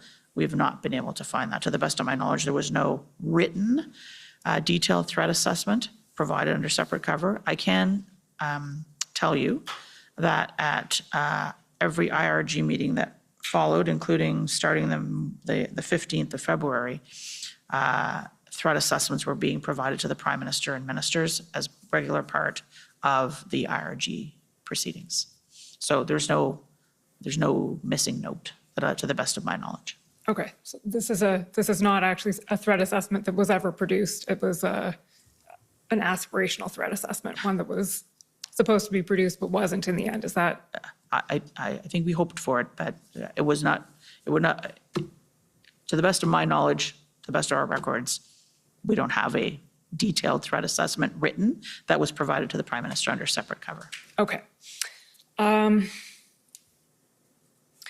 Maybe just to add on this, and you saw Jody Thomas' request on the 14th regarding that. The idea was not to have a new threat assessment. Right. The idea was really to collect in an integrated way everything we have heard, whether it's from GAC, whether it's from transport, CBSA, all those departments that reported what they were seeing on the ground. So the idea was, instead of having a lot of different inputs and often verbally, to try to have something in written. So that was really the purpose, not to develop a new assessment. Okay, so it was supposed to be a collation essentially of existing information. Exactly. Correct. Okay, just moving on then, talks about invoking the legislation, taking a proportional approach with time-limited measures. These would not displace or replace their authorities. They wouldn't derogate from the provinces and territories. Rather, these measures would aim to assist in bringing an end to the illegal activities observed across the country. Okay, scrolling down now, Mr. Clerk. On February 14th, that day, you convened a First Minister's meeting to discuss with premiers and seek their views on the scenario and the measures being explored. The premiers expressed a variety of views. Those closest to the situation, e.g. the Premier of Ontario, were completely supportive of invoking the Emergencies Act and moving forward with robust measures. A large number of other premiers expressed concern about the need to act carefully to avoid inflaming the underlying sentiment they consider to lie behind the protest. Okay, just stopping there. So we didn't go through the First Minister's meeting in any detail today for reasons of time. We will go through it in more detail next week. But coming out of that meeting, there was a lot of opposition from the premiers to the idea of invoking the Emergencies Act. The Premier of Ontario was fully supportive, as is recorded here, and I believe the other premier, you can correct me if my recollection is faulty, the Premier of Newfoundland expressed support. So I guess there's two parts I would say to this. First is there was an assurance of confidentiality in the conversation that happened at the First Minister's meeting. A number of provincial premiers and/or political leaders made public statements afterwards as to their position. So to be honest with you, I can't remember who was public and who was not. So I don't want to go too far in terms of saying who said what around the table. It's fair to say the Premier of Ontario was public. Other premiers were public in terms of their opposition.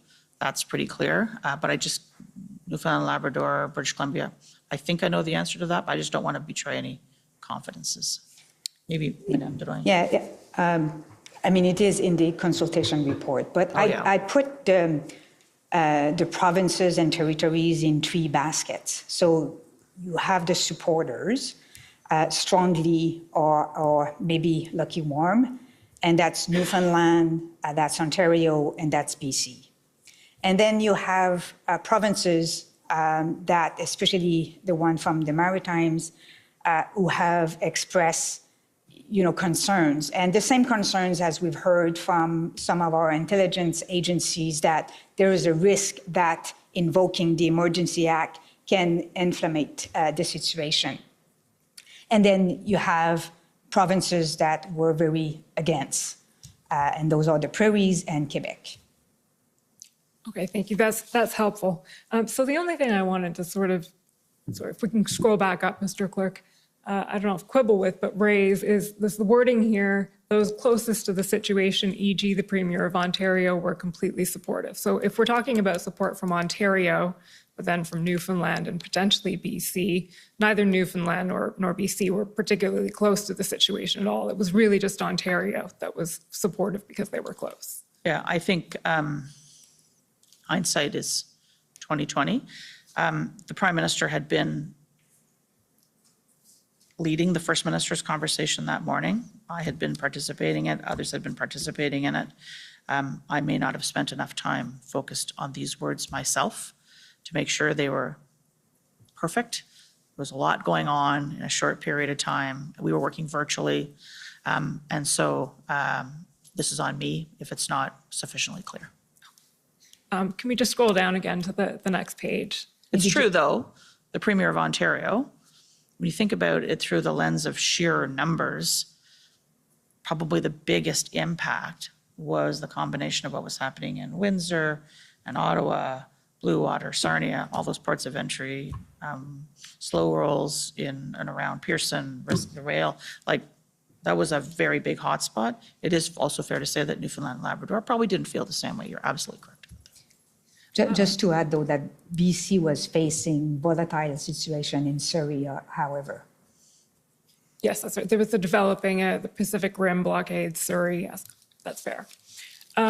Okay, the next, the sentence I want to point out here is, after describing the First Minister's meeting, you advise, Ms. Charette, this First Minister's meeting will meet the requirements for consultation with the provinces under the Emergencies Act. How did you come to that conclusion? What was that based on? So I have looking at the Emergency Act, and I had received a range of advice in terms of the conduct of the First Minister's meeting and what the threshold was. The requirement in the Emergency Act is for consultation.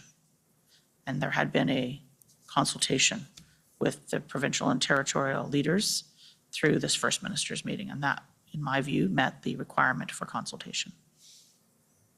So it was the First Minister's meeting specifically, not any of the engagement that happened before that?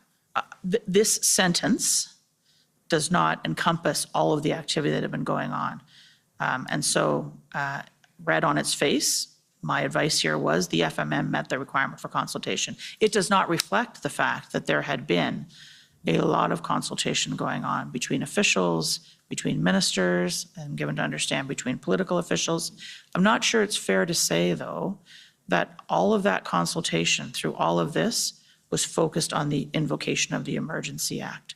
The First Minister's meeting, when the Prime Minister spoke to the leaders of the provinces and territories and talked to them about the situation, the considerations around the invocation, that for me was the culmination of the consultation with provinces and territories on the invocation of the Act. That's exactly what I was trying to nail down. That's helpful. He also, it's fair to say, which is not and you go on to read here, that it wasn't the end.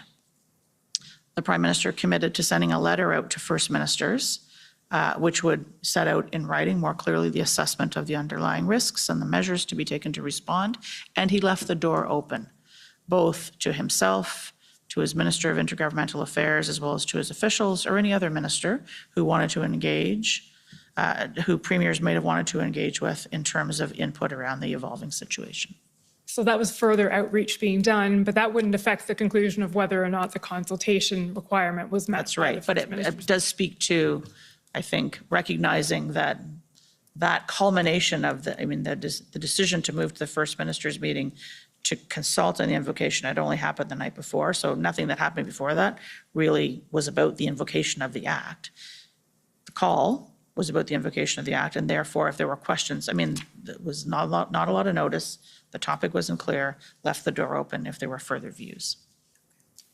So then we go to your recommendation. We see PCO recommends you approve declaring a public order emergency under the Emergencies Act. That one's self-explanatory. Okay. There's a lot to unpack in the remainder of this document, so I'm just going to pull out some of the highlights. On the following page,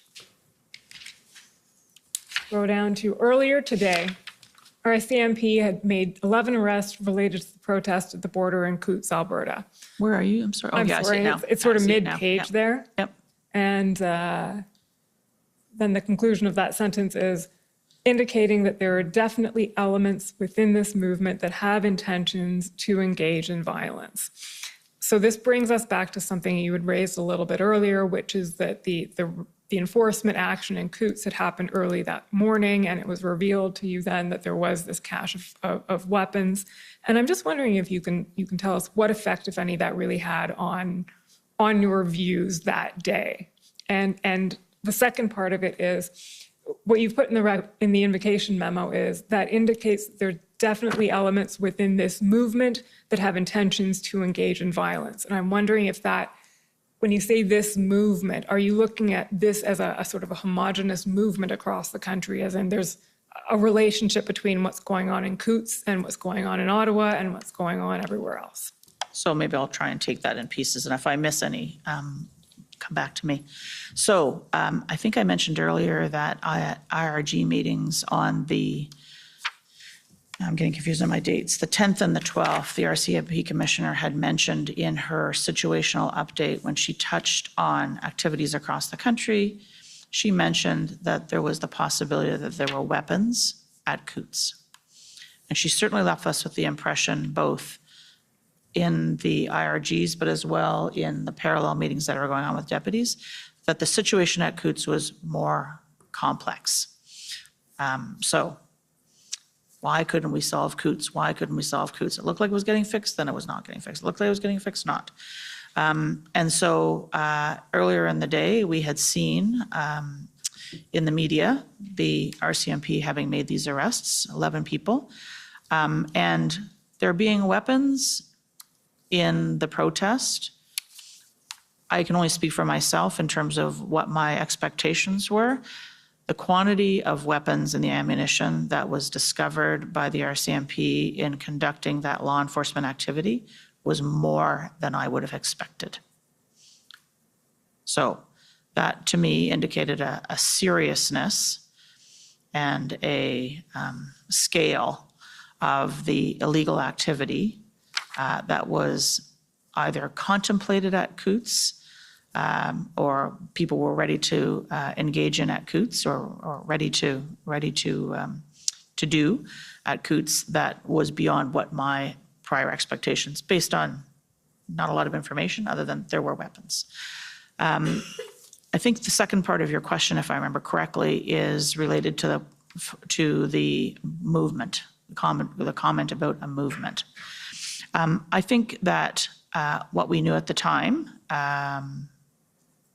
what we suspected at the time was that there was some degree of organization and coordination going on between what I would describe as kind of cells of protest activity going on across the country, but it did not look like a homogeneous, this was one central plan or anything like that. It did look like there was communication. We could see it happening even to the extent that we could follow in the social media. And in some of the open source, open media commentary that was going on, it looked like there were connections between the individuals that were involved.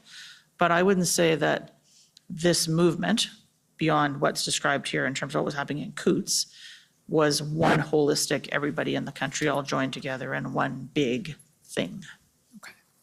And so that would then apply also to the next sentence, which says the movement has moved beyond a peaceful protest, and there's significant evidence of illegal activity underway. Right. So cells of sort of disparate cells as opposed to one organized movement.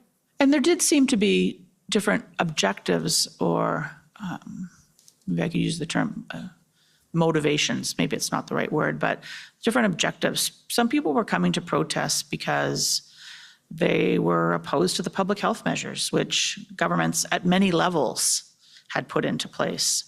Vaccination mandates, masking mandates, social restrictions. There were some that were coming to protest because they had they had different objectives. There was talk about overthrowing the government and installing a different government with a governor general, and that this new government would pass different rules in terms of public health or other rules. So there was definitely anti-public health measures. There was some people who just came because it was a protest and they wanted to join and they wanted to say they were opposed to things the government was doing. But there was this other element, and we couldn't just write it off. We had to take that seriously as well. Okay, we're going to flip through pretty quickly the next parts of the memo. So this is just summarizing municipal and provincial responses. Keep scrolling down, please, Mr. Clerk, until you see, actually keep going. Mentions no involvement of the Canadian Armed Forces. And here we get to the crux of in a sense, the memo, test for declaring a public order emergency. You'll see there, we'll just read it out. In order to declare a public order emergency, the Emergencies Act requires that there be an emergency that arises from threats to the security of Canada that is so serious as to be a national emergency. Threats to the security of Canada does not include lawful advocacy, protest, or dissent unless carried out in conjunction with any of the following activities. And am I right that the following 4 bullet points are pulled from Section 2 of the CSIS Act? I believe that's true. Okay.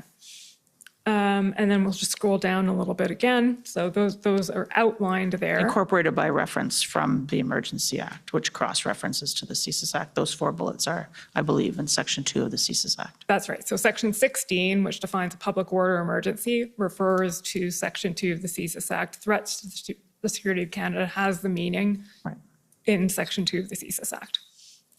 So the next bullet there, a national emergency is an urgent, temporary, and critical situation that seriously endangers the health and safety of Canadians, that cannot be effectively dealt with uniquely by the provinces or territories, or that seriously threatens the ability of the Government of Canada to preserve the sovereignty, security, and territorial integrity of Canada.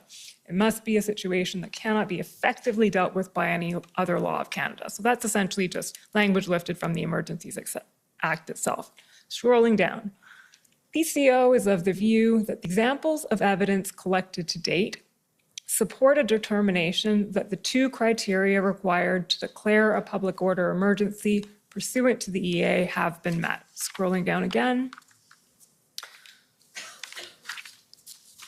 Specifically, PCO is of the view that while municipal and provincial authorities have taken decisive action in key affected areas, such as law enforcement at Ambassador Bridge, considerable effort was necessary to restore access to the site and will be required to maintain access.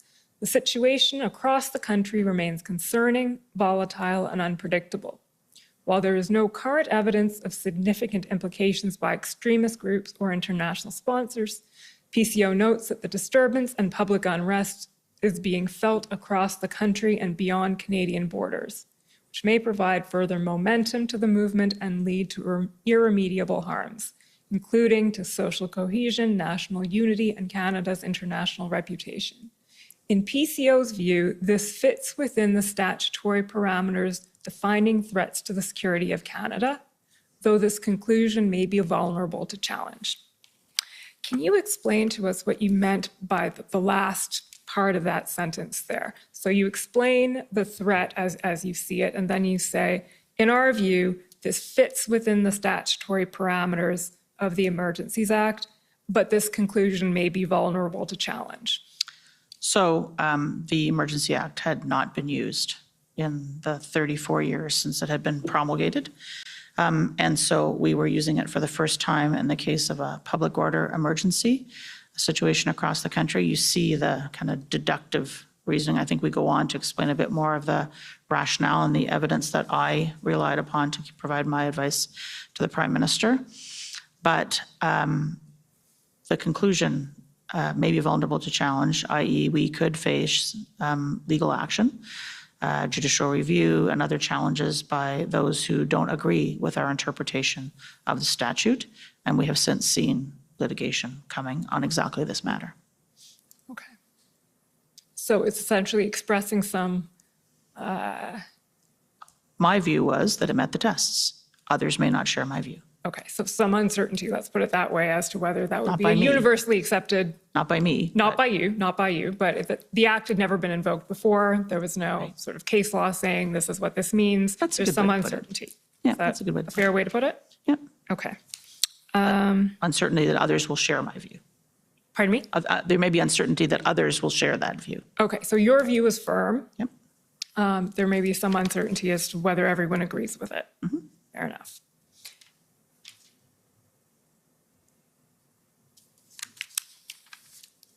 In addition, PCO is of the view, just continuing, that this is a national emergency situation that is urgent, critical, temporary, and seriously endangers the health and safety of Canadians that cannot be effectively dealt with uniquely by the provinces or territories. So some of the evidence that we've heard before the Commission is that there were tools that provinces could have used. There was an Alberta Critical Infrastructure Act and Emergency Management Act in Alberta that could have allowed for some of the things that ended up happening under the Federal Emergencies Act, for instance, the compelling tow trucks. Given that, and we, as you mentioned, even Commissioner Lucky was expressing that the tools she had available to her had not yet been exhausted. So can you just square that circle for us in the sense of measure of last resort cannot be dealt with uniquely by provinces or territories, but there are all of these tools available? Right. So we had seen, as you indicated, the Alberta legislation. We had seen the state of emergency locally in Ottawa and Windsor. The province of Ontario had moved forward with emergency legislation of its own. And we had, if you remember back to the long time ago, the Track 1 work, the sectoral deputies were trying to work with their provincial and territorial colleagues to see whether or not, if we saw some power that was possible under some provincial legislation, could other provinces or territories pick that up and use that in their jurisdiction.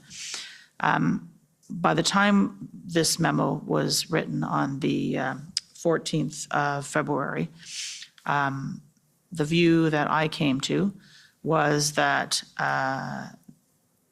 whether there were still authorities that had not been fully used, that the situation overall was a national emergency. It was urgent, it was critical.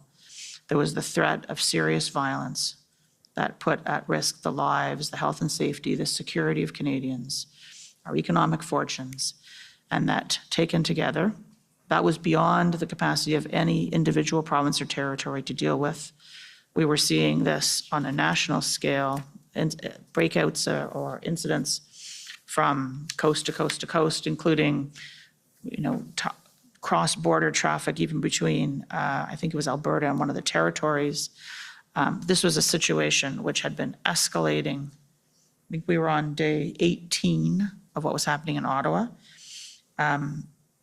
This was a scale, this was an escalation, this was a series of volatility. It didn't seem that there was any province or territory that had the power to deal with this uniquely on their own. But there may have been individual agencies that could have dealt with a piece of it. There were individual sites that could have been dealt with through specific tools. There were potentially individual threats that could have been dealt with by one agency or actor or another. But if you look at the totality of it all, that's what lies behind this advice. So just taking you back to the statutory parameters for a minute, Ms. Charette, you're very firm in your view that the statutory parameters were met. I am. Okay. Are you able to articulate how they were met? In the sense that, and I'll just put it out, there's a bit of an apparent contradiction with Section 16 referring to Section 2, threat to the security of Canada. We have evidence saying that Mr. Vigneault, and on behalf of CSIS, assesses that the protests do not constitute a threat to the security of Canada under Section 2 of the CSIS Act. So how do you come to the conclusion then that the statutory parameter is met? So I'm going to give you the layman's interpretation. Absolutely. And my colleague may have things to add, being more skilled in the dark arts of the law. Section 2 of the CSIS Act is about CSIS being able to exercise its authorities to launch intelligence gathering activities against a person or group because they represent a threat to the security of Canada. The decision maker there is CSIS. They judge the nature of the threat and they recommend the activity be taken. Now let's go over to the Emergency Act. The decision maker in the Emergency Act is not CSIS. There's nothing in Section 16 which says the governor and council, who is the decision maker, who's being asked to make the decision, has to ask CSIS if it's okay. The governor and council is asked to assess whether, on reasonable grounds, there is a, I want to make sure I've got my words right here, that there are reasonable grounds to think that there is an urgent, critical, national situation where the health, safety of Canadians, their lives, their livelihoods, the national security of the country is at threat of serious violence. That goes back to the CSIS definition and the threat to the security of Canada. If you look under, I think it is, this is dangerous, but 2C of the CSIS Act that we rely on, it is either serious violence or the threat of serious violence.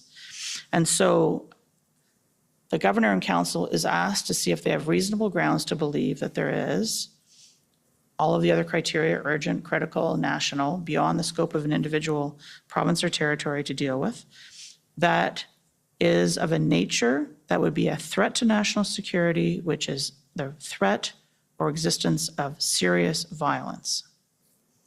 So the governor and council is asked to make that, and in my view, given the totality of the evidence that we'd seen about the fact that we had protests happening, Ottawa, Windsor, Coutts, Emerson, Manitoba, we haven't really talked about, probably a dozen other ports of entry. We'd had risks of and threats of blockades of railways, of slow rolls around airports, disturbing that and other critical infrastructure. We had the nature of activity, including, we had reported to us that there were IMVE, and ideologically motivated violent extremists, individuals who were seen amongst the protest activities, that there was the risk that they or lone actors inspired by them could, there was the threat from them that they could move to serious violence. We had evidence through both what was being said and an online of incredibly violent rhetoric of hate speech, anti-Semitic, anti-gay, transphobia, and misogynistic, death threats to elected officials, to senior officials, some of which we didn't even know at the time. We found out afterwards, or even worse than we had known at the time of this note being written. We had the threat of weapons, which we had heard about before the 14th, and then we'd seen at Coutts and the size of that cache of weapons and ammunition. We'd heard that there were kids and vulnerable people in in some of the trucks that perhaps were being used to try and keep law enforcement away. All of that, and we had a sense that this wasn't a single-headed hydra. There was a sense that there was organization, there was coordination, there was a degree of coordination, I think, amongst this set of activities that was very well financed.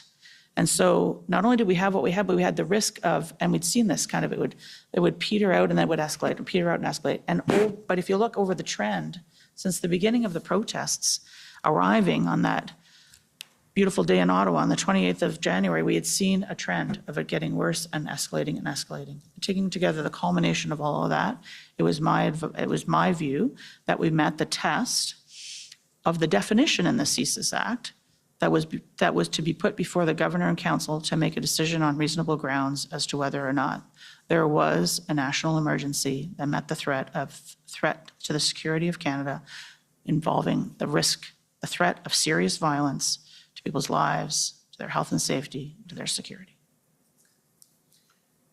Madame Drouin, I don't know if you have anything to add to that from the perspective of, as your colleague put it, the dark arts of the law. I think the clerk got it very well, but just to summarize, it's not because CSIS concludes that within the convoy, however, we know that within the convoy, they had individuals of interest for them, and they have also seen some IMV that they were following. It's not because they conclude that no other individuals or groups met the trigger, that the convoy as a whole doesn't represent a serious threat to Canada. So I think we really have to make the difference. They do their assessment to determine under their act, the purpose of their act, whether or not some individual or groups represent that.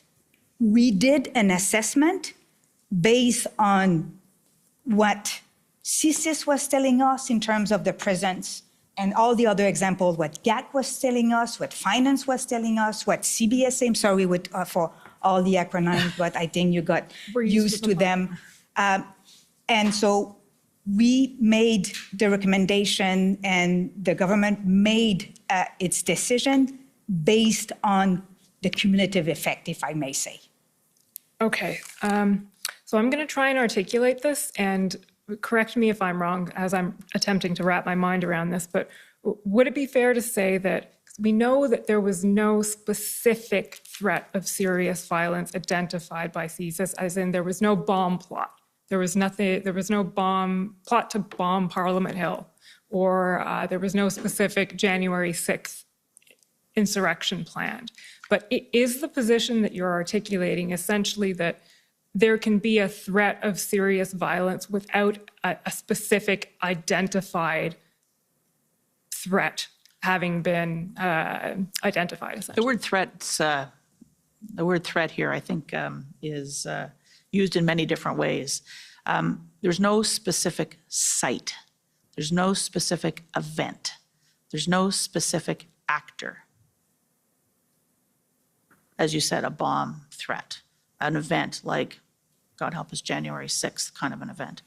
There was a series of indicators which, in our view, were the threats of serious violence for all the reasons that I think Madame Drouin and I have tried to explain.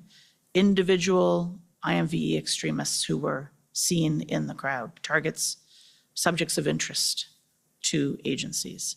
So it's the combination of all of these things and the escalation of all these things, which taken together were enough for me, in my advice to the Prime Minister, relying as I do in everything I do on the inputs from the community of deputy ministers, the product of my interactions with my PCO colleagues and almost 40 years of experience now as a public servant. That together represented my advice. Maybe another way to articulate it, or maybe to frame an example in our head.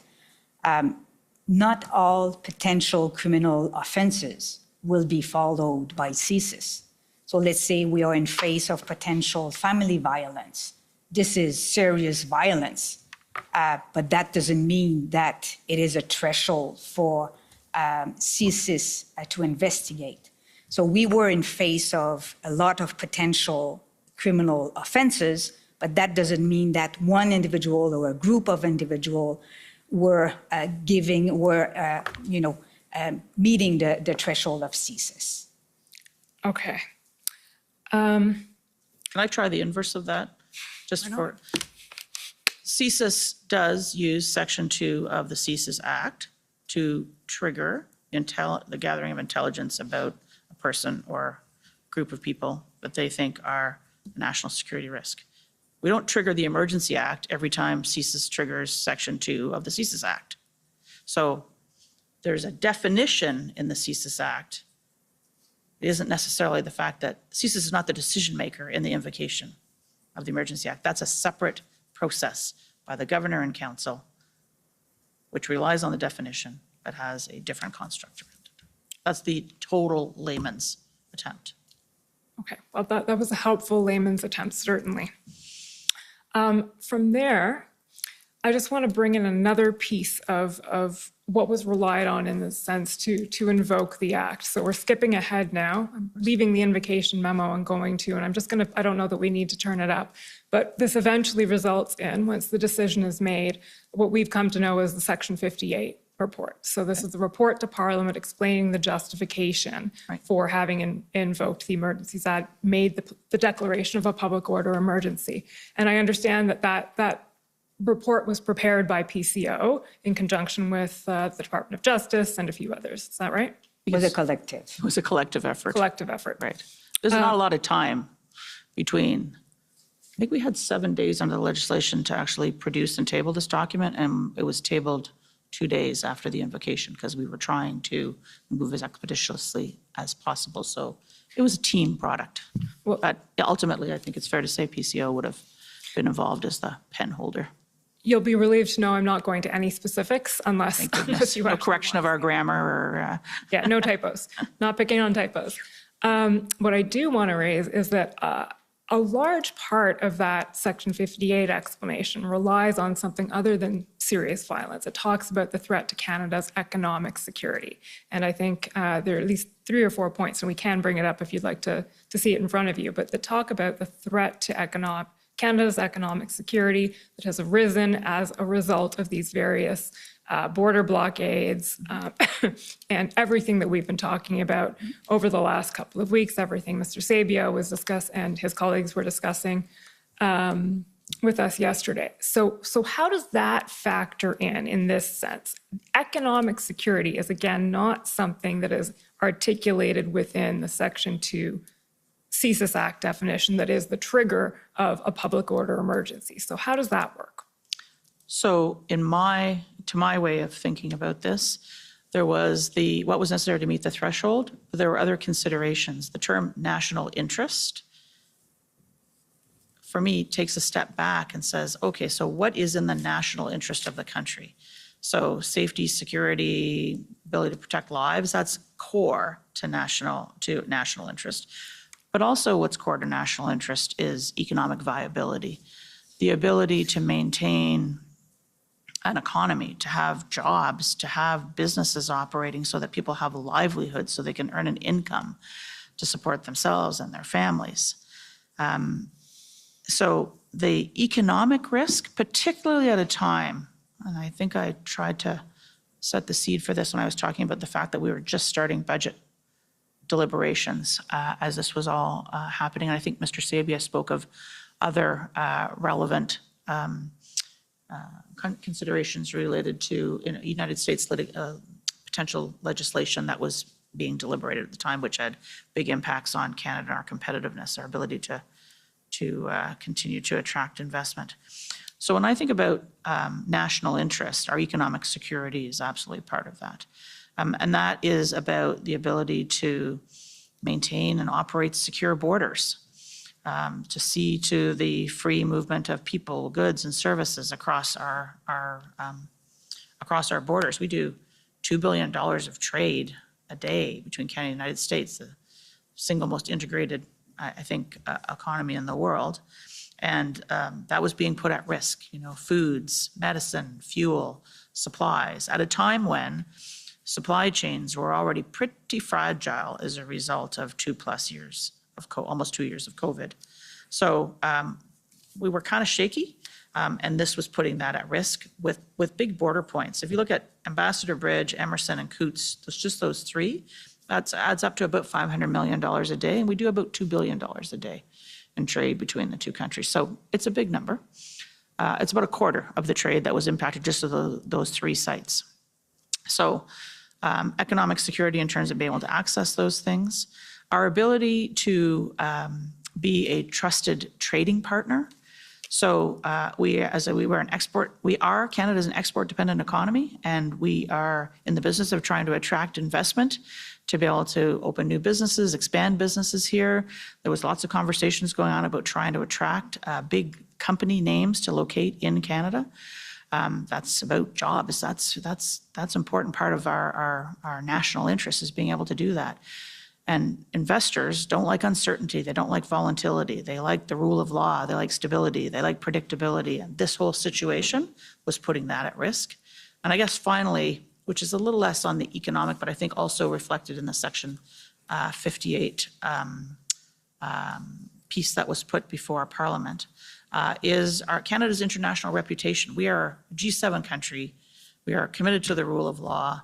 And what was being seen in some other parts of the world were protests. I think we saw them at a minimum in France, in the Netherlands, in New Zealand, if I remember my media coverage right, with trucks with Canadian flags on them. The Prime Minister was getting questions from international leaders about just what was going on in Canada. So the culmination of all these things are about our national interest. And so in pulling together Section 58, it was about the threshold, but it was also about the other factors that went into the deliberations around the invocation of the Act.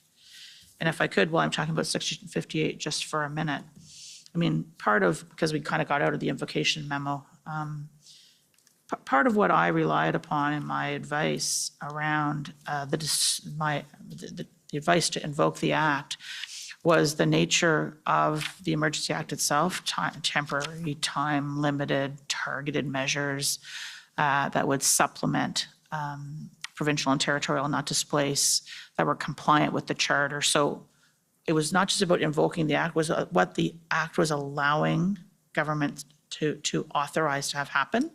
So it was about the nature of those measures, but also the accountability framework that is built into the Emergency Act that had not been used before, including things like tabling before Parliament, a justification on why the Act was invoked, an explanation about the consultation with provinces and territories, a requirement for a vote to be held in the House of Commons to approve, and the Senate. We know the Senate vote didn't happen because the Act was revoked, but the House of Commons approved the invocation of the Emergency Act. There is a process to establish a joint House-Senate committee. There's this process, a commission of inquiry around what happened and and transparency around what happened. There's a very robust accountability framework. So the test was met. I had a level of comfort in terms of the nature of the measures, extraordinary as they were, as last resort they were, and an accountability framework. Just to complete the thought. So if I understand correctly, then the economic security piece was less related to the actual threshold in terms of Section 2, the CSIS Act, and more the threshold, the aspect of the threshold or the aspect of the Emergencies Act that goes to, this is in the national interest. It is in the national interest to invoke the Emergencies Act here because Canada's economic security is being threatened. I'll say both, really. I mean, when we talk about threat to economy, like there's the way we measure economy, is one thing, but the impact is on workers, is on job, is on day-to-day lives of people. I didn't say that at the beginning about my credential, but my background is really on enforcement and white-collar crime enforcement. I can tell you that when people are facing financial issues, this is a lot of stress and this is violent. in terms of stress. So I think our point here was when we were receiving calls from unions, receiving calls from auto plants, receiving calls from trade partners, the impact on the economy was impact on people. Like we talked those days about food security, economic security is also an important component. Well, I think, and I think you heard about this from the National Security Intelligence Advisor yesterday. There's a legal threshold, but there's also a policy context within which the Emergency Act was existing. So we were looking at a range of factors, including trust and confidence in our institutions like law enforcement, institutions like government, to actually be able to resolve the situation. And we were seeing a level of public unrest in the country where citizens were thinking about taking matters into their own hands. People were doing counter protests. They were going to the Billings Bridge, infamous counter protest, to try and show that they were not supportive. This is a pretty risky, this is a volatile, risky situation. So I think there's a legal threshold with all of the additions that Madame Drouin made and a broader policy context around all of this. Is there anything else you'd like to add on that point? Or should we leave invocation and leave the threshold? And very, very briefly, I am way out of time. The last area that I would just ask you to address briefly, if you've nothing else to say on invocation, is revocation. And I know that there was a lengthy memo you prepared. The flip side of the invocation memo is the revocation memo. In the interest of time, I don't think we have time to go through it in any detail. But can you explain the thinking around when the Emergencies Act was revoked, why you advised when you did that now is the time? So the discussion about when was the time to revoke the Emergency Act started relatively quickly after it had been invoked. The threshold was it necessary to deal with the situation, the totality of the situation facing us? We started to see the impact. We saw Windsor holding, Coutts was holding. Now we started to see pop-ups in other parts of the country, but one of the biggest situations we were looking at was the situation in Ottawa. We were going into the fourth weekend. There were daily IRGs happening starting on the 15th. Thank you for correcting me about the 14th. Starting on the 15th, where there was a daily sense of what's happening, what measures are being used, what else?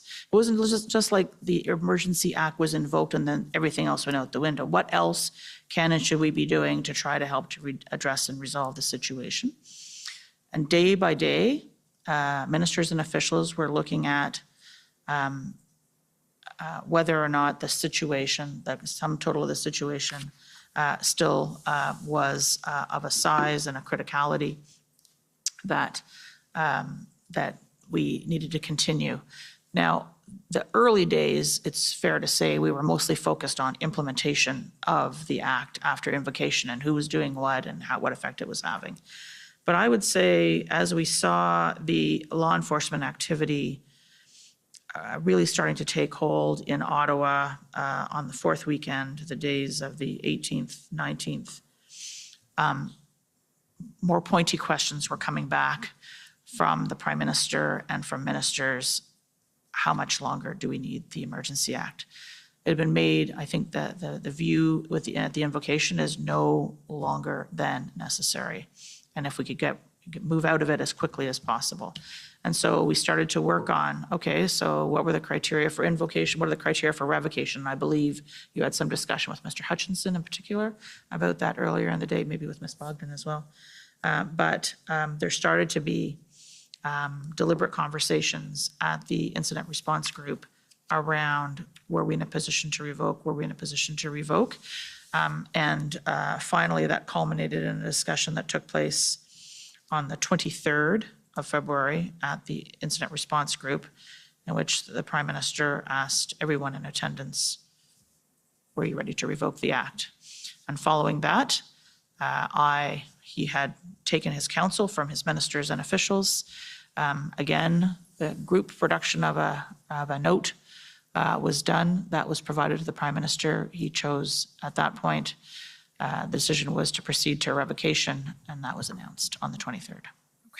So just to close the loop on that, I'll bring it up very briefly to situate everyone in what that looked like, the revocation memo. It's ssm.nsc.can 403227.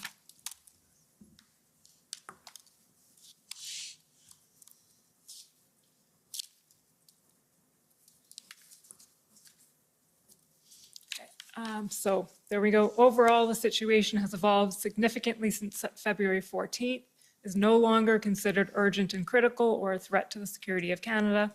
If we can just flip down, Mr. Clerk, until page 7. Making sure that that's right. No, I'm sorry, page 6. Okay, so there's a section here starting, since the EA was invoked, the regulations resulted in, and it proceeds to list a number of factors. Or a number of occurrences, let's say. Rapid assembly. Indicators. Pardon me? Indicators. Indicators, okay. Rapid assembly of large police presence, signaling to protesters that trucks would no longer be treated as violations of parking bylaws, but would actually be treated as potentially serious penalties. You say there's been a significant decrease in the number of minors, and it goes on. We don't have time to review them in detail, but essentially, there's a link being drawn here between these indicators that have occurred and the invocation of the act. So since the act was invoked, regulations resulted in, or in any event, these things have happened. And then if we go on to the next page, page 7, that describes the operational status. And so as we see, all the ports of entry are currently open, operating normally. Movement of truck convoys continues to be monitored. Just scrolling down a little bit there, Mr. Clerk. An operational plan is in place, has been established to maintain security in Ottawa. Then it says, to date, approximately 30 individuals have attempted to enter Canada for the purpose of participating in illegal protests and blockades. And I think we know now from, and it says there from Mr. Sofsky, 2 individuals were turned back using the Emergencies Act authorities. The remainder were turned back because they didn't meet entry requirements one way or the other, vaccination requirements that are under the Quarantine Act. It then refers to an unknown number of protesters remaining in Ottawa.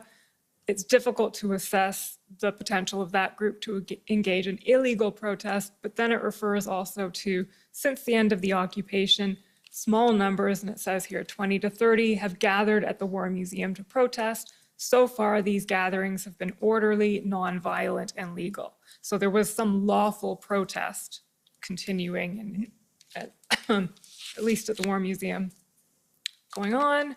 Freezing of counts has been assessed as having had a deterrent effect. And I'm losing my own place now. Okay, and then we go down a little bit more. Let's go to page 10. This all culminates in PCO comment. PCO is of the view that the public emergency order pursuant to the EA invoked on February 14th is no longer required. And so you advise the Prime Minister that the time has come then to revoke the Emergencies Act. Correct. Okay. I did. That brings us to way past the time that we were supposed to go. But I will ask before I sit down and turn this over, is there anything else any key points that haven't been raised today that you want to raise? I don't think so. I just wonder if you have covered the fact that we consider trust in institution as one of our criteria as part of the threat, and what can be the consequences if, a population is really losing confidence in our public institutions. So I can do it all. So one of the reasons why it was an important factor. So first of all, we were seeing citizens, doing some counter protests, asking the court for an injunction. So when you see the population trying to se rendre justice because they are not comfortable that law enforcement or government will do. That is for us like a beginning of a symptom that something worse can happen. We know what's going on in countries when the populations do not have confidence in our public institutions. That brings some anarchy and a lot of uncivilities. So this is why it was an important element for us, the taking into account the erosion in public institution and making sure that we can address that as soon as possible to avoid the worst, if I may say. Can I go back to revocation for just a moment then? Yes. I think when we arrived at the 23rd of February, it wasn't like it was peace and calm across the land, totally. But the assessment, which is represented in this note, is that we had arrived at a point where the Emergency Act was no longer necessary. Those extraordinary powers that came with the Emergency Act were no longer necessary, that we could rely on the existing tools, resources, and authorities to be able to deal with, to the degree that there was any illegal activity going on.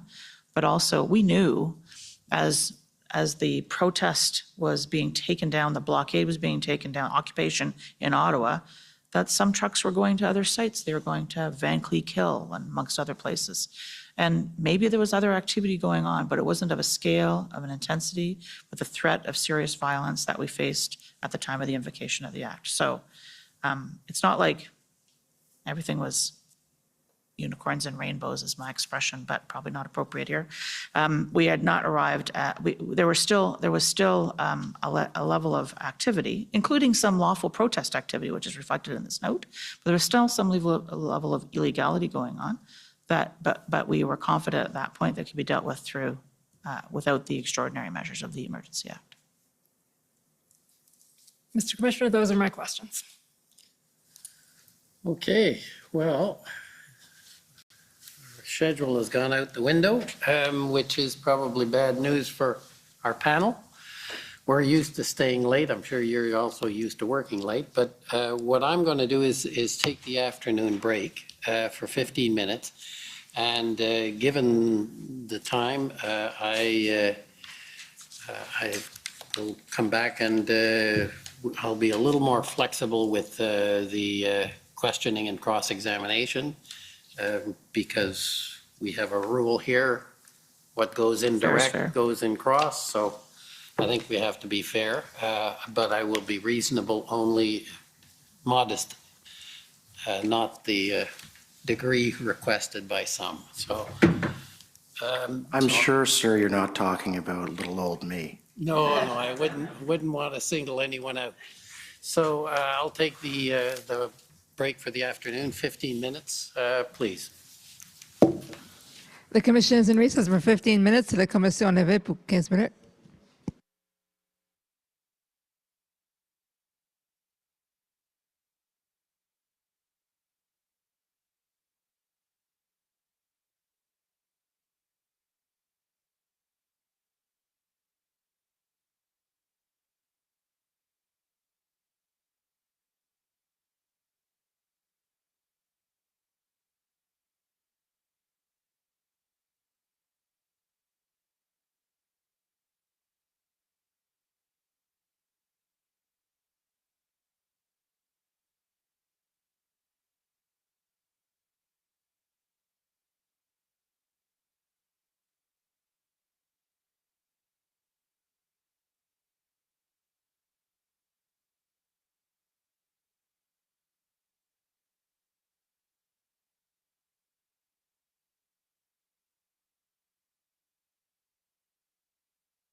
Order à l'ordre.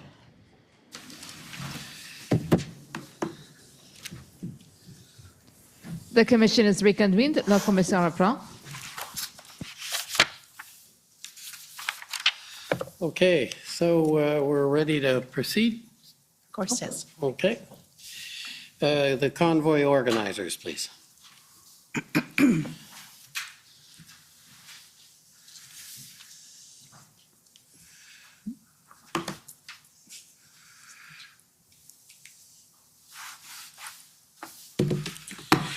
Good afternoon and soon to be good evening. My name's Brendan Miller and I am legal counsel to Freedom Corp, which is the entity that represents the protesters that were in Ottawa in January and February of 2022. I have 20 minutes to question you, so that would bring us to 4:48 when I'm done, and hopefully I don't have to ask for a little more time. So I'm going to begin with yourself, Assistant Deputy Clerk. Ms. Drouin, and I better, if you'd like to answer in French, I can get one of the things from my friend, but I'll ask these, and if you're going to answer in French, please let me know, and I will put on the translation equipment, because unfortunately I am sans bilingual at this time, but I'm working on it. Thank you. So, Ms. Drouin, prior to becoming the Deputy Clerk of the Privy Council, you were the Deputy Minister of Justice and the Deputy Attorney General of Canada, is that correct? Correct. And you're a lawyer, Yes, and you've been a member of the Quebec Bar since 1992. that's correct. And in fact, would you agree you're an award-winning lawyer? Well, I won the prize, yes, and Yeah. à l'avocat de l'entreprise de l'année. Yeah. Right, and so I'm not trying to pump your ego, but in 2009, you were named the Business Legal Advisor of the Year by Le Monde Juridique. Is that correct? That's correct. And did I pronounce it correctly? C'est parfait, oui. Okay, good. And in 2012, I understand you were awarded the Lawyer Erasmus, which is hyphenated AD.E, by the Quebec Bar, right? Yeah, that's the Advocatus Emeritus. Right. And from 2012 to 2016, you were the Deputy Minister of Justice and Deputy Attorney General for the Government of Quebec. That's right. And then from 2016 to 2017, you were the Senior Associate Deputy Minister of Justice for the Government of Canada. That's correct. And then from 2017 to 2021, you were the Deputy Minister of Justice and Deputy Attorney General of Canada. So for 4 years. That's correct. And you can agree with me that that position, the Deputy Minister of Justice and Deputy Attorney General of Canada, is the highest ranking position within the Department of Justice. Within the Department of Justice, yes. Right. You answer to the Attorney General of Canada. I answer or I serve the Attorney General. I also respond to the Clerk of the time and to the Prime Minister. Thank you. And now, while you were in that office, you publicly described your role of the Deputy Minister of Justice and Deputy Attorney General of Canada as follows. And I just want to know if you agree with this. I'd like to begin by describing my dual role as the Deputy Minister of Justice and Deputy Attorney General of Canada. I've been in this position since June 2017. In both these roles, I support the Minister of Justice and Attorney General of Canada in fulfilling his or her responsibilities. My duties include giving legal advice and coordinating the legal advice given by the Department of Justice and supporting the development of legislation. That's true. There's also the part of managing litigations. Yeah. Right. So in your role as the Deputy Minister of Justice and Deputy Attorney General of Canada, you advised on how to draft legislation for 4 years. That's correct. Right. And you know from that former role that when you're drafting definitions in legislation, they're very important. That's correct. Okay. And would you agree with the following statement, which, full disclosure, I took from the drafting policy from DOJ?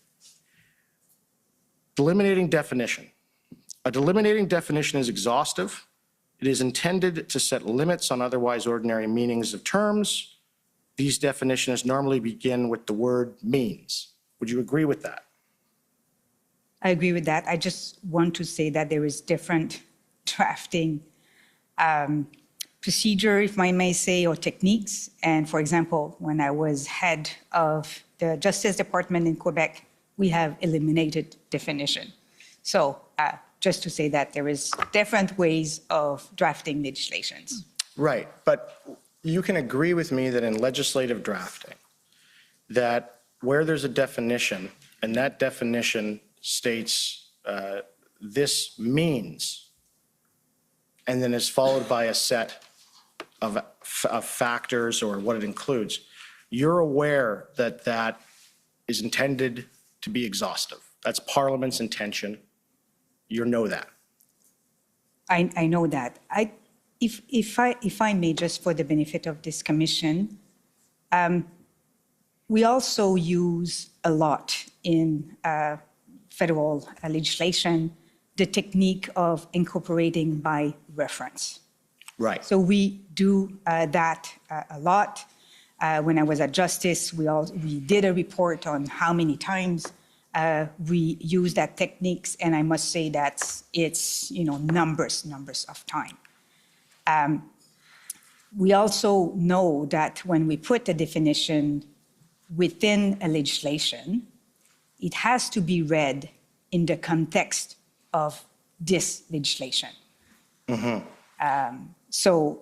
for the purpose of the legislation we're talking about. So I'm just saying that because meaning can have different meanings at the end, depending in the context in which you are looking at those words. But and you can agree, that the purpose when you're drafting is to try and carry out the intent of Parliament. That's the objective of drafting, yes. Okay. And you know that Section 2 of the CSIS Act, prior to listing what constitutes a threat to the security of Canada, states threats to the security of Canada means, and is then followed by the 4 threats. Fair? You know that. Yeah. And you know that under Section 12 of the CSIS Act, that in order for CSIS to open an investigation, CSIS has to conclude reasonable grounds to suspect that a person or group is carrying out activities constituting a threat to the security of Canada as defined in Section 2. Yeah, that's how the CSIS Act operates, yeah. All right. And and we talked about this, that the Emergencies Act, it states that threats to the security of Canada has the meaning assigned by Section 2 of the Canadian Security Intelligence Service Act, right? You know that. That's in the EA, yeah. And you know that under the doctrine of consistent expression, that where there is an adoption by reference, it's to mean the same thing as the primary legislation. You know that. I think what I've said is that when we are incorporating by reference, remember, I guess, when you did your bar, we were always talking about mutandis, mutandis. Huh? And the idea was to make sure that we interpret, avec les adaptations nécessaires, the incorporation by reference. Yes. So the idea here, and as I said before, is really to interpret within the context, the purpose, also the decision maker that have to look at similar words. Okay. And to your knowledge, from what you know, what do you know about Parliament's intention for a threat to the security of Canada in the Emergencies Act to mean something different from a threat to the security of Canada as defined in the CSIS Act? I guess what I'm saying here is when the legislator adopted the Emergency Act versus when the legislator adopted CSIS Act, it was for different purposes. The purpose of doing an investigation under the CSIS Act is not the same purpose as triggering or invoking the Emergency Act for public order emergency. And I understand, but you are aware that both the CSIS Act, as well as the Emergencies Act, were passed within just a few years of one another in the 80s. Well, I'm pleased to be corrected. Yeah,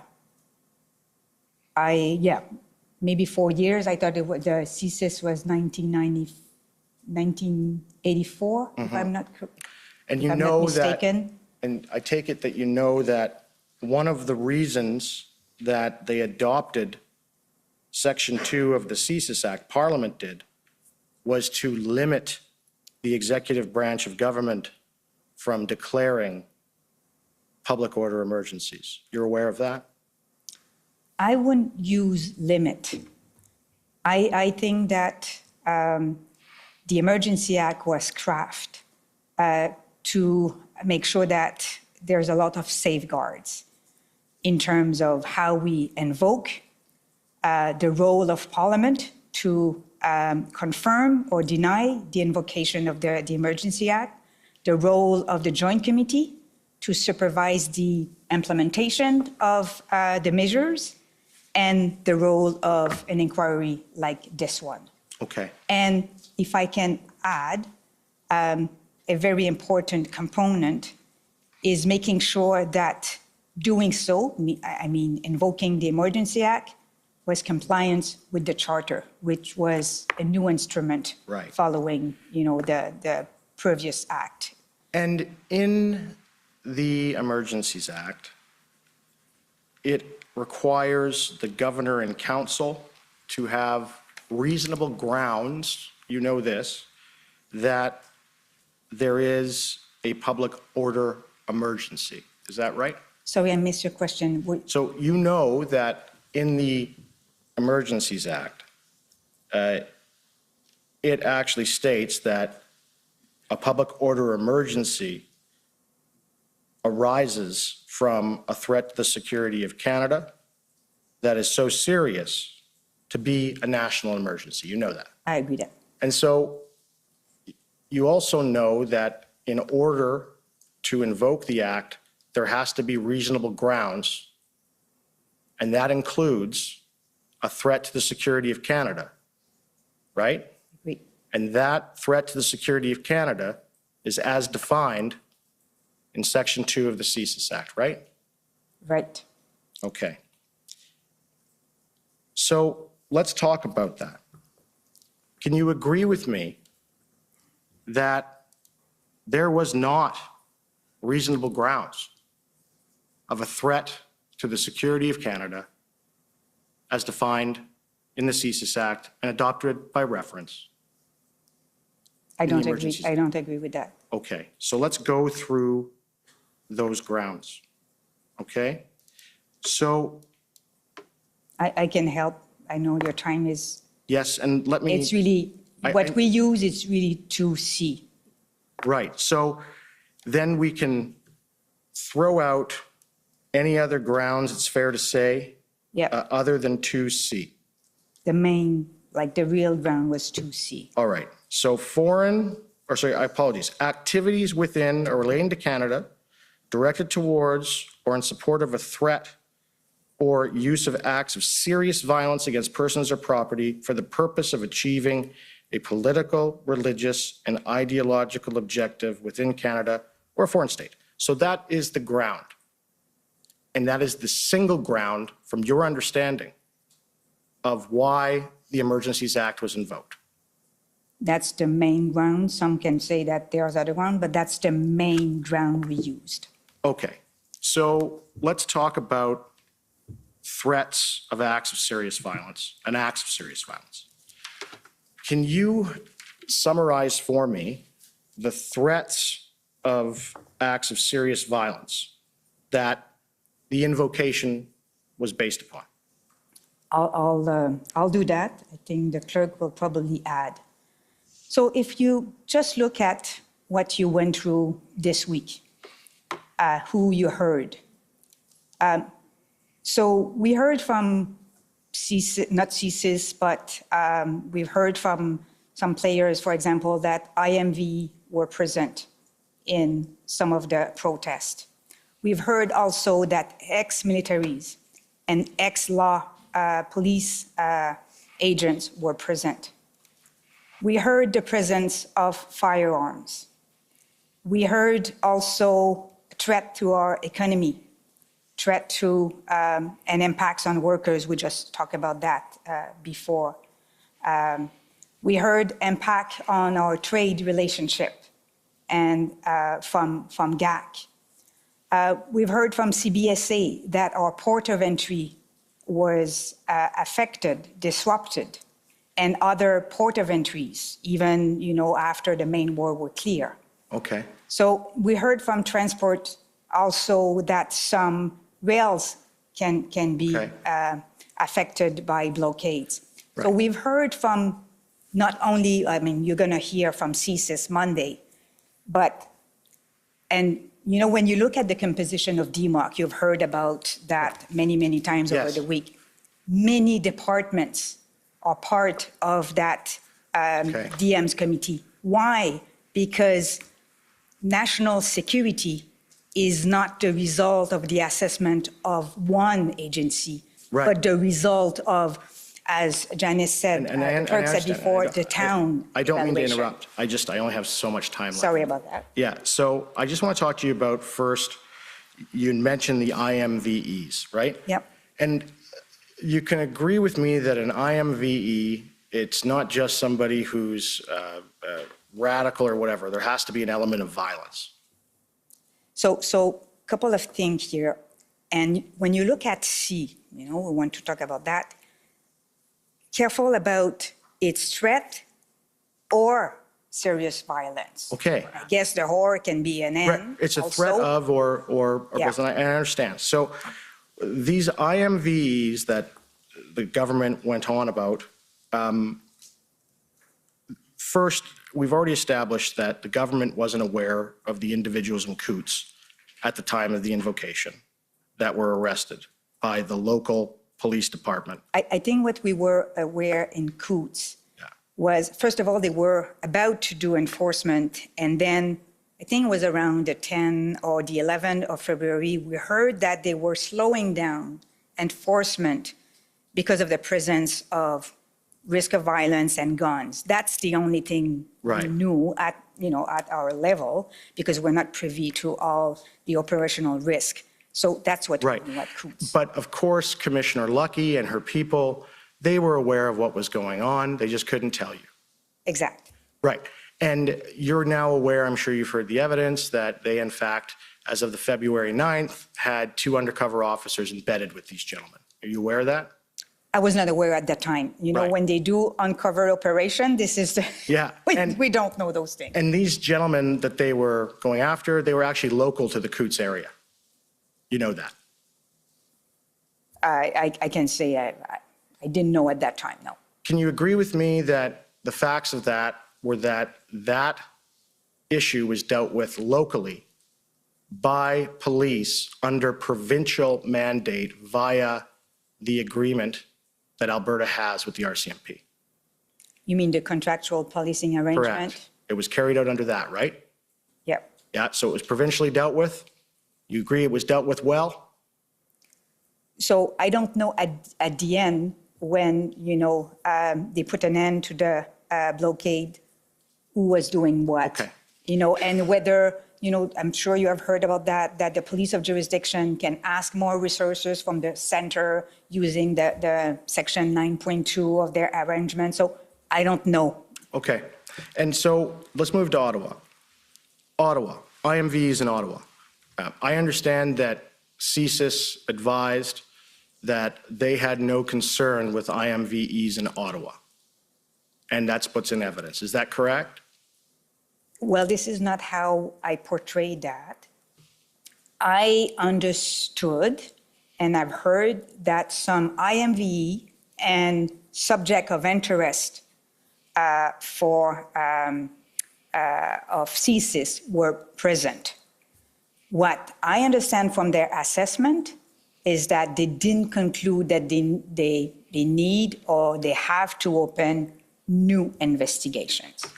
Right. And so CSIS did a threat assessment of the convoy, and we saw it yesterday, and I can. They did, not of the convoy as a whole, again, sorry. Of Ottawa. And let me bring that up. And it is the document ending it's ts.nsc.can.001.0000159_rel_0001.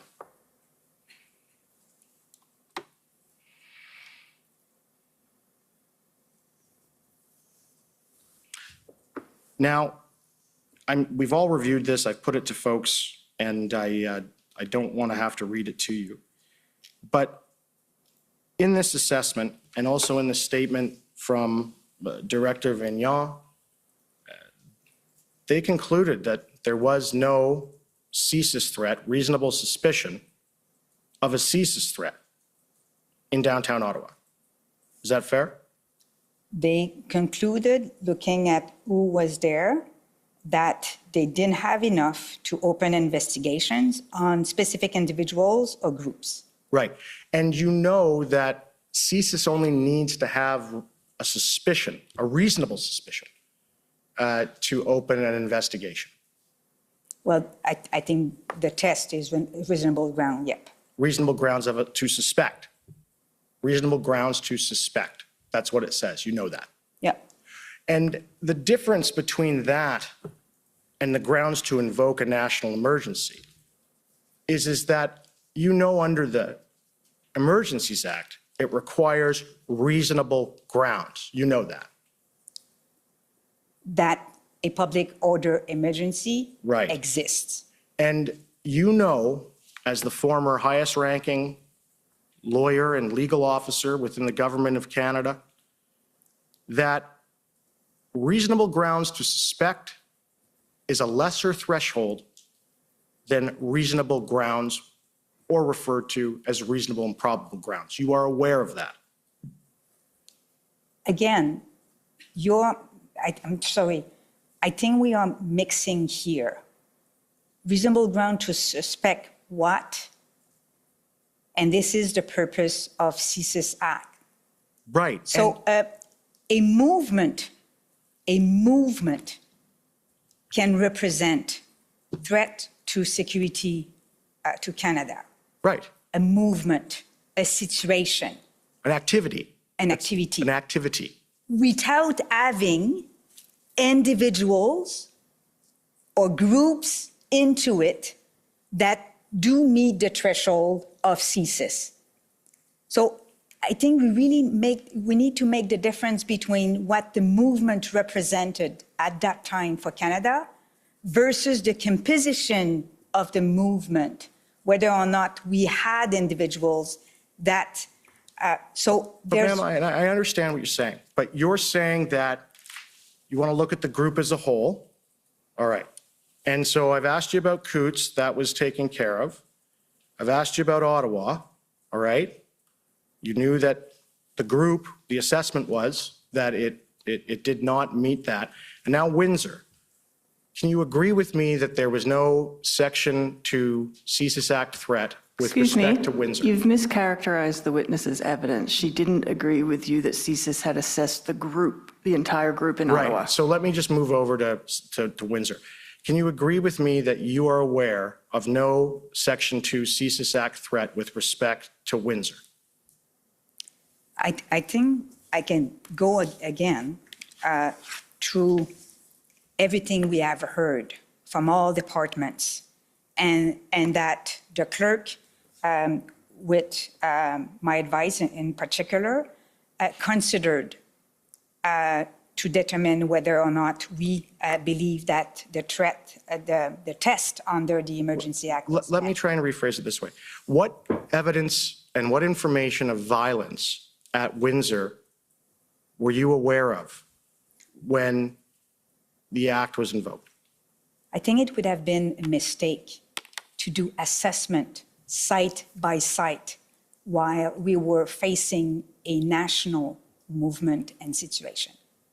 Thank you for answering my questions. Thank you. Next, I'd like to call on the province of Saskatchewan, please.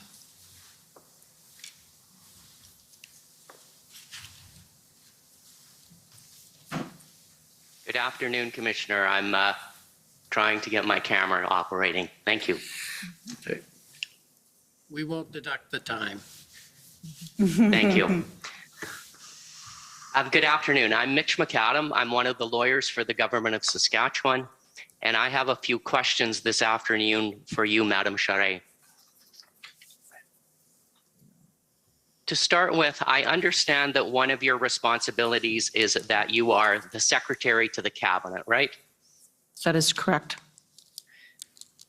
And that one of your responsibilities as the secretary is to control the flow of paper to cabinet?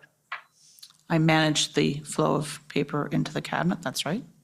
Okay, so all of the paper that goes to cabinet has to go through your office? No, that's not the case. It goes through the Privy Council office before it will be put in front of cabinet minister.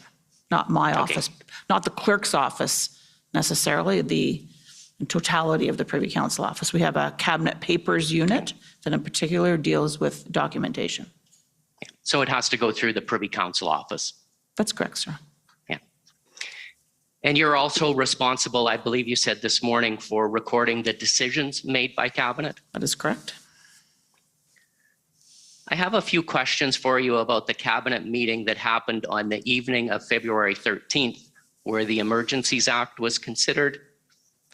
First, can you confirm for me that there were no papers or documents that were provided to cabinet ministers in connection with that meeting? That is not correct. Okay, there was paper provided to them? There was a document made available to ministers. I believe I referred to it earlier, which had to do with an input. I believe I can say this. I'm not making sure I can say this. It was a assessment from the from CSIS, which related to considerations on invoking the Emergency Act. But there was no, in the usual course of decision-making by cabinet, ministers would be considering a memorandum to cabinet, which would frame a decision for them. There was no such memorandum to cabinet. Does that help? No, so yes, it does. So there was no memorandum to cabinet, and that was an unusual situation. That is correct. Not the usual course. That is correct. It was an unusual cabinet, an extraordinary cabinet, called on the evening of the 13th of February. Okay, and I understand you attended that cabinet meeting, correct? I did, sir. Okay, and I'm not going to ask you about what the deliberations were at that meeting, but you said a moment ago that one of your responsibilities was to record the decisions made by cabinet. And can you tell me exactly what the decision was made at cabinet that evening? I think you said earlier that the decision was to direct the prime minister to have a first minister's meeting or to have a first minister's meeting the following day. But I just want to make clear in my mind that I understand exactly what was decided that evening. The decision was that the prime minister would convene a meeting with first ministers to consider the invocation of the Emergency Act and to brief them on the situation and consider any other measures necessary to deal with the totality of the situation facing the country. Okay, thank you. Next, I'd like to turn to the events on February the 14th. Sir. And you would agree with me that the invitation for the First Minister's meeting, I think we talked about it a little bit earlier today, or you talked about it a little bit earlier today. It went out on Sunday evening after the cabinet meeting, correct? Yeah, as I said earlier, Mr. McAdam, I wasn't totally sure. I could check and be happy to, whether it went out Sunday evening or very early Monday morning. I think we would have endeavored to try and get it out as soon as possible after cabinet. So that would have been, cabinet was at 8:30. You know, we would have been into probably 10 o'clock Ottawa time, which is still pretty early in Saskatchewan. Yeah, and I believe that you had indicated earlier today that it was a meeting called on short notice, right? Correct. And my understanding from your testimony earlier today is that the invitation didn't indicate what that meeting was all about, did it? I believe between Madame Drouin and myself, that was the information that we provided earlier, yes, sir. And you also indicated that at that meeting, a number of the premiers voiced objections to invoking the act. What I said was a number of premiers shared their responses. I wasn't in a position to tell you because the deliberations were to be confidential, but we saw subsequently a number of premiers making public comments that they had made at the First Minister's meeting. Yes, it's fair to say, I believe Madame Drouin said, there were kind of three kind of general groups of premiers' reactions, including some that did raise objections. Okay. And I understand that that meeting lasted about an hour. Is that correct? Oof. I think that's plus or minus. Yes, I think that's probably correct, sir. Okay. So it would have ended about... If I may, sir, when we developed the FMM, one of the advice that we gave to the Prime Minister was to make sure that the timeline was not the issue in terms of the duration of the meeting. So the Prime Minister let all premiers to express themselves and didn't check the clock, making sure that they will have all the time they needed to make their point. And if I could add to that, because of the fact that there was no, this was called at quite the last minute, there was part of the meeting was briefing. So the Prime Minister it was suggested to him, and he certainly accepted that the meeting would go as long as the meeting wanted, depending on the wishes of premiers and territorial leaders. Clerk, can I ask you to call up document pb.nsc.can 408485, please?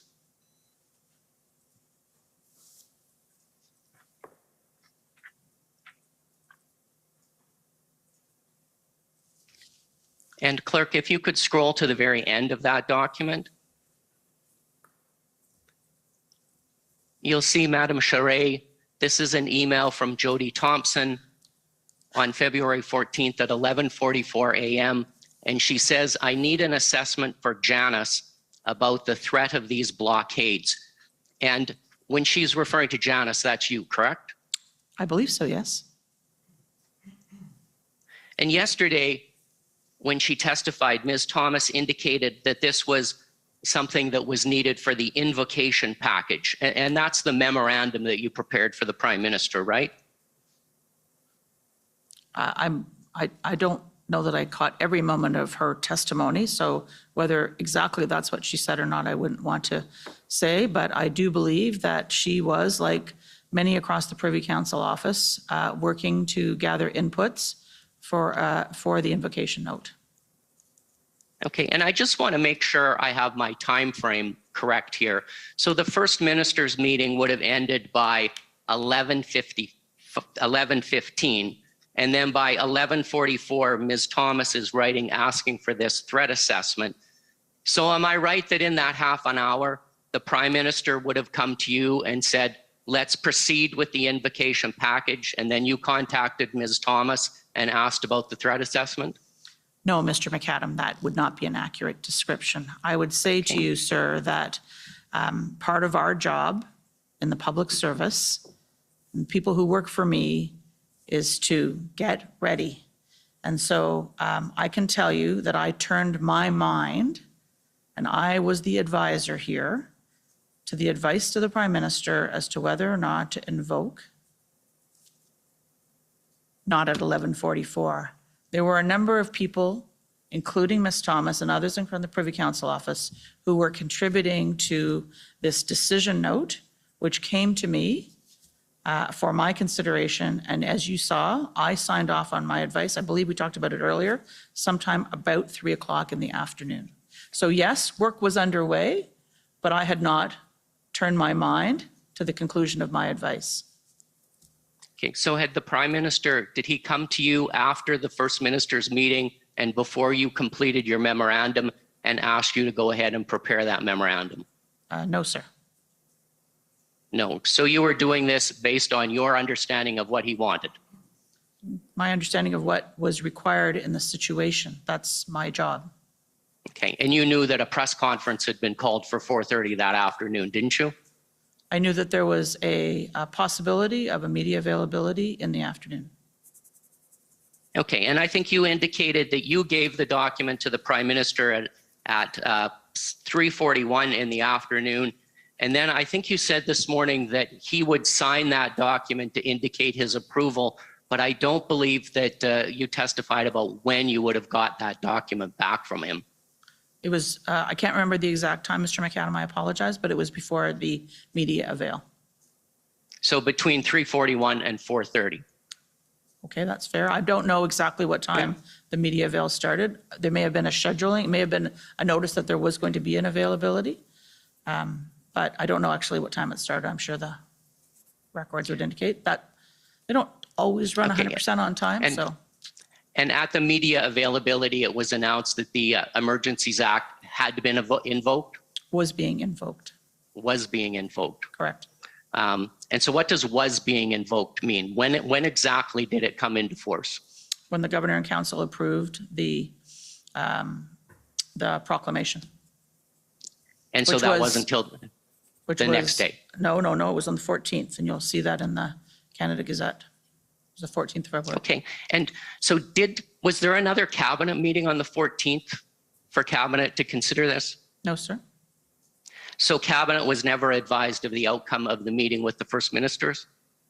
There was not a loop back to cabinet in an official cabinet meeting, but did you want to say something, sir? Yeah, I'm confused because I think you said earlier today that under the Emergencies Act, it's the Governor and Council that invokes the act. Yeah. So if the cabinet didn't meet again, how did the act get invoked? Was the power to do so delegated to the Prime Minister, or just how did that happen? Yeah, the decision in terms of invocation was left with the was left ad referendum to the decision of the Prime Minister. Following his consultation with the leaders of the provinces and territories, amongst other deliberations that he might undertake. Commissioner, I have a couple of questions about the memorandum that was prepared for the Prime Minister that afternoon. So I wonder if I might have your indulgence to take a few extra minutes to ask those questions. Sure, go ahead. A couple of minutes, but don't abuse. Thank you. Clerk, could you please call up document SSM NSC.CAN 403224, and that's the memorandum to cabinet.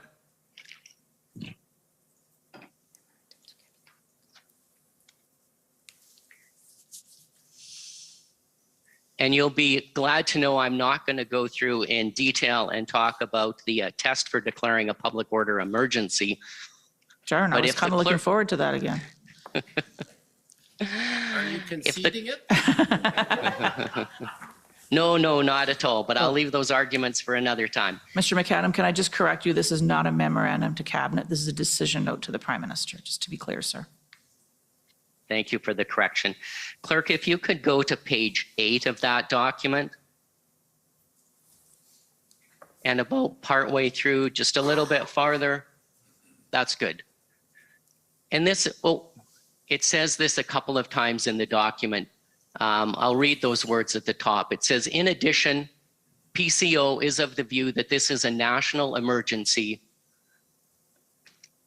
situation that is urgent, critical, temporary, and seriously endangers the health and safety of Canadians and cannot be effectively dealt with uniquely by the provinces or territories.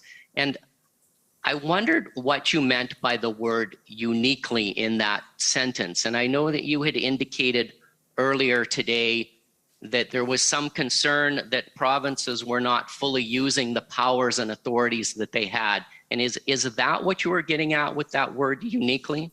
I wouldn't say that there was a concern that provinces and territories were not using all of the authorities available to them. I think it was an observation going back earlier in the deliberations around whether or not there was still some scope to work with provinces and territories using their existing authorities to do more to deal with the protest separate aside. in terms of the language here, I believe, again, my layman's interpretation is that what we're trying to get at in the invocation of the Emergency Act is that the powers in the Emergency Act are put in place to deal with a situation which is a threat of serious violence, all of those other criteria that you see there, that can't be dealt with by any province or territory acting individually, uniquely. Perhaps awkwardly worded. I can maybe add, if you allowed me, that the proposed measure here, we're not trumping any provincial or territorial jurisdictions. So while we were adding measures and authorities, we were not displacing provincial jurisdictions. So they were able, as also law enforcement, to continue to exercise their respective authorities. But we came to the view that separately, they were not able to deal with the national situation. Okay, so I'm still a bit confused about the word uniquely, and I just want to clarify, were you suggesting that the provinces could effectively deal with the situation, but there's something unique about what was happening in February that justified invoking the Emergencies Act? No, I think, sorry, Mr. McAdam, I don't believe that was the intention of this language. It was meant to say that the provinces and territories could not deal with the situation on their own. And that is why the Governor and Council would invoke the Emergency Act to deal with a situation which provides extraordinary powers, which supplement those powers and authorities of provinces and territories to deal with the situation, which we, as you see here, we think met the test of a national emergency. Okay, and one final matter, Clerk, if I could get you to go back to page 4 of that document near the top.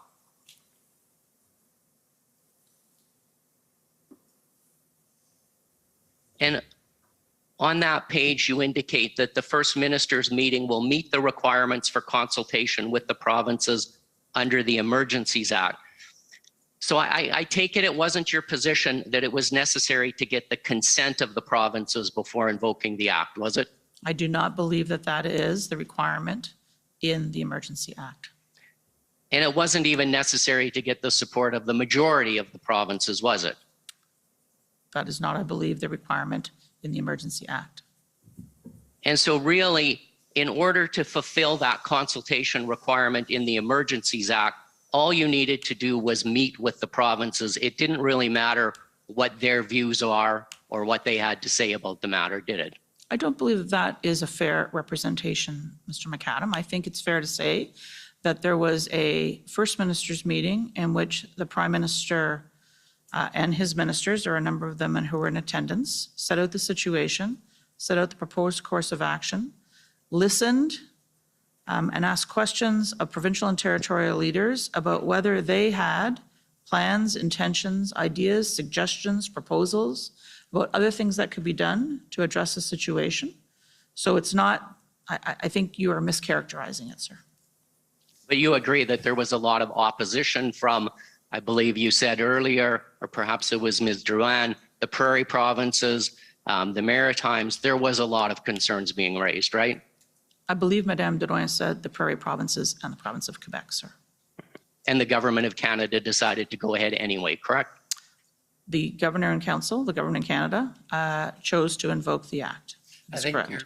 I think you're now out of time. That's a perfect place to end, Commissioner. Thank you very much. Those are all my questions. Okay, next I'd like to call on the CCF, please.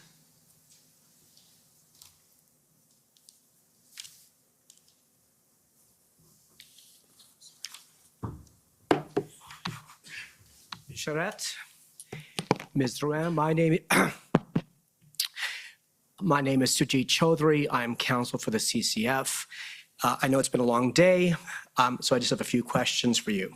The Canadian Constitution Yes. Foundation. That's for the just so record. you know. Thank you, sir. Sorry.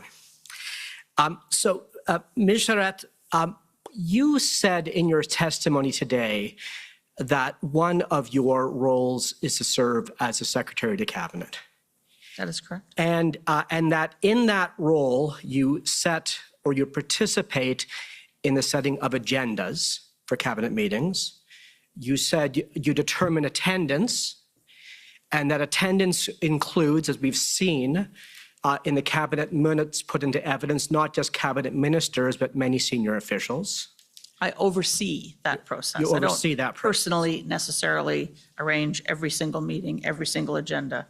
I have a team that works with me on these things. But yes, you are correct to say agendas, attendance. The agenda, I would say, I should clarify, in case I wasn't clear, Mr. Chowdhury, that the agendas are proposed to the chair and approved by the chair. So we then issue the agenda. Of course. To ministers who then arrive with the agenda.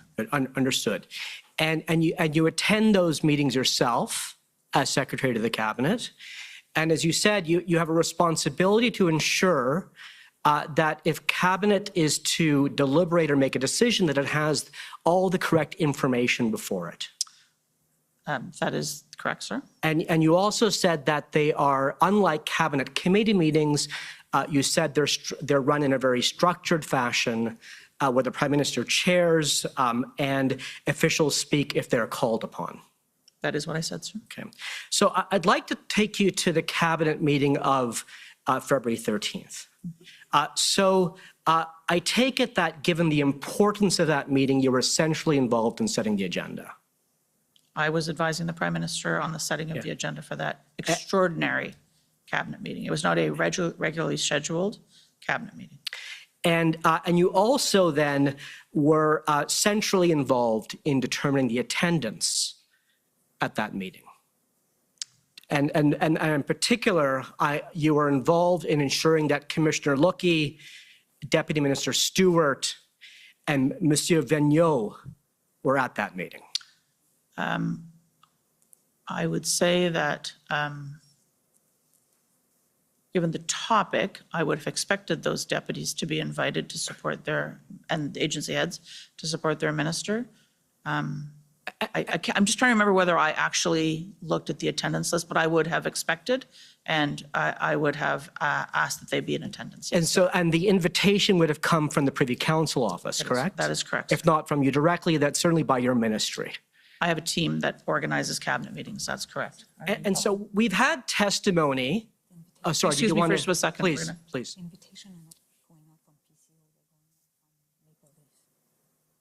Oh, yeah. My colleague, Madame Drouin, is just correcting me that because of the fact we were dealing with virtual meetings as opposed to, it's a technicality, but, to be clear, important, that because we were dealing with a virtual meeting as opposed to an in-person meeting, it is possible that the invitation may have come through a different channel than our normal cabinet papers unit that sends out invitations and organizes meetings. It may have come through a virtual meeting organizer, which we euphemistically refer to as the Maple Leaf. But is the Maple Leaf lodged institutionally in the Privy Council office? For cabinet meetings, I would think so. I believe it's between the Privy Council office and the Prime Minister's office. Okay, fair enough. But at the center? Yes, sir. At the center, okay. And so we've had evidence put to us this week, put to the Commissioner as follows. And have you read the CSIS interview panel interview summary? I have not had a chance to do. Well, with your permission, and with the Commissioner's position, I should say, I'd like to put up on the screen, if we could, witness WTS many zeros 60. This is the CSIS? This is the CSIS. It's Monsieur Vigneault's test evidence, and it's been referred to many times this week. In the interview summary as opposed to his in-camera evidence. Yeah, I take it there's no objection? Yep. Okay. No objection. Okay, go ahead. So if we could pull it up, please. And this is just so it's the public version. or Yeah, this is the unclassified version. Unclassified version. Yes. So if we could just go to page 8. You could scroll down to recommendation to cabinet. Okay, let's stop there, please. Thank you, Mr. Clerk. So just if you could, I'm just going to read this into the record, and if you could read along with me, please. It's Monsieur Vigneault learned that the Emergencies Act referenced the threat definition set out in Section 2 of the CSIS Act once the federal government began to seriously consider invoking the EA between February 10th and 13th. He requested that the service prepare a threat assessment on the risks associated with the invocation of the Emergencies Act. He felt an obligation to clearly convey the service's position that there did not exist a threat to the security of Canada as defined in the service's legal mandate. And then further on, in the bottom paragraph, the paragraph that begins, Monsieur Vigneault discussed, he said he discussed this threat assessment at the IRG on February 13th. And then he says the document was also available for distribution for the cabinet meeting, but he does not know if it was distributed by the PCO. So can you please answer, was this threat assessment distributed to the cabinet, yes or no? I believe I've said earlier that it was. It was. And this was the only threat assessment provided to the cabinet or to the prime minister prior to the decision to invoke the Emergencies Act. Can I just take you to the paragraph preceding that, Mr. Chowdhury? Yes. The threat assessment was with respect to the invocation of the Emergency Act legislation. I believe that I have given testimony already that indicates that the invocation of the Emergency Act, as in many things, is a balancing act between are you acting too early, too late, doing too much, too little, and the threat assessment prepared by the service, which was discussed at the IRG, as Mr. Vigneault indicates, and which was available to ministers, was assessing what the risk was of the invocation of the emergency legislation. And the CSIS assessment was that there was a risk that the invocation of the Emergency Act risked further inflaming IMVE rhetoric and individuals holding, and you can read the rest of it, holding accelerationist or anti-government views. As we came to see the next day, or am I getting this right? No, I'm going to stop there. But Ms. Charette, was the service's assessment that that there was no threat to national security, was that shared with the cabinet? That was not the nature of the threat assessment prepared by the service, as indicated by Mr. Vigneault in this statement. Well, the threat assessment prepared by the service was that the invocation of emergency legislation risked further inflaming the rhetoric and individuals holding accelerationist or anti-government. If I may add, yes, what I said earlier is that we knew that CSIS assessment for the purpose of the application of CSIS Act was done, and that CSIS concluded that for the purpose of their act, the level of threat was not met. And was that view shared with the cabinet? Yes or no? I mean, I can say that I knew. I think it was shared in previous IRGs, but that was not news for us when we gave the advice. But I'm sorry, just a simple question. Was that assessment shared with the cabinet? Yes or no? With the full cabinet as opposed to the... Yes, at the February 13th meeting, was that assessment shared with the cabinet? Yes or no? The fact that CSIS didn't feel that there was a national security, that there was a threat to security of Canada required to invoke the CSIS powers and authorities. Was that shared with the cabinet? Yes or no? Or do you not know? I'm just testing my memory, sir, to make sure I'm giving you the very best information. I believe that Mr. Vigneault did not speak at the cabinet.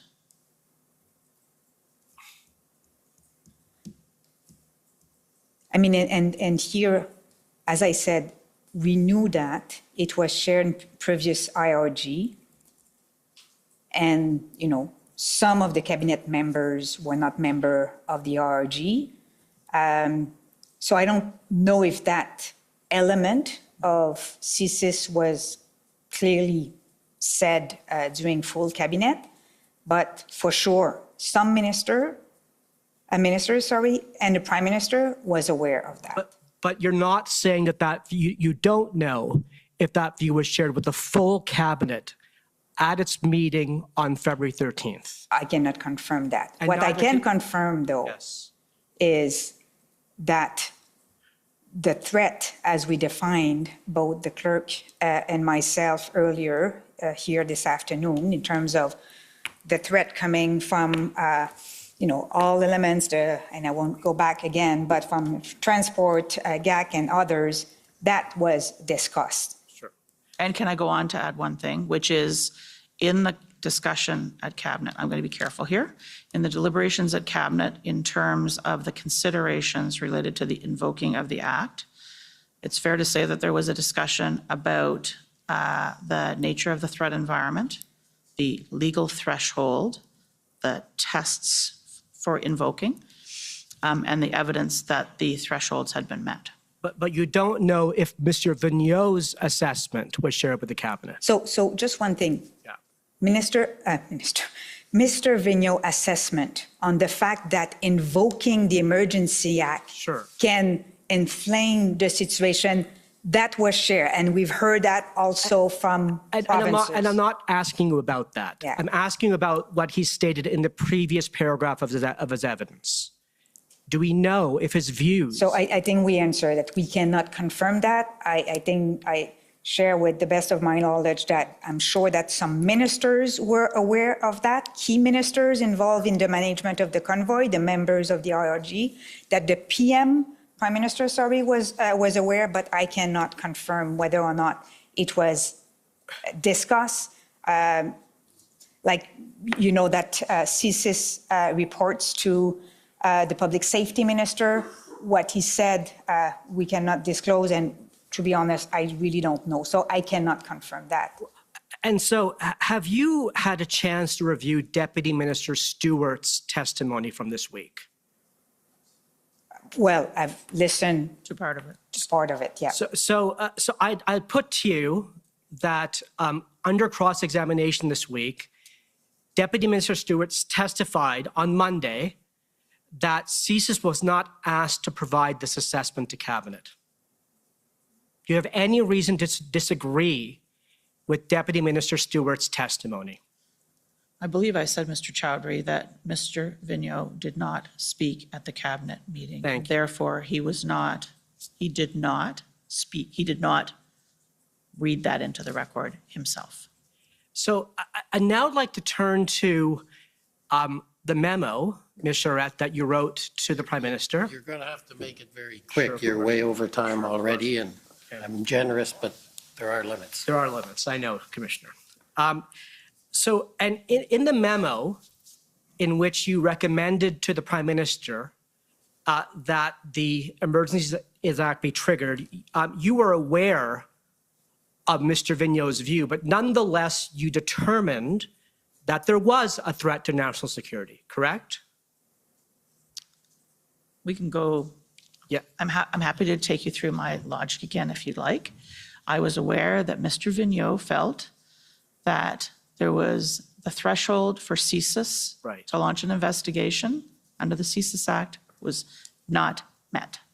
And you relied on the National Security and Intelligence Advisor's view, who kind of integrated, as she put it in her testimony yesterday, information from across the federal government to arrive at her view that there was a threat to national security under the Emergencies Act. She was one of the advisors that I relied on, sir. She was not the only advisor that I relied on. So I would like to put this point to you, that in a constitutional democracy, to prevent the abuse of executive powers by an elected government, it is imperative that the views of a professional, nonpartisan, and expert security services be front and center. And that they not just be a factor, but they be at the core of whether a government decides to invoke emergency powers. And what you've said today is that you're not sure if Mr. Vigneault's views were before the full cabinet. They weren't set, you've distinguished the legal relevance of his views. And you're suggesting that what the security sector agencies say is... Are you coming to a question or making a presentation? Are you suggesting that what the CSIS says isn't at the core of what makes it reasonable to determine if a public order emergency exists? What makes it reasonable to determine? I don't understand what your question is. I think that... yeah, please. I'm sorry if you didn't have the opportunity to, the cross-examination that I had with Mr. Miller, but I think that we talked about the difference between who was the decision maker under the Emergency Act versus who is the decision maker under the CSIS Act. And the purpose of those two acts were different, and what we were looking at was different. I think that what you said when you talk about Madame Thomas is that she was integrated views, but views were coming from Minister of Transport. Views were coming from public safety. I can go on and on, as I said before. Like we saw threats from port of entry. We saw threats in terms of presence of guns. We saw kids, being used as shield. We saw, harassment on the streets. Like the threats that we were collecting, we saw impacts on our trades.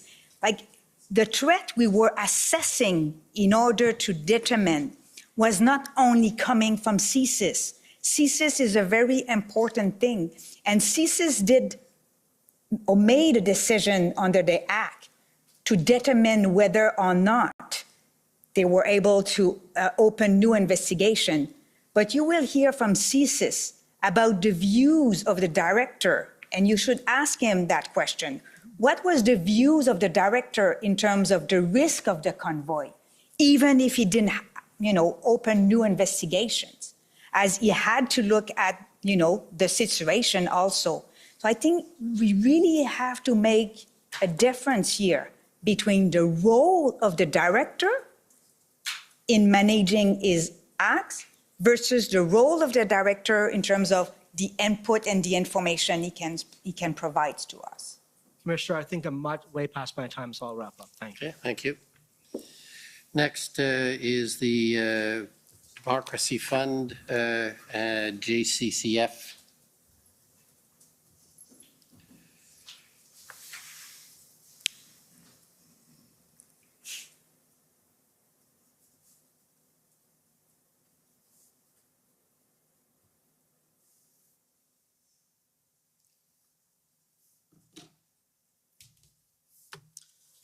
Good evening. My name is Alan Honor, and I am a lawyer at the Democracy Fund. Just going to put on my timer to make sure I don't go too long here.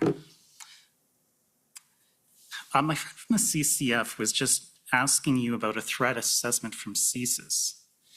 And I think prior to that, he put a statement to you from CSIS, and it is still up here. And I'll just ask the clerk to leave it up.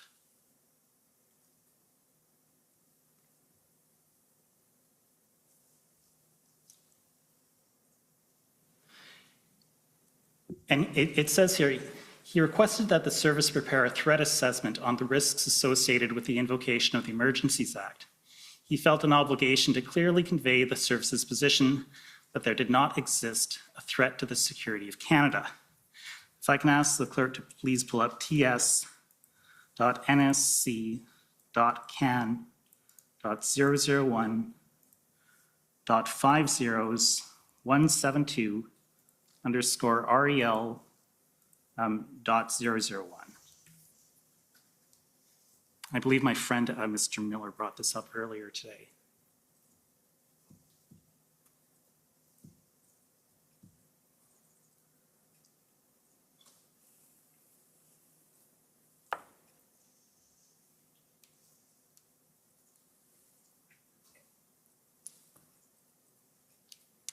just while we're waiting for that document, Ms. Drouin, you would agree with me. Okay, well, can we just make it a little bit bigger, please? And can we scroll down a little bit?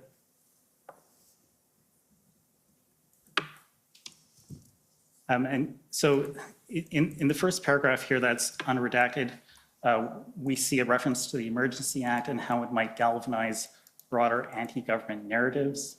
Can we scroll down a little bit more?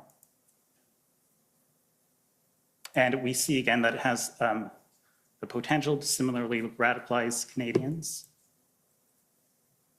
I'm sorry, a bit behind. And in the last paragraph that's above us right now, we see that the declaration of emergency by the province of Ontario under the Emergency Management and Civil Protections Act has resulted in a significant increase in violent rhetoric towards the Premier of Ontario and other senior elected officials. And can we go down a little bit more? And what we don't see in this threat assessment is the statement by the CSIS director in which he says that there's no threat to the security of Canada. We don't see that anywhere in this document. Is that right? I haven't read the full document, so Okay. I'd have to go back to the top, but But I'm going to put it to you that we don't see that because it's redacted. I'm going to object to that question. It's an... Fine, I'll move on. And this statement was never put by you to the cabinet. I did not address the cabinet at this meeting. Thank you. Ms. Drouin, you would agree with me that CSIS does not investigate family violence because family violence does not constitute a threat to the security of Canada. Agreed? I guess you are referring to my previous response, where Yes. I wanted to make the difference that potential criminal offenses can bring serious violence without triggering the role of CSIS. That's fine. I'm not asking for an explanation. I'm just asking you if you agree with that statement. Sorry, can you repeat the statement question? I is wanted to that- give you the context. CSIS does not investigate family violence because family violence does not constitute a threat to the security of Canada. Do you agree? I agree. Okay, Ms. Charette, you made the point, and just tell me if I'm repeating it correctly. I think you made the point that a CSIS investigation under Section 2 does not always trigger the invocation of the Emergencies Act. Am I repeating that correctly? I believe that's what I said. Okay, and you would agree Has with me? not ever, given that the Emergency Act had not been invoked until February the 14th, Sure. 2022. Sure, and I think you'll agree with me that there are different types of emergencies under the Emergencies Act, but let's just stick with the public order emergency. For that type of emergency to exist, there have to be threats to the security of Canada, but the emergency also has to be so serious as to constitute a national emergency. You agree? Yes. And it's possible that there would be threats to the security of Canada that don't rise to the level of a national emergency. Yes, I believe that's also true. And that would explain why the Governor of Council doesn't invoke the Emergencies Act every time there are threats to the security of Canada. Okay, thank you very much. In your memo to the Prime Minister, I won't pull it up, but on page 11, this is the memorandum dated February 14th. On invocation then, sir? Yeah, I think that the title is Memo to Canada, but whatever it's called. At paragraph 11, you say, when you're discussing communications, that the government could lean on like-minded messaging from external stakeholders and partners to support the need for the measures at this time. What are you referring to? Who are these partners? Who are these stakeholders? Would you, I'm sorry, I know. Yes, I asked for you absolutely. to pull it up. Thank you very much. What is it you want? The Invocation memo, page 11, I The believe. memo, I Mr. believe Connors it is referring to. ssm.nsc.can 403224. That's correct. And if we can go to page 11, please. Apologies, Mr. Connor, just I can get the. No, please don't apologize. Thank you.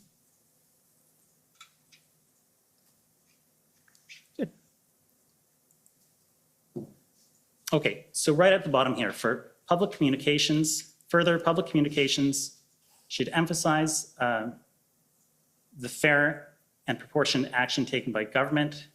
And then the last sentence, the government could also lean on like-minded messaging from external stakeholders and partners to support the need for the measures at this time. Who are those partners? Who are those stakeholders? I think it's fair to say that we have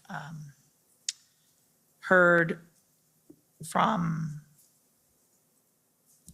organizations like some of the business people in Ottawa, as an example. We have heard from, I'm sorry, just give me a minute here to just get my thoughts clear about this.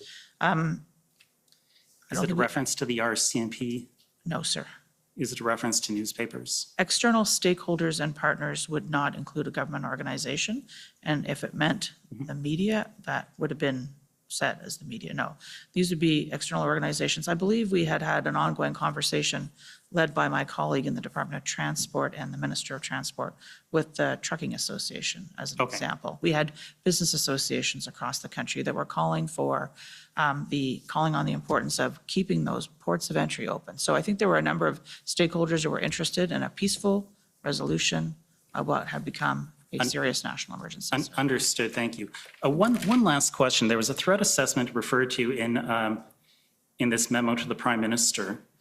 And my friend from the government of Saskatchewan brought up an email from Jody Thomas, and that email says, I need an assessment for Janice about the threat of these blockades, the characters involved, the weapons, the motivation. You recall that, of course, it was just up before you. I do, sir. Okay, and I'll ask the clerk to please pull up pb.nsc.can.403462_rel0001. And just while we're waiting for the document to come up, I can tell you that it came up in the examination of Commissioner Brenda Lucki, and it's correspondence from Mike McDonald to Adriana Polas. And Mike McDonald is from the PCO, is that right?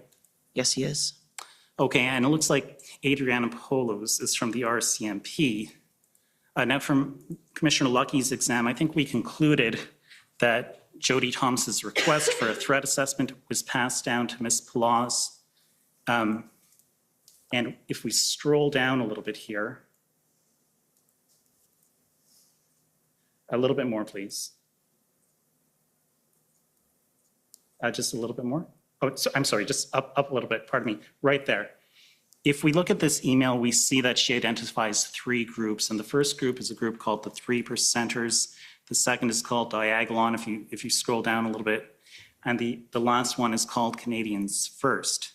Canada First. And I put it to you that these are the only IMVE groups that were identified by the RCMP.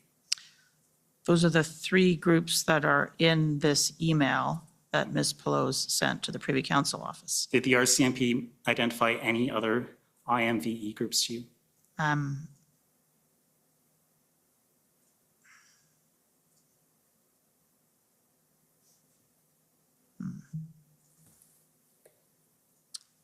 I believe yes. Okay, but can you tell us who they are?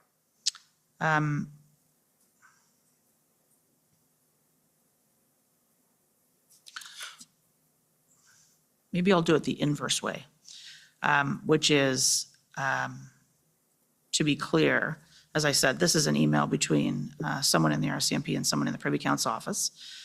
This information was not contained in the memorandum that went to the Prime Minister, the decision note. I'm not sure that I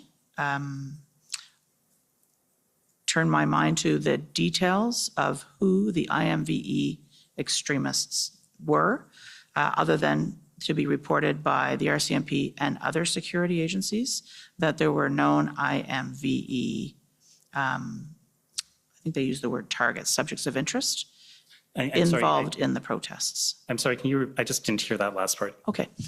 Just the last sentence, please. That I believe that I was told that there were IMVE extremists by the RCMP and other security agencies, but I'm not, the specific identification of those, I can't give you a comprehensive list. Okay, and I'm out of time here, so let me just ask you one last question here.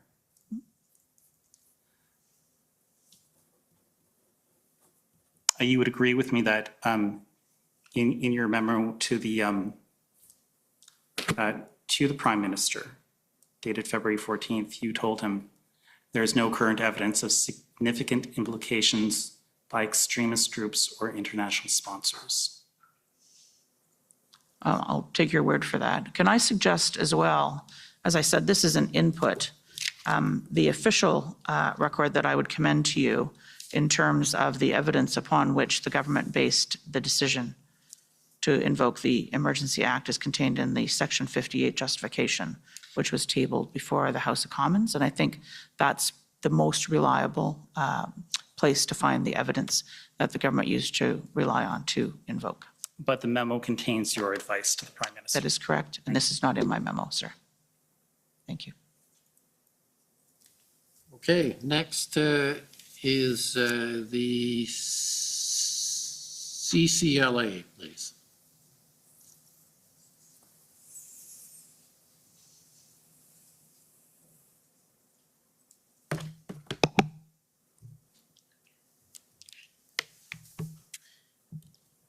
Good evening, Clerk Charette and Madame Drouin. My name is Eva Krajewska, and I'm counsel for the Canadian Civil Liberties Association. So I know we've spent a lot of time on the CSIS part of the thresholds to invoke the Emergencies Act, but with respect to Section 3 of the Emergencies Act itself, there is two categories, 3A or 3B.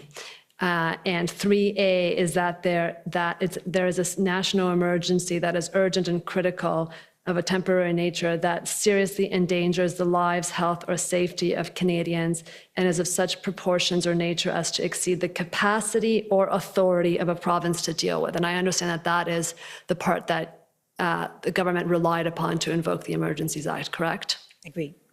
And those two parts, capacity and authority, I read those as authority, meaning legal authority and legislative tools that were available to the government. Would that be a fair reading of that? Is that how you understood that?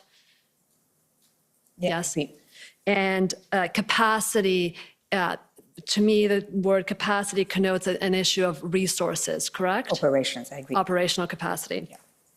And Madame Charette and Madame Drouin, from your witness statement, I understand that leading up to February 9th and February 14th, you both expressed frustration, or maybe not frustration, but frustration with the inability of the local police officers in both Ottawa and Windsor of being able to execute on their operational plans. Do you recall stating that in your witness statements? So I don't think I've used frustration. No, sorry. I will read you the part that you said. You said she, which I think refers to you, Madame Drouin, she recalled losing hope that local police forces in Ottawa and Windsor were capable of executing on their operational plans. Is that fair? I think that I don't recall talking about losing hope here. I think that what I've said at the beginning of this is we were facing a situation where all the indicators were towards federal symbols, and that we were being asked to do something, and yet we didn't have jurisdiction to do a lot of things. So we were asking ourselves, and of course we were getting worried, if I may use that word, especially on week 2 and week 3, whether or not we were going to see an outcome or a result, or that the situation will be resolved. But I don't think that we lost, I don't think that I've said that we lost hope. We were worried. We were really worried.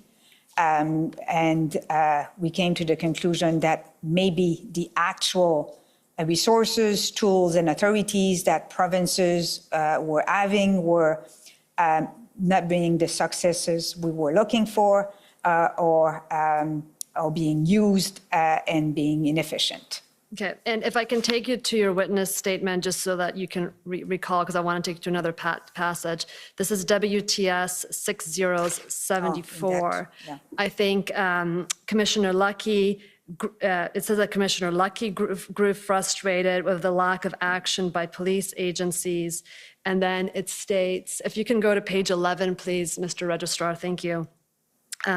This frustration was shared by Ms. Drouin and Ms. Charette, who felt that existing authorities, such as municipal bylaws, for instance, were simply not being used to clear protests. Yeah, I understand the context, yeah. Yes, but at the same time, you appreciated that there was a need to respect police independence and not that neither the public service nor the politicians could direct police officers directly, correct? Correct. Correct.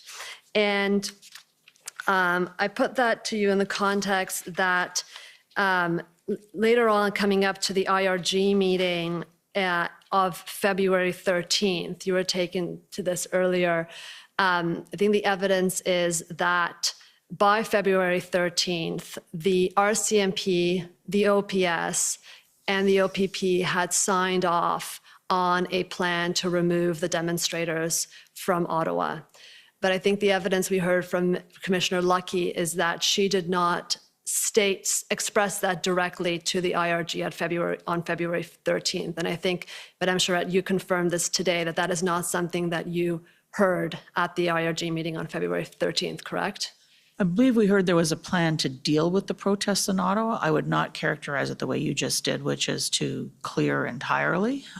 There was, as always, and I think is implicit in the paragraph that I'm trying to read very quickly, and I think we've talked about this, there were authorities, there were bylaws that were not being fully enforced.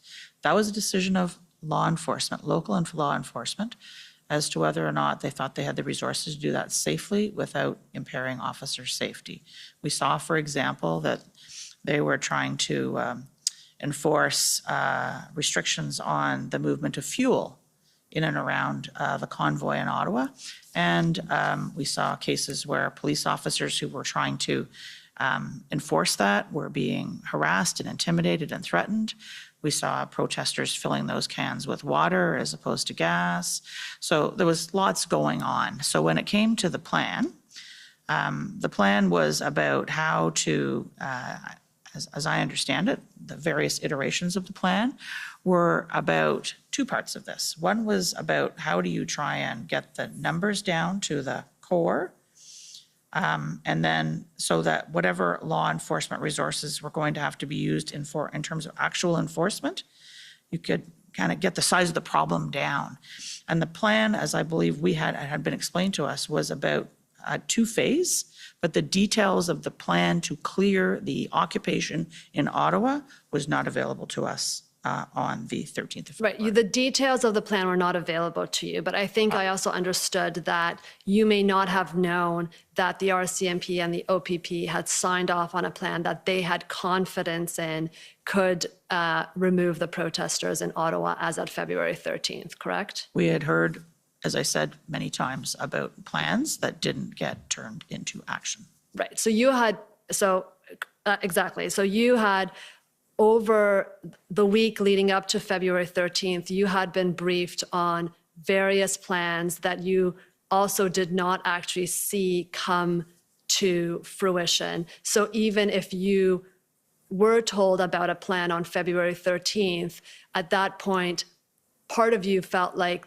that as you said earlier today, that was one factor, but maybe not a determinative factor in terms of whether to invoke the EA or not, just based on what had been happening for that week. I don't mean to sound dismissive, and so I worry that what I just said sounds dismissive of the very serious efforts of law enforcement at the local level with the OPP and the RCMP to deal with a various situation. I think they were working as best they could in an extraordinarily difficult situation to deal with the occupation in Ottawa. And I do believe they gave serious effort to trying to figure out how best to do that.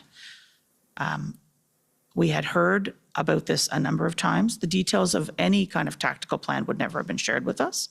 I would say that there was no single plan at any single site that would have necessarily changed my advice to the Prime Minister about the totality of the circumstances which led to the invocation of the Emergency Act, ma'am. And Madam Chair, I think you mentioned earlier that, and I think Ms. Commissioner Lucky confirmed this, the IRG was a platform where people were at liberty to speak up. They did not need to feel called upon before they could share their views with the other members of the IRG, and that's fair.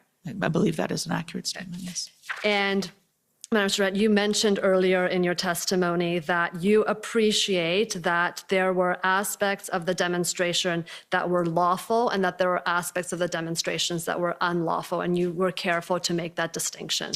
I think yes, and I would also say that there were individuals involved who were there for the purpose of peaceful protest, and there were individuals who were part of the protest who had other motivations. Some of which I believe to have been, as I said earlier, around a policy motive, like getting rid of mandates, or a political objective, like overthrowing the government, replacing them with a new form of government. But once the Emergency Act was invoked and there were restrictions placed on public assembly, including geographical restrictions, that demonstration by definition became unlawful. Would you agree with that? I would agree with that. And therefore, the ability for those protesters or demonstrators to voice their political views against mandates or other public policy options became much more limited, or would have to have been provided in a different locale. I think that's part of the reason, and we didn't have a chance to look in detail at that communications section, but an important part of the rollout and the implementation of the Emergency Act was to make sure that those who were involved in what was becoming covered by the Emergency Act knew to go home. They'd heard from ministers and the Prime Minister, they'd heard from the Premier, it was time to go home. And it was clear then that it was important to make clear to people who were participating what the consequences were of staying. And so there was not consideration given to giving them a space to continue to protest at the seat of Parliament in Ottawa. There's lots of other places to go and protest in Ottawa. During the duration of the occupation while the Emergency Act was being invoked. And we saw people who came back at the end who were protesting as the act was being revoked. But while the act was in place and in the area that was designated, this was an illegal activity and there were consequences. So they were subject to the discretionary decisions by law enforcement about how to proceed with the implementation of those powers and authorities. And can I, if I may add also, this is why when we invoke the Emergency Act and the measures we adopt under the Emergency Act have to be time limited. And this is why we invested a lot of time to monitor the situation to make sure that we don't keep the Emergency Act if it's not necessary. So that is how, we balance a little bit the impact of the Emergency Act. Right. I have two more questions. One is a bit technical, and I hope you can educate me on this, Madame Charette. Your decision memo to the Prime Minister, does that end up forming part of the record of what goes before the Governor and Council? Does that form part of that record? No, it does not. It does not. So that is a document that only goes to the Prime Minister. It does not go to Cabinet, and it does not form part of the record before the Governor and Council. That is correct. The documents before the Governor and Council are different documents. It was the proclamation and subsequent regulations. The last part is with respect to the definition of the CSIS Act, and you were taken to this. And I know that you've disagreed with Council that who is the decision maker versus CSIS versus the Governor and Council, but I think you agree that it's the definition in the CSIS Act that applies. It's not a different definition, correct? It's the same wording that has to be interpreted within the respective acts. Here we were talking about the Emergency Act. By the different decision maker. By a different decision maker, yes, thank you. And you both mentioned the safeguards that exist within the Act once the Emergency Act is invoked, including the parliamentary process, this commission, the fact that it has to be time limited. But I think you'd also agree that there are ex ante thresholds. There are safeguards in the Act about the thresholds that need to be met that are also very important in order to ensure that we only invoke the Emergencies Act in exceptional circumstances. You'd agree with that as well? I agree with you, and also add that the measures that a government adopt have to be charter compliant. Yes. Which is an important safeguard in terms of the actions that are available to be taken by. Thank you very much. Thank you, Commissioner. Okay, thank you. Next call on the City of Ottawa.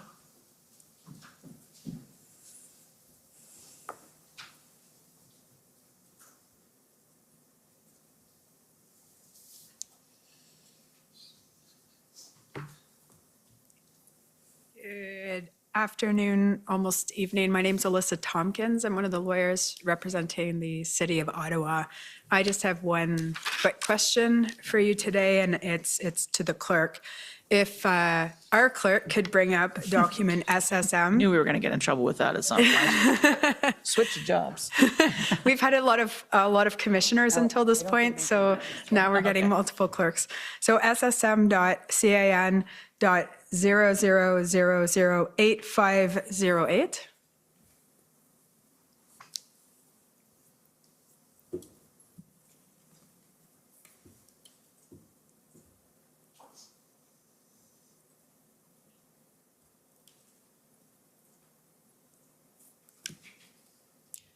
So if we can just scroll down to the bottom of page 2, just so the witness can see what we're talking about. So there's an email from Rob Stewart, and it's attaching the engagement proposal I'm sure you're familiar with.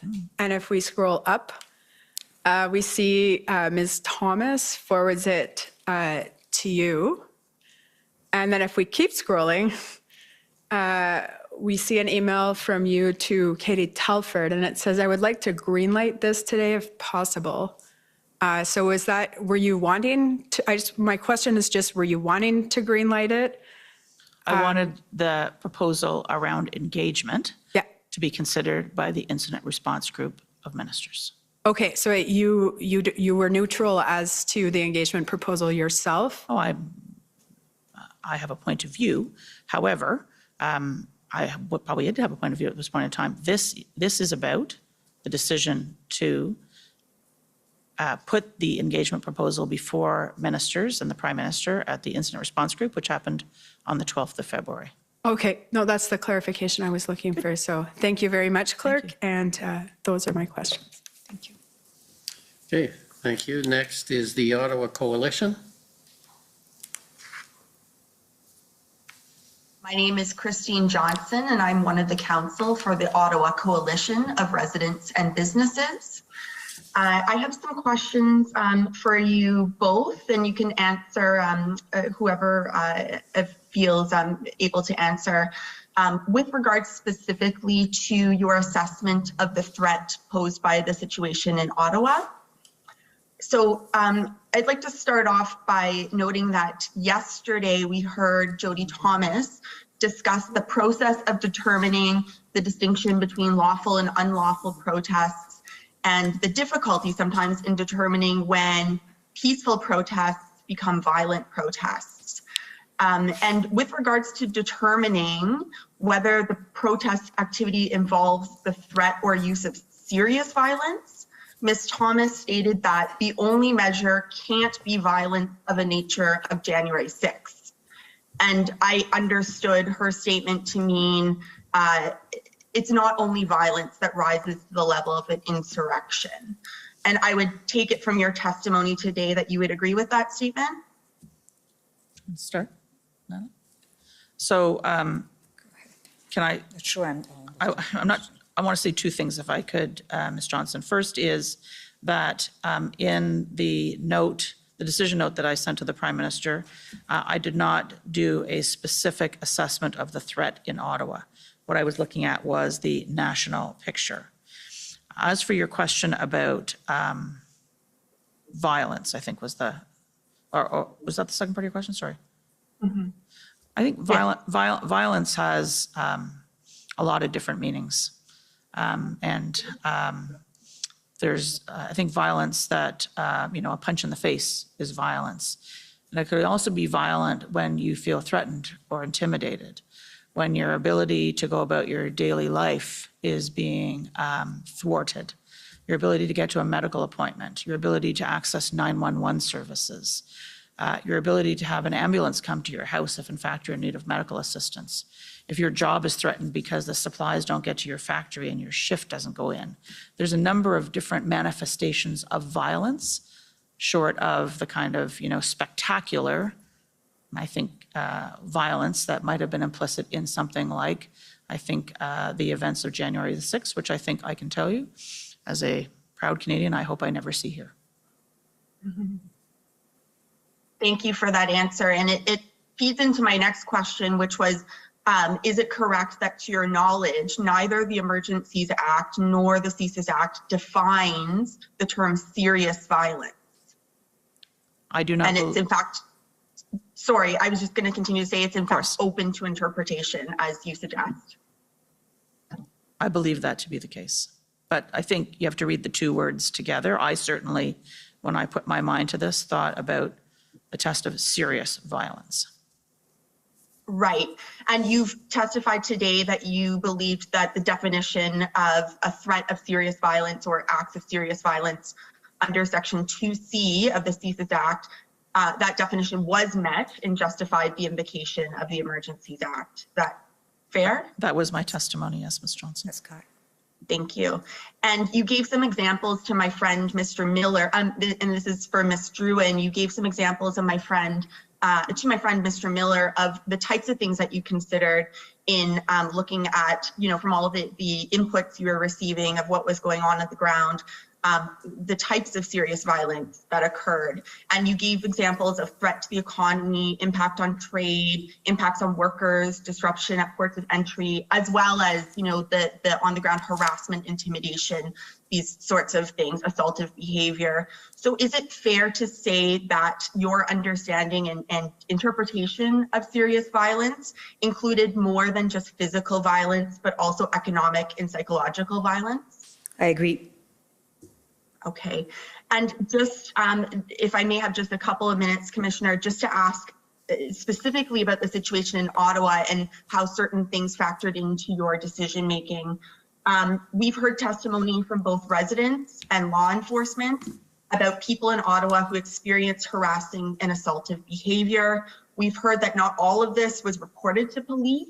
And in some circumstances, when it was reported to police, it wasn't always followed up on, in part because sometimes the nature of these circumstances were difficult to pinpoint perpetrators and follow up and investigate. Was this something that factored into your consideration of the serious violence that was occurring? I would say that the total picture in terms of what was happening in Ottawa, including, but certainly not specifically, the fact that law enforcement resources were extraordinarily taxed to be able to deal with both the occupation as well as the regular, if I could call it that, regular policing requirements in Ottawa, was a sign of the magnitude of the threat and how the threat had escalated through the piece. And I think that both the kind of the substance of that as well as the dynamic and the escalation were factors in my consideration. And would you consider the fact that residents of Ottawa were subjected to the display of hateful symbols and messages, we've seen flags, would you accept that people experiencing that kind of conduct, especially and in particular minority communities, would consider that sort of conduct a form of violence towards them? They may well, yes. And would you consider that a form of violence? If I was the subject of it, I may well feel that way, but I mean, the groups that you're describing, Ms. Johnson, I think it's fair to say have some form of vulnerability. And so if, if you're a 2SL GBTQI plus individual and you are subjected to a threat against your choice of your sexual preference, your sexuality, you may find that quite intimidating. And similarly, misogyny, anti-Semitism, and so on. So some form of identity being threatened or intimidated or criticized, I think can be quite jarring. And was there consideration, again, in your understanding of whether there was serious violence involved in these protests? What about the situation of swarms of maskless protesters entering into stores and restaurants, posing serious risk potentially of illness to employees, business owners, other patrons? Would that be a form of violence that you considered? I think in my earlier explanation, I indicated kind of public unrest, including the kinds of behavior you describe, with or without the public health dimension, would be a manifestation of a situation which would be part of that broad threat and risk environment. You're well over your time, so if you could wrap up, please. I'll leave it there. That's fine, Commissioner. Thank you very much, panel, for answering my questions. Okay, thank you. Next is the OPP.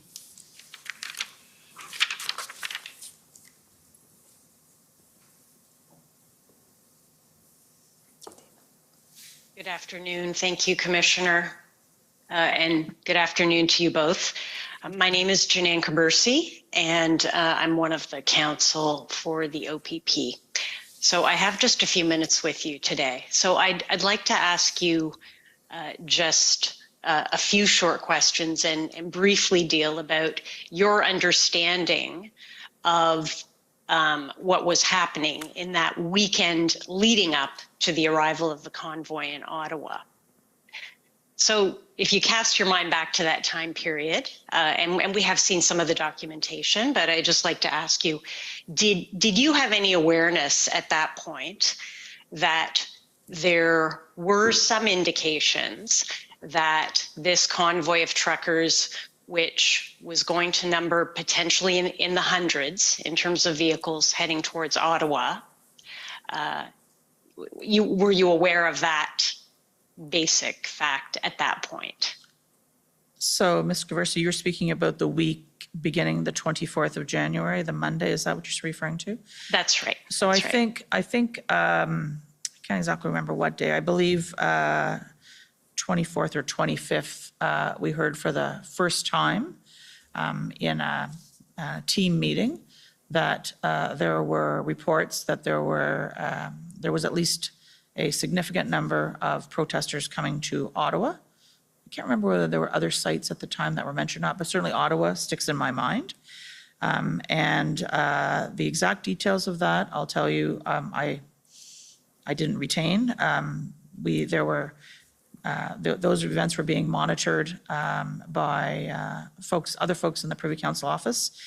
You may recall earlier I said that there was a cabinet retreat underway, and a lot of my attention was focused on supporting the cabinet retreat, but I had others in the organization, in the Privy Council office, who were monitoring that and conducting daily briefings with ministers' offices and meetings between the PCO and PMO, which led into the ministers and so on and so on. So that was the beginning for sure. Right. And understandably, you had other matters that you were dealing with, of course. So can I take it, as you're saying, you had some awareness and you have some recollection of hearing that there were going to be a large number of truckers, perhaps vehicles. Not a specific vehicles. thank you for that correction. Vehicles that would include some trucks, were on their way to Ottawa.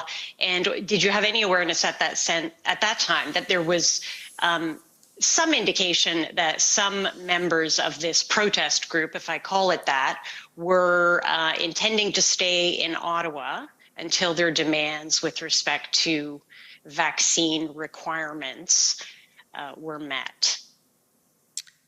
I would say that I did not know how long they were planning to stay or what they wanted to achieve before they were prepared to leave. I would think, and I've said this earlier, that a protest was coming to Ottawa. We get a lot of protests. That they were coming for the weekend. Sunday night arrived. They had not left. We were now into a very different situation. Right.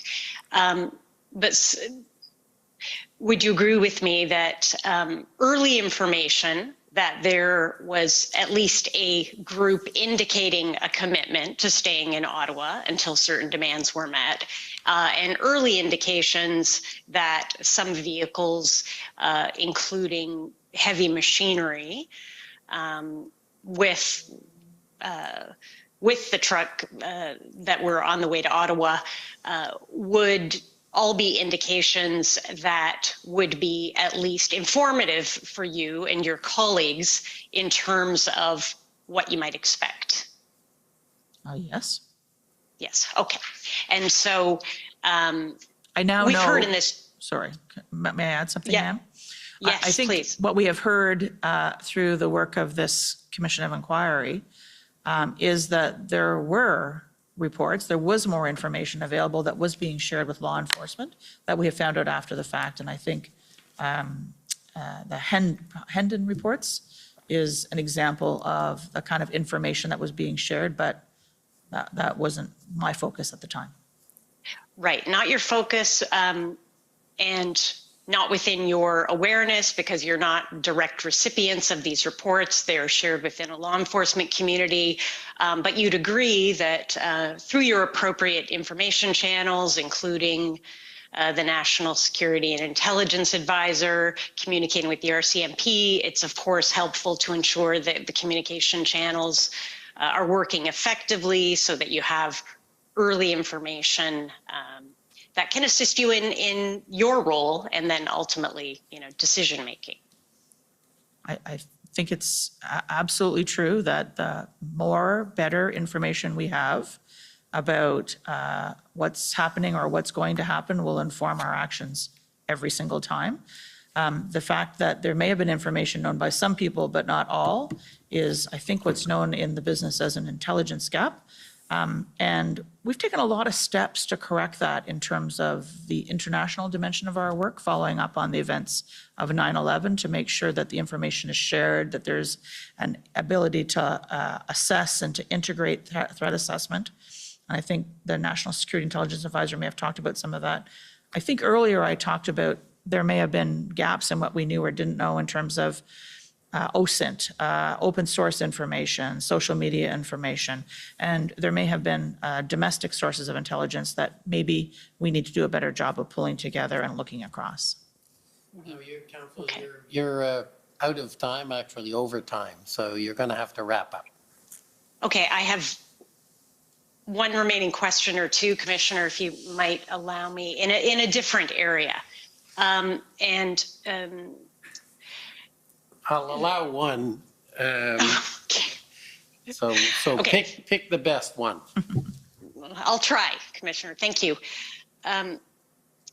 Your witness summary and some of what we've heard from both of you in your evidence acknowledges certain jurisdictional challenges, if I can put it that way, in that a public order event that is being considered as potentially a public order emergency is one that occurs, in an area that doesn't engage federal jurisdiction in the sense that it's a situation that the federal government can apply its resources to resolve. And sorry for the long introduction, but would you find it helpful in such a situation if it were ever to present again. But would it be helpful for you to have a more direct line of communication to certain law enforcement leaders, perhaps, with respect to options, tools, status of the police situation generally, to assist you in being as fully informed as possible? Well, I do believe that, a better coordination, an appropriate flow of information is always helpful. That's for sure. And also, when it comes to Ottawa, for example, you are probably aware that we are working on the future of Wellington, what we call the future of Wellington, to make sure that we understand and we have a better protocol on who does what, when it comes to the parliamentary precinct, for example. So yes, I think that this situation that we went through in February will give rise to a lot of lesson learned, and I think this is one of the purpose of this commission. I would add to that, I think, a more comprehensive look at our critical infrastructure in the country and what the respective responsibilities are of each level of government, authorities, and so on, and the how information is shared, so that that could inform, for example, tabletop exercises or other scenario exercises, so that if we have an issue like what happened in Windsor, for instance, we wouldn't have to spend so much time trying to figure out who's got responsibility for the bridge, for the plaza, for the road to the plaza, for the highway off ramps, and all of that. We would have a kind of a plan in a box that would have been exercised with respect to particularly critical infrastructure in the country. So just to add to Madame Drouin's observation around the parliamentary precinct in Ottawa and Wellington Street. Okay, thank you both very much. Thank you, Commissioner. Okay, thank you. Next is counsel for former Chief Slowly. Thank you, Mr. Commissioner. It's Nicholas DeStefano for former Chief Slowly. We have no questions. Okay, next is the City of Windsor. Good evening. My name is Jennifer King. I'm one of the legal counsel for the City of Windsor, and in returning my friend's offer of time from earlier today, I'm going to cede my time to Windsor Police Services. Thank you. Okay, a very equitable arrangement. So the Windsor Police Service, please. Thank you, Mr. Commissioner. My name is Tom McRae. I am counsel to the Windsor Police Service. Yesterday, we heard evidence from Mr. Sabia, the Deputy Minister of Finance, to the effect that a peaceful resolution to the Ambassador Bridge blockade was better than a non-peaceful resolution to that blockade. Do you agree with that proposition? Yes, I do. Okay. Madame Drouin? I do. Thank you. Do you both agree that a resolution that respects charter-protected rights, such as the right to protest, would be preferable to one that does not? Agreed. Yes. Thank you. Can I ask Mr. Clerk to turn up the witness statement? It's 6074. And while the clerk's doing that, can I ask you, do you know when the Windsor Ambassador Bridge blockade started? Oh, I think there were blockades that started in the week of, let me just get my dates here, right? Excuse me for a moment, Mr. McRae. Take your time, take your time. I think we were seeing kind of on and off in and around the 5th, 6th. There was kind of slow down, slow rolls, up, down. And then the kind of the crescendo, if you want to call it that, happened around the 9th, 8th, 9th, into the 10th. Is that fair, I sir? think it was the 7th. I think it was the 7th, actually, when a truck just stopped in the middle of the road there. Oh, there you go. If I can take you, please, to the top of page 7 of Witness Statement 74. Sorry. I guess I got it wrong. Oh, I'm sorry. It's the top of page 8. My apologies.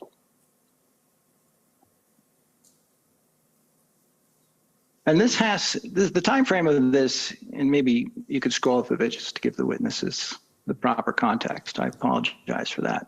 There's a heading at the top of that. It's about the invocation of the Emergencies Act. If you could go back to the top of page 8. Now, and this is really a question for Madame Drouin, because as I read this statement, Ms. Drouin recalled that PCO considered options as varied as shutting down cell towers, shutting down gas stations, and even deploying federal employees with commercial licenses to remove trucks entrenched in Ottawa. This is the part I want to focus on.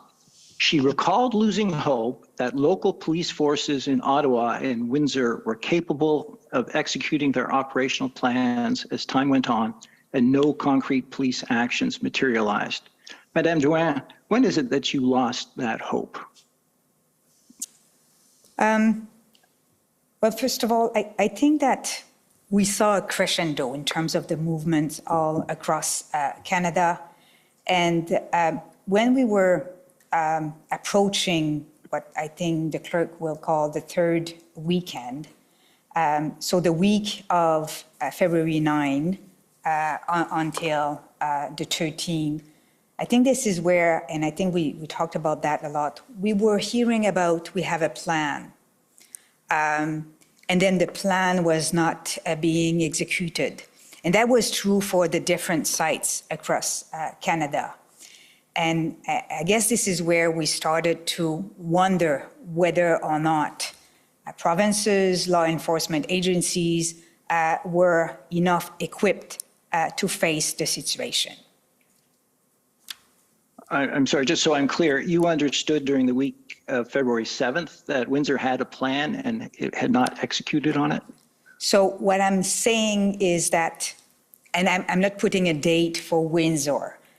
What I'm saying is that during the week or past February, 6 until the following week, we were hearing very often update from law enforcement agencies that we have a plan, to the extent that it was like something that every day we were hearing, we have a plan, we're working on a plan, but yet we were not seeing any action on that plan. So I think this is what I mean, but I was losing hope.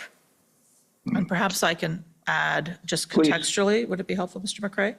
That as we went into that week, the 7th, 8th, 9th, I think you've heard earlier in our testimony on the 9th, for example, that I attended a meeting with the deputy ministers involved in kind of national security and intelligence, having heard a growing degree of frustration and concern on the part of ministers with the situation, to make sure that we were looking at all available instruments, all available resources, all available tools, every crazy shut down cell towers, as an example, find public servants who could drive tow trucks, anything to try to help to resolve the situation, because the situation facing law enforcement in Ottawa and in Windsor were complex and challenging.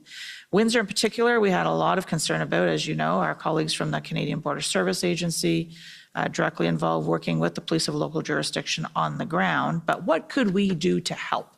That was the focus here.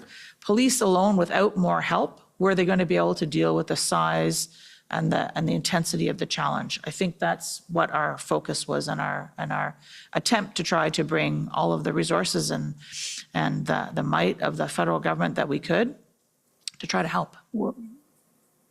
We've heard evidence that the OPP came promptly upon a request for help. The RCMP from London came promptly on a request for help. Police forces from Waterloo and Hamilton also came promptly on a request for help. Were you aware of that at the time, around February 9th? I'd say, Mr. McRae, that I was watching these events kind of unfolding on the television screen. Okay. Maybe just to add, and I'm sure Nina was saying, I think you would agree that where we saw a positive outcome in Windsor, we also heard that it will require a lot of resources to keep it open. So it was also time intensive in terms of making sure that the passage will stay open. And I think, if I could add, that we saw the complement of law enforcement and the assets and capability that were deployed to deal with the occupation, the blockage at Windsor. I know that some of those measures were left in place even after the Emergency Act was invoked, and to try and make sure that the Windsor port of entry, the Ambassador Bridge, was remained open. There was also a concern, as I believe we have found out subsequently, about how much resources this could be drawing away from the potential to deal with the situation in Ottawa. So resources are not finite, as I'm sure anybody who runs any organization understands. So. If I can turn back to the witness statement, Madame Drouin, you clarify at the bottom of that paragraph.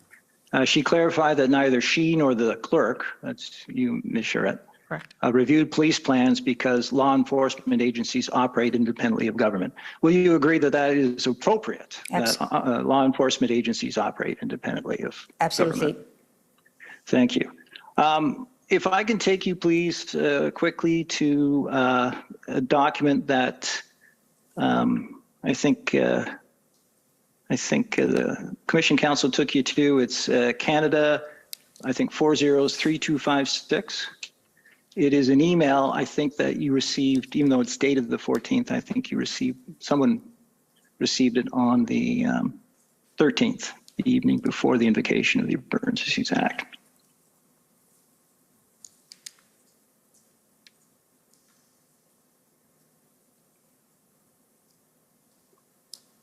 It's from Brenda Leckie. In this email, as I understand it when it was taken to you, and I think it was you, Ms. Charette, it mentions, if you scroll down a bit, where she talks about, this is from Brenda Leckie, she talks about arrests. Could you please keep going? This said, I'm in the view that we have not exhausted all available tools. And I believe in that context, Ms. Charette, you suggested that there hadn't been enough arrests yet, or any arrests. Was my recollection of your evidence correct? I do not believe that would be correct, because we had seen a lot of law enforcement happening in Windsor. And so, but there, as I said, this was about not just a single site, not just a single threat, not just a single event. All right. And in fact, is it your recollection that Windsor was cleared up on February 13th and the bridge was reopened just after midnight on the 14th? I believe that is correct. And I also know that federal ministers were focused on what it was going to take to keep that trade, that absolutely critical trade corridor open, sir. Thank you. We heard from, this is my second last question, we heard from the Deputy Minister, Mr. Sabia, yesterday, and in questions from my friend Mr. Aylward for Canada, who asked just how quickly had they to act, what timescale did Mr. Sabia have in mind? Was it an issue of days or weeks, or what was the time frame? Mr. Sabia's evidence, and this is in the transcript, but I don't know how to call it up, but it's the one that's publicly available, was that they varied the length by where they were in the country, but these disruptions had already gone on for a reasonable period of time, so reasonably lengthy period of time. So our objective here was we were thinking about this in a period of several days or a week or a bit more than a week. So do you agree with Mr. Sabia, at least as I read his evidence, that a week to resolve a protest is a reasonable period of time? I don't think I can really answer that question, Mr. McCrae. How big of a protest? What kind of a protest? Where is the protest? I think that's... let's focus on the Ambassador Bridge blockade. Do you think a week to resolve the Ambassador Bridge blockade was a reasonable period of time? I think it depends who you are. If you are a manufacturer operating a large car assembly plant in Southern Ontario, depending on just-in-time delivery of critical supplies to run that plant and keep your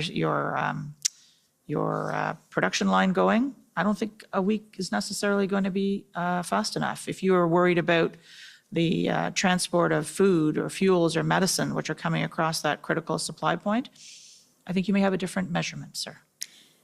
If you're Maybe keeping in if I mind, can- oh, please continue. If I can add, after Windsor Bridge was clear, we had also threat about other port of entries. And I think, I don't want to put words in Deputy Minister Sabia's mouth, but he was also looking at the whole situation, making sure that, not other supply chain will be affected. So the timely resolution that Michael Sabia, from what I understood yesterday or the day before, it was yesterday morning. Yesterday was a long day for you. I know. Was really like a global resolution. And I'm, Ms. Charette, I guess this is focused at you. I'll rephrase the question. If you are looking for a peaceful resolution that respects people's charter rights, do you think, or do you agree with how I read Mr. Sabia's evidence, that 1 week is a reasonable period for that to happen? I'm sure everybody would have liked it to happen faster, but I think in terms of making sure that I think issues of officer safety and so on were taken into consideration, that a peaceful resolution is really the most important criteria. And if it takes a week, it takes a week, sir. Thank you. And I'm just tying up something you said earlier, and then I'll be done. There is evidence before this commission that, for example, if there's a car crash on the Ambassador Bridge, it is the Windsor Police who respond. Did you know that? I did not know that. Okay. Those are my questions. Thank you very much for your time, and have a good evening. Thank you. Thank you. Next, you call on the province of Alberta, please. Good evening. My name is Stephanie Bose. I'm counsel for the province of Alberta. Ms. Charette, I believe that your evidence today was that you learned about the arrests in Coutts sometime on the morning of February 14th. Is that correct? That is what I said, ma'am. Okay. And this commission has heard evidence that the arrests and the discovery of the cache of weapons by the RCMP was a trigger for the protesters involved in the Coutts blockade to indicate a desire to leave the protest, and that their intent to do so was communicated to the RCMP that day. Did either you or Madame Drouin learn that the protesters indicated an intent to leave the protest site? Well, I was not aware of that. No, that's not true. I have heard about potential breakthrough in Coutts. And when it comes to your previous question, we were aware of potential presence of firearms in Coutts, but prior to the enforcement action, we didn't know about the cache. Okay, but in terms of a breakthrough in Coutts, at least as with respect to the protesters clearing the site and no longer blockading the port of entry, when did you learn about that? So what I do recall during the FMM meeting is Alberta being afraid that invoking the Emergency Act can put, potential breakthrough in danger in Coutts. So we were aware that it was imminent. Okay, thank you. Now, in your decision document for the Prime Minister, which for the record is ssm.nsc.can.403224, we've looked at it a number of times today. I don't intend to bring it back up, but was invoking the Emergencies Act the only option presented to the Prime Minister in that document?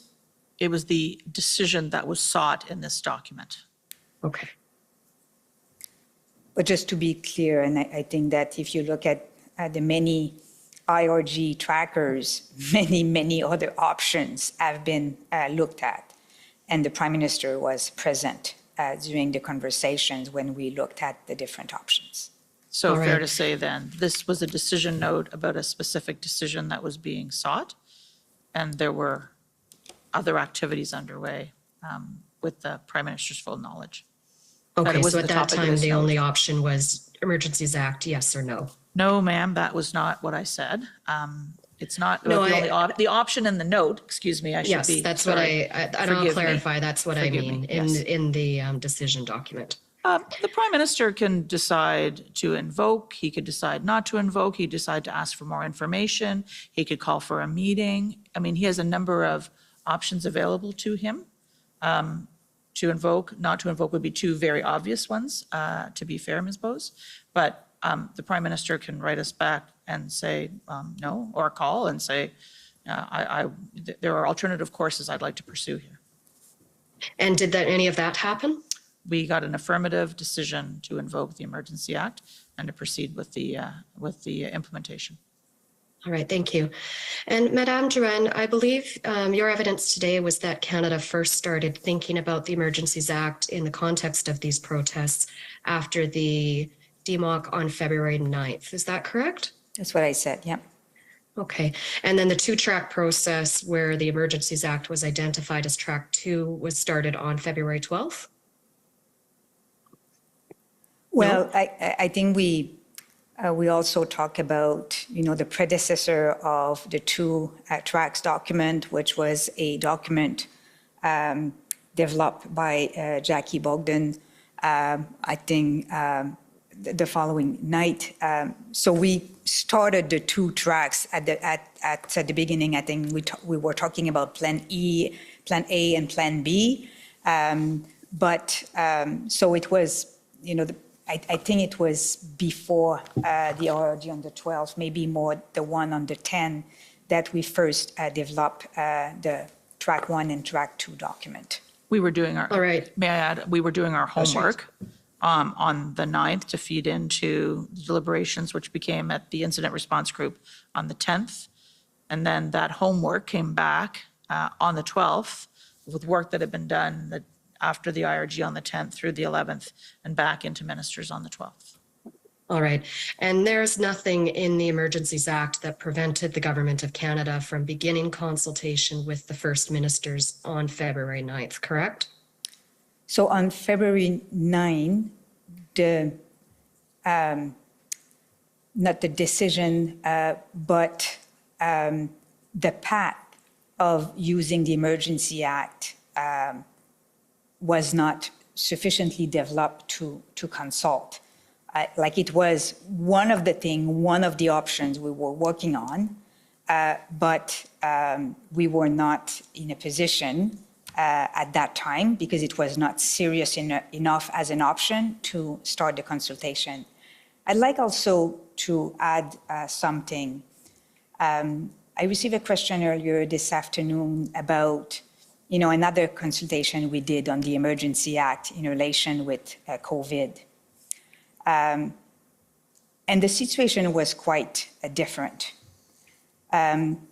Remember that we also discussed today that the moment we talk about the Emergency Act, that can trigger some reactions. And that was the CSIS assessment on the risk of triggering or invoking the Emergency Act.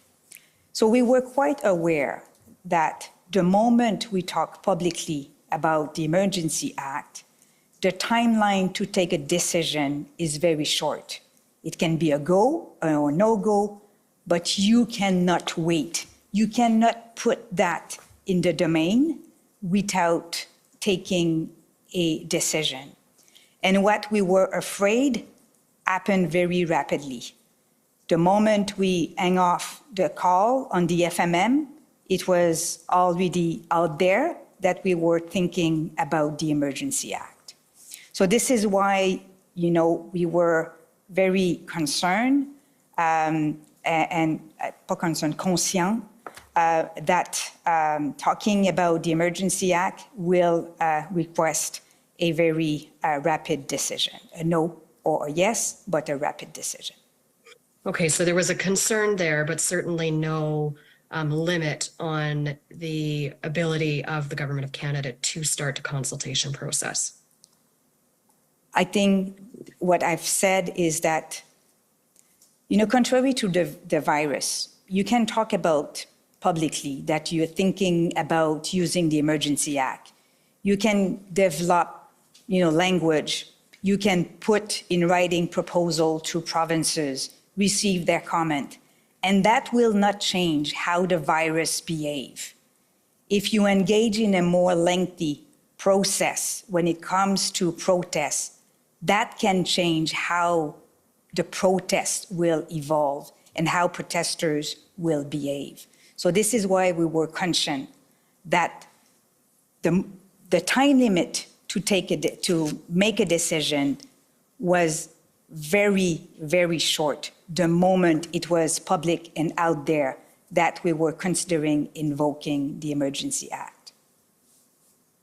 And then you would agree that that concern, which limited the amount of time that you felt could be given to the First Ministers before they were consulted, meant that the First Ministers weren't able to prepare for that meeting and have briefing from within their public service, from the experts who understand the legislation, the powers that exist in the province, the resources that exist in the province, and what the police of jurisdiction in the province might need if the Emergencies Act were going to be invoked. I think this is why, after the FMM, first of all the conversations, all the FPT engagement prior to the formal consultation on the 14th really support and feed also our decision and our assessment on whether or not a single province can deal with the situation. But this is why after the FMM, we maintained open channel with provinces. We offered briefing and we were also, if I may say, comfortable with the fact that the Emergency Act was time limited, that we were not displacing any provincial jurisdiction, that any law enforcement was not also displaced. They were able to continue to exercise their authorities. So we also find comfort with that. And also, as I said, we maintained the channel open, and we were also offering possibility, for example, to amend the two measures that we were proposing. All right, thank you. Those are my only questions tonight. Okay. Next, I'd like to call on the National Police Federation. Commissioner, they've ceded their time. They've ceded their time. Do we know who to? Just at large, so we can get out of here 5 minutes earlier. Okay, so it's a weekend Thank gift. You. Okay, well then the Government of Canada doesn't get it, and they are next. You'll be happy to know, Commissioner, on a Friday evening that I have no questions for these witnesses. Okay, any re-examination? No re-examination, Wow. Commissioner. Okay, well, I just have a few short questions, and if you tolerate this with me. And forgive me while I try and find them.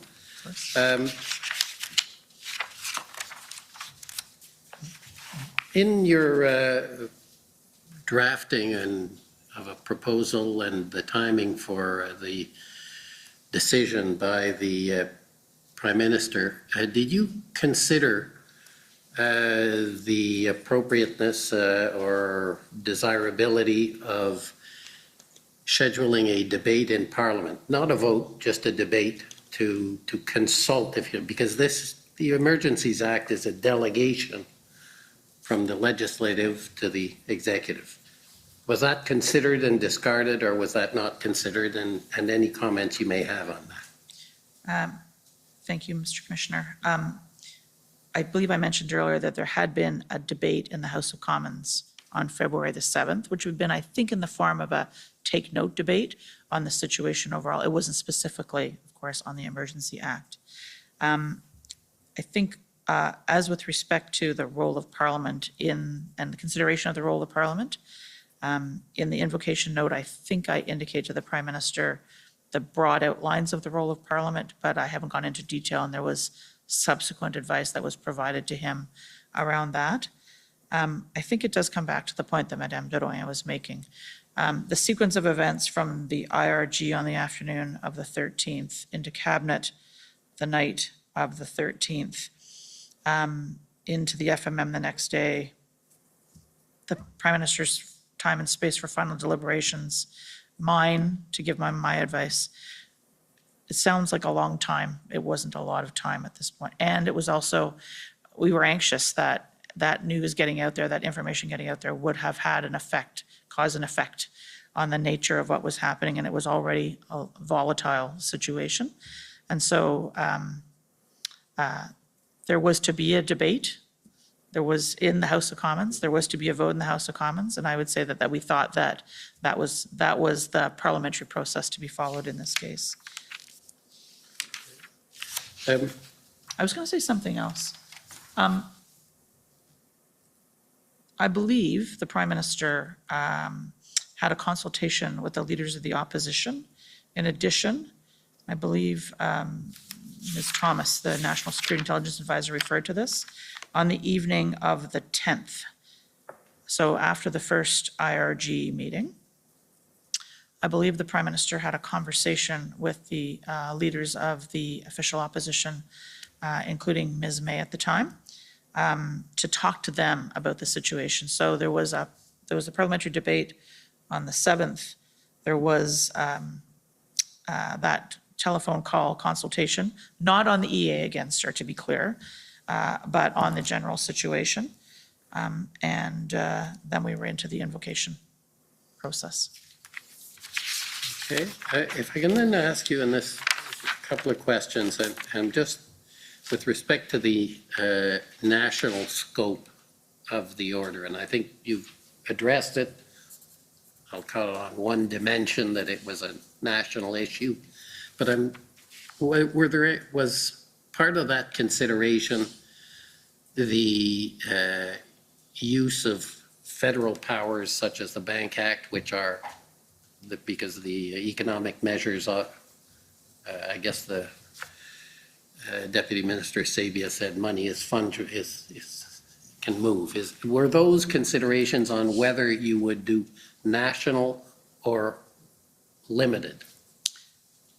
I'll try and answer your question. If I don't get it right, perhaps you can correct me, sir. But when we thought about both the nature of the situation we were facing was national in terms of how it was manifesting in different parts of the country, but also the people who were participating, let's say the truckers in Ottawa, for example, they didn't just come from Ontario.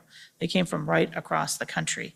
And so to be able to use a deterrence measure to try and encourage people to go home, a deterrence measure, and that was partly what lay behind the use of the emergency economic measures. We were trying to get people to go home. And the freezing of the assets was a pretty important, powerful incentive to go home. Those truckers weren't all from Ontario. They were from across the country. So the use of a national tool, national legislation, allowed us to make sure that we were capturing not just, the people who might have been from this particular site that we were dealing with. Madame, do you want to add? That's good, perfect. I just want to add that I don't know if it was during the FMM or the following briefing that I did with provincials and territories, when I was asked, why don't we use the Emergency Act for only one province or two provinces, my answer was what the clerk said, i.e. The movement of protesters and the risk of having pop-ups all across Canada, but also exactly what you said, that in order for the economic measures to be effective, they have to apply Canada-wide.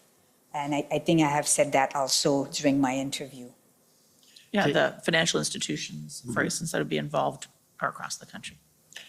Which gets me to an answer you gave, Madame Drouin, and I'm just going to press it a bit. You said the declaration did not displace provincial jurisdictions, I think you said. Yeah. That's not quite correct. Some of the provincial powers were interfered with. I don't mean it negatively, but that's one of the aspects of this declaration, is it does override the provincial in certain respects. So with the measure we have adopted, our views was that nothing was displaced. Like the provinces could continue to exercise their authorities. For example, what we did for financial institutions or the power with FinTrack, this is already federal jurisdiction. And we have already authorities to do that. So we haven't, and I think it's, sorry to interrupt you. No, I just wanted to direct, for example, you're dealing with case populaires. And you're directing case populaires. That's provincial jurisdiction. You overrode the way federal police officers could become peace officers in the province. So there were, I don't know, I mean, I'm not giving you legal advice. Yeah, but I'm raising those points and saying. I would submit, for example, that Desjardins est déjà assujetti à FinTrack. Yeah, but He's already subjected to FinTrack. Mais on peut avoir par exemple, Yes, but we can have authorities or federal regulators that give orders to financial institutions like Caisse Populaire. So it's possible for a federal entity to submit to some orders or regulations, or it's possible for Desjardins and other financial cooperatives to be subjected to federal orders. Yes, but the question is, how do you get there? And if there is any displacement. And the other example that I gave is the fact that the RCMP could come without going through the provincial process to become peace officers. So I don't know, but I'm asking the question. It's only to understand the scope of the order concerning the sharing of powers. Well, it may be a matter of wording. Submit factums, but I think when I say displace means that what we are offering was in addition of what provinces and law enforcement agencies can do. Like, this is what I mean by not displacing. It was supplementing and not reducing. Yeah, I understand the intention. And maybe it's a quibble, but I was just wanted to raise it because I think the issue of federal provincial is simply what I have wanted to raise with you. Commissioner, could I take up the matter of the RCMP point? And no doubt our fantastic legal advisors will correct me if I'm wrong in their eventual information they'll file before you. But I believe what we were trying to achieve there was a facilitation tool that was available to be taken up, not something that was being forced on. So it was discretionary as opposed to obligatory, as that's. So maybe I'm not trying to quibble either. I'm trying to. No, I'm just raising these things because obviously that's part of the exercise. Of course. And it's an odd process, to say the least. Those are all the questions I had. other than to thank you very much for taking the time, especially on a Friday, and to allow us to have extended it beyond what was planned. So thank you very much, and we will adjourn until 9:30 on Monday morning. Okay. The commission is adjourned. The commission est adjournée.